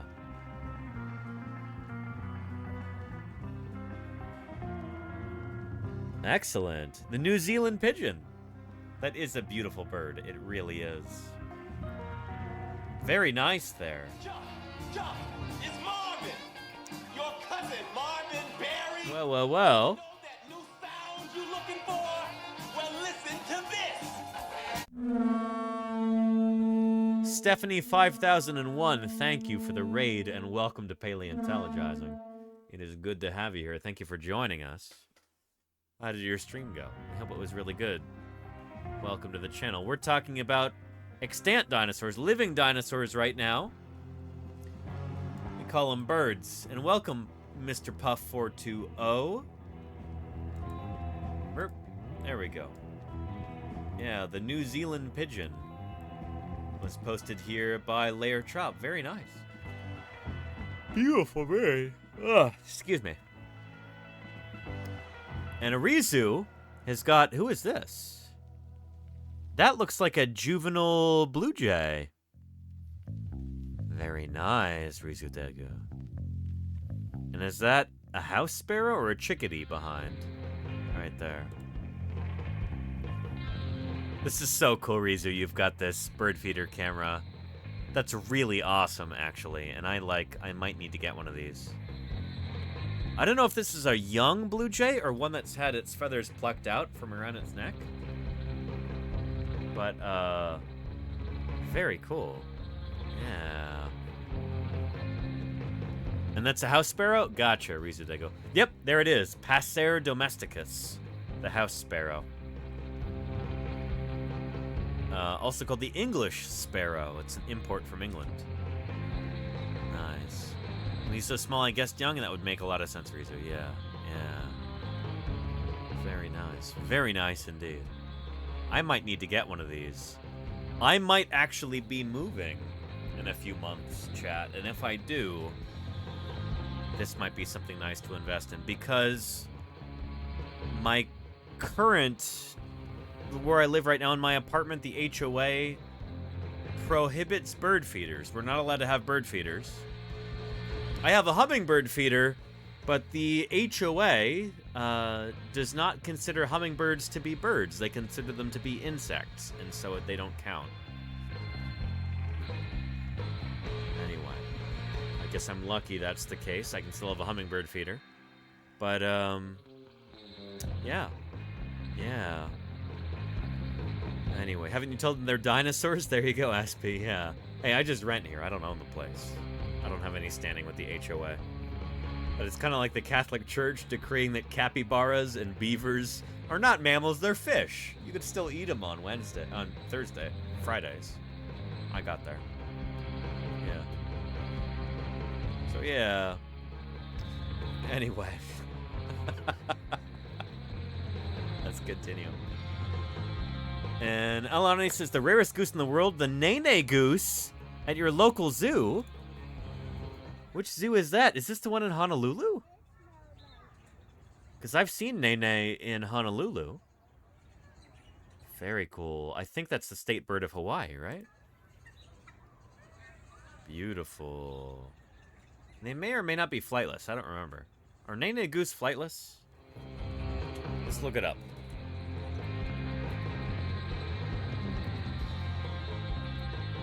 Are they flightless? They are capable of flight. Yeah, but they spend most of their time on the ground, like most geese do. I doubt most geese spend most of their time in the air. Yeah. Yeah. Very nice. Beautiful. Beautiful bird there. Native to the Hawaiian Islands. Endemic to the Hawaiian Islands. They're one of the few, native Hawaiian birds that are still around and haven't been driven to extinction. Really nice. They're found wild on the islands of Oahu, Maui, Kauai, Molokai, and Hawaii. And they are designated the official state bird of the state of Hawaii. There we go. Thank you, Analani, for posting that. I really appreciate it. That's awesome. Yeah. Miyakota says, this is Slappy, a Modena pigeon that I had the pleasure of meeting at the American Pigeon Museum and Library. He was aptly named the American Pigeon Museum and Library. That sounds amazing. What else did they have at the American Pigeon Museum? This is Columba Live, of course, the African rock dove, also known as the feral pigeon. We need to look this up. American Pigeon Museum?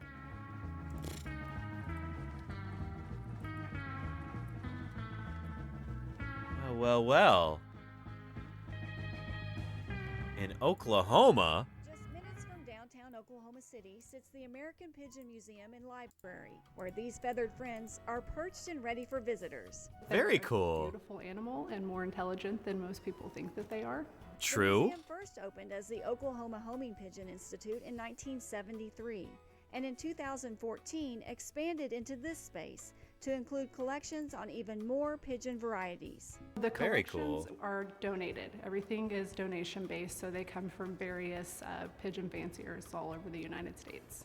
Very There are cool. 3 main exhibits inside to experience. The first you'll see as soon as you enter the main gallery, called Pigeons in Wartime. They would carry messages about enemies, where enemies were located.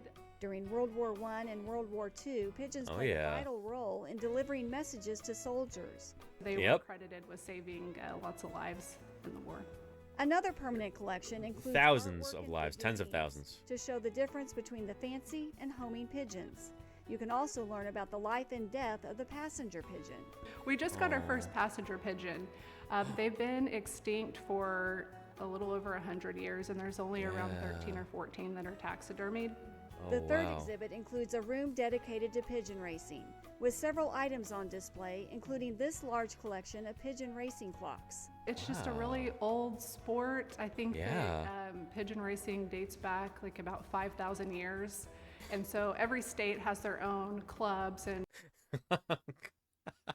Young Earth creationists are like, that can't be the case. The Earth didn't exist back then. 5,000 years ago. What are you talking about? No, pigeons have been domesticated for a long time. it's still a popular sport. We're trying to get more younger people interested in it. After you look at all the exhibits inside, head outside to see some real live pigeons. And some of them you can even hold, like my friend Elvis here. Oh. They just have all these different qualities that are different and bred to look unique, and people show them. We get people from all over the place, and usually it's someone that has looked it up and kind of is looking for something quirky or different to kind of check out. So whether you're a pigeon fancier or not, join the thousands of worldwide visitors to this free museum to learn more about the bird known as man's oldest feathered friend. Shoot. Discovering Oklahoma and Oklahoma City. Yeah, so pigeons may have actually been domesticated before chickens. I'm not totally sure.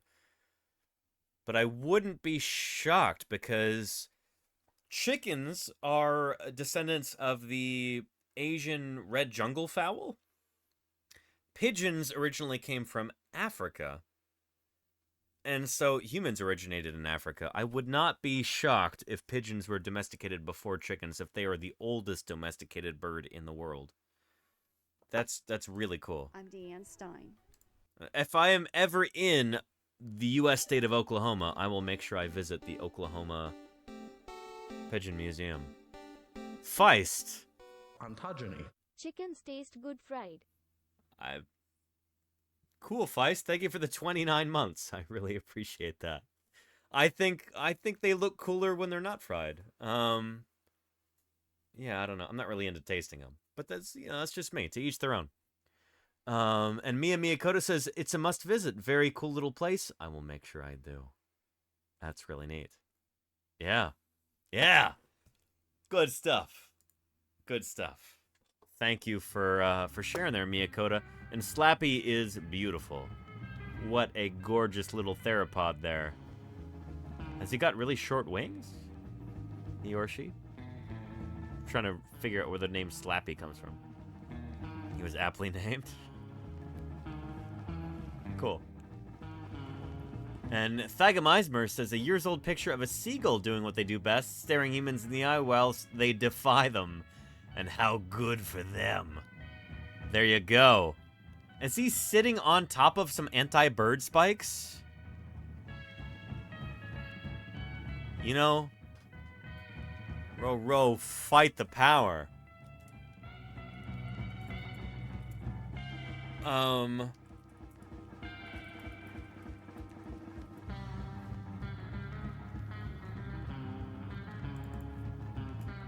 There we go.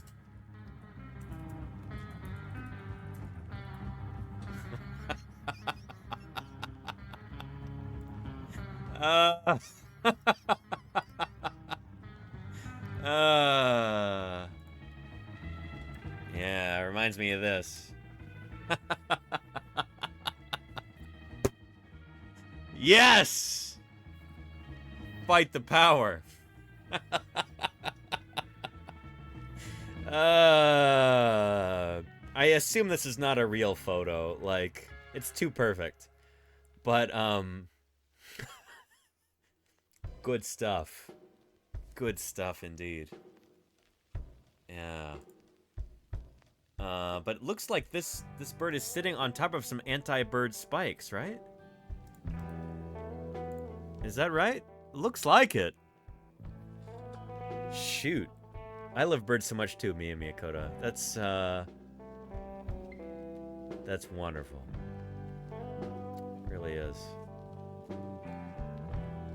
Let's see who else we've got here. An Arctic gyrfalcon that can sense to hunt with a human. Very, very cool, Meow House. Look at that beautiful plumage. It feels very Arctic. Tundra-colored, you would even say. Gorgeous. And it even looks like there's some bits of, like, flesh on the beak that results of its latest meal, perhaps. Yeah, and again, falcons, they've got that brow ridge line where they're just like, you know? As human beings, it's almost impossible to look at a bird like this and not see some kind of personality there with that brow ridge. That's very, very cool. Yeah. Just looks very stern, you know? I know this is not an eagle, this is a falcon, which is, strictly speaking, closer to parrots than it is to eagles. But it reminds me of, Sam the Eagle. Very stern looking with that brow ridge, you know?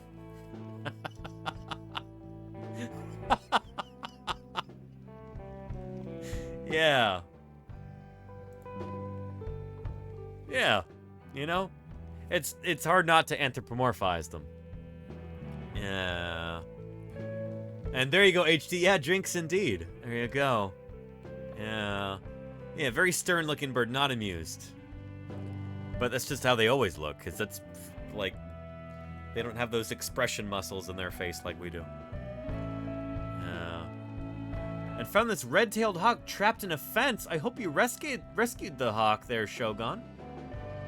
Holy cow. Yowza, that's dire. I sincerely hope that you've rescued this beautiful bird. Holy moly. And Espy says 3 photos from the land down under. From my sister who lives in Melbourne. My parents visiting her.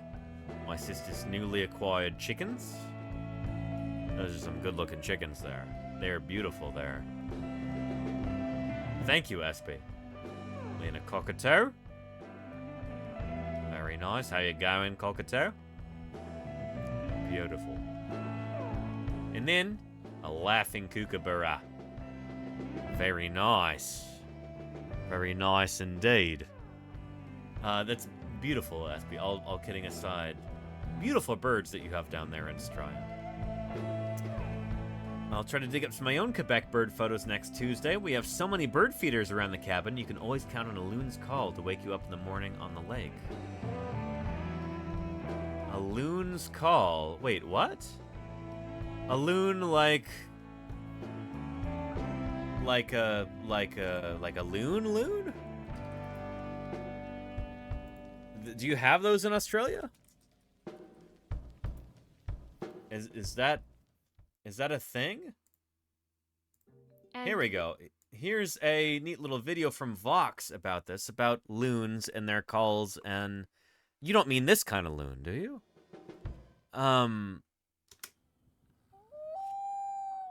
That's a loon. And Yep. right now, he's doing something called whaling. Yep. But this is probably not the first time you've heard that noise. No. Regardless of where you live in the world, you've probably heard that noise before. Not necessarily from a wild bird, but from Hollywood. Here it is in the movie 1917, as they enter the enemy trench. In the third Harry Potter movie, as they climb out of the Whomping Willow. In Rick and Morty, when Rick uses his intergalactic toilet. You'll find it whenever a scene needs to feel a little moody. They fear. What? Or eerie. Or just remind us that we're in the great... This is from the... I recognize that Jackson's Chameleon. I recognize. This is from the 2014 Godzilla film. This is set on Oahu. Outdoors. This specific bird call is all over movies and TV shows, but it really shouldn't be. No. Yeah. If you ever find yourself on birder Twitter, you'll find a lot of angry tweets like these. Can someone please tell movie makers that loons are not, in fact, the only bird out there? Hello, I'm a nature scene in a movie. Doesn't matter whether it's habitat appropriate or not, I'm a common loon call. Have you ever noticed loon calls in impossible locations in movies and TV? In a jungle? Watching the movie Harriet, only 20 minutes in, but I'm giving them kudos. They were not lazy. No loon calls yet. Can you read the first reply on that one? Oh, myself? No, why, Harriet? At about the hour 20-minute mark, they throw in a calling loon. That's Terry, a research photographer. But more importantly, he moonlights on Twitter and his blog as Dakota Birder. Huh. He mostly posts beautiful pictures of birds and points out when Hollywood uses their calls incorrectly. As a birder, you just can't help but notice. That's because the loon is a very particular bird. Yep. They don't live around the world because they're really good at diving, thanks to their dense bones and enormous feet. They're also good at something called... They're also, they can't like walk properly on land because their feet kick out to the sides. It's really interesting. They're almost like a hesperornithid bird. But yeah. Dancing and scooting across lakes at astonishing speeds. This is a map of the common loon's range. They mostly stick to Canada and the northern US, where there are plenty of lakes for them to hang out in. But they do migrate, passing through other US states on their way to winter along the coasts, as far down as Mexico.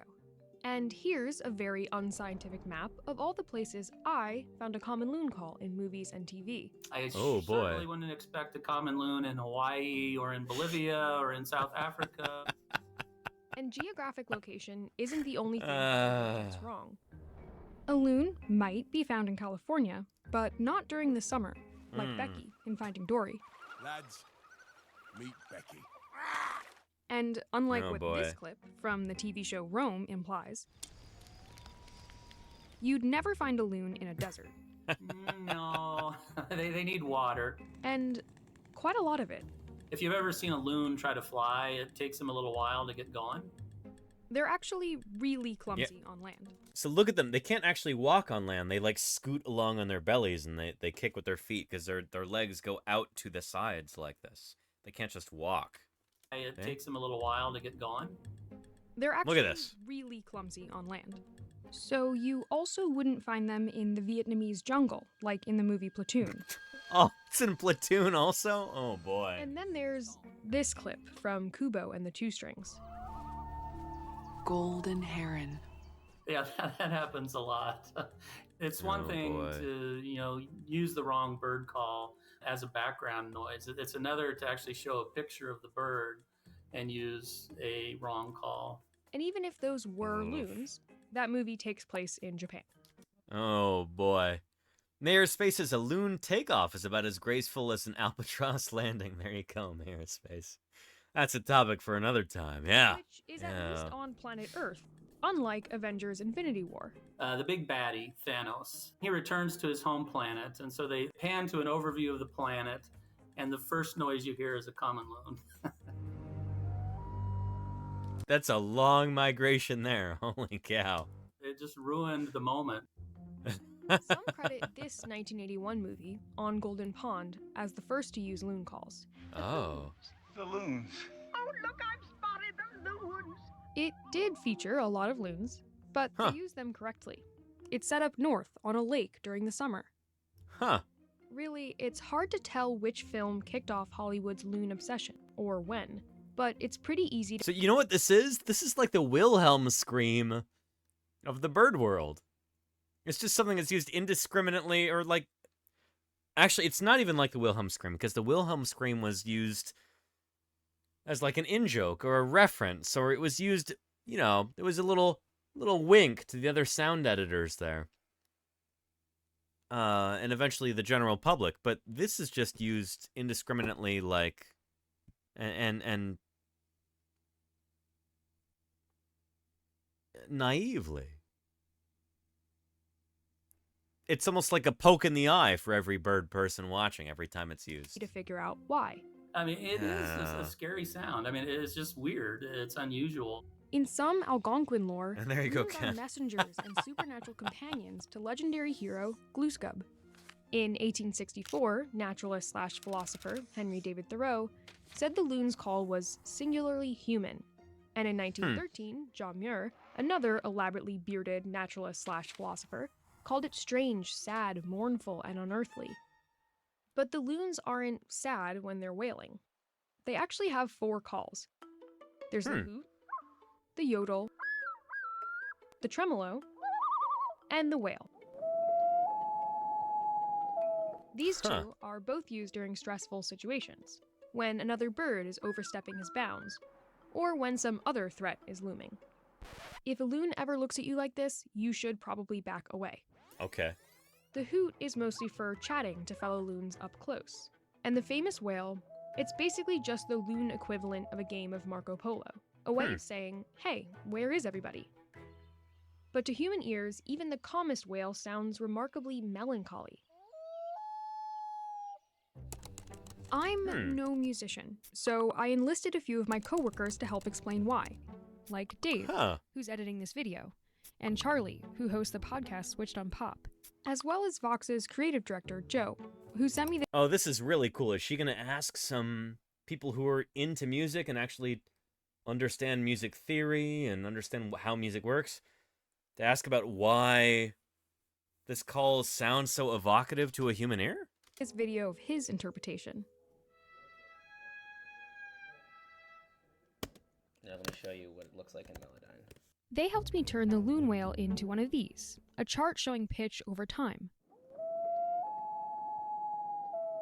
In this section, you can see that the loon makes a jump between 2 notes. This is super neat. In complicated musical terms, Isn't this cool, this Marcy? interval is close to a major third, but it also bends into a minor third right at the end. Oh, minor so it key? Starts in a major and ends in a minor, which is extremely funky. And the loon doesn't just jump from note to note, like a lot of chirpy birds. Instead, the notes sort of slide into each other. A feature that Charlie pointed out you'll also hear in blues and soul music. Singers like B.B. King and Muddy Waters, and songs like Feeling Good by Nina Simone. Birds flying high, you know how I feel. So it's no wonder the loon wail is Hollywood's favorite bird call. It's a shortcut to a feeling, enhancing a moment's melancholy, or tension, or sheer remoteness. On the few occasions that I have heard it in real life, it really is unforgettable. It's just so unlike any other bird call. It's hard that first time you hear it not to have, you know, goosebumps. It just is such a haunting, unusual sound. That's pretty cool. There is a lot more to learn about loons. They return to the same lake year after year. They do this weird foot waggle, and nobody knows why. And they carry their cute, fluffy babies on their backs. Yeah. And their populations are dwindling due to pollution, human disturbance, and climate change. According to one model, the loon is on track to lose about half of its range by 2080. If you want to learn more about loons, or what you can do to help protect them, I've linked some organizations devoted to their conservation in the description of this video. Very cool. Well, here is a link to that video right there. There we go. Really neat. And I don't know how we actually got on loons. Oh, it was here. Were the sort of creatures you might think of as inhabiting another planet. It's true, Varmint. The kind you dream of in a bad nightmare. Thank you for the 33 months of support. I appreciate that more than you know. Thank you for that. extraordinary. Thanks for keeping me here on Twitch and off the streets. You can always count on a loon's call to wake you up in the morning on the lake. Oh, in Quebec. Oh, of course, Quebec. Quebec's part of Canada. I don't know. I read this, and my brain... I read out loud Quebec, and my brain registered Queensland. I think because I was looking at a kookaburra right here. But that makes perfect sense. Very nice there, SB. Very nice. And then Crate Fruit has got our final Thursday BIRDSday bird of the week. Short clip of my favorite bird / dinosaur, filmed right from my home window here in Germany. And that is a kingfisher. This is extraordinary. That is beautiful. Holy cow, Crate Fruit. One more time. Look at this beautiful bird. This is from the same family as the kookaburra, whom we saw right here. Kookaburra is the world's largest kingfisher down in Australia. But what kind of kingfisher is this in mainland Europe? I don't know, but it is gorgeous. We have belted kingfishers that live here in the San Francisco Bay Area in California, where I live. But I've never seen one as bright and vibrant as this. That is extraordinary. Very nice, grapefruit. Very nice. That is like professional level photography. Are you a professional photographer, grapefruit? That's something. Oh my goodness. Green Herring says common kingfisher, but incredible footage. There you go. Yeah. One more time, one more time. Look at that. This is a purpose-built perch, though, you notice. This may have been very much intentional. Look, this is placed here by a human being. That's a nice clean cut right there and cut right there. Beautiful perching place for this gorgeous, gorgeous bird. You studied film, Crate Fruit? It shows. My goodness, thank you for sharing. Be still my heart. That is one more time, one more time. Absolutely beautiful. In fact, here.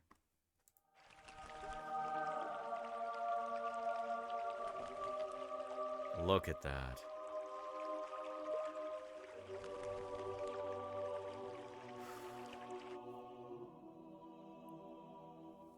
Oh my goodness. Yeah. I don't even know what to say. Gorgeous. Thank you, Crate Fruit. I appreciate you. And happy Thursday BIRDSday to you. Wow. Well, everybody, I hope you had a good time here. I hope you learned something. I hope you were at the very least entertained. And I can't wait for our next Thursday BIRDSday next week.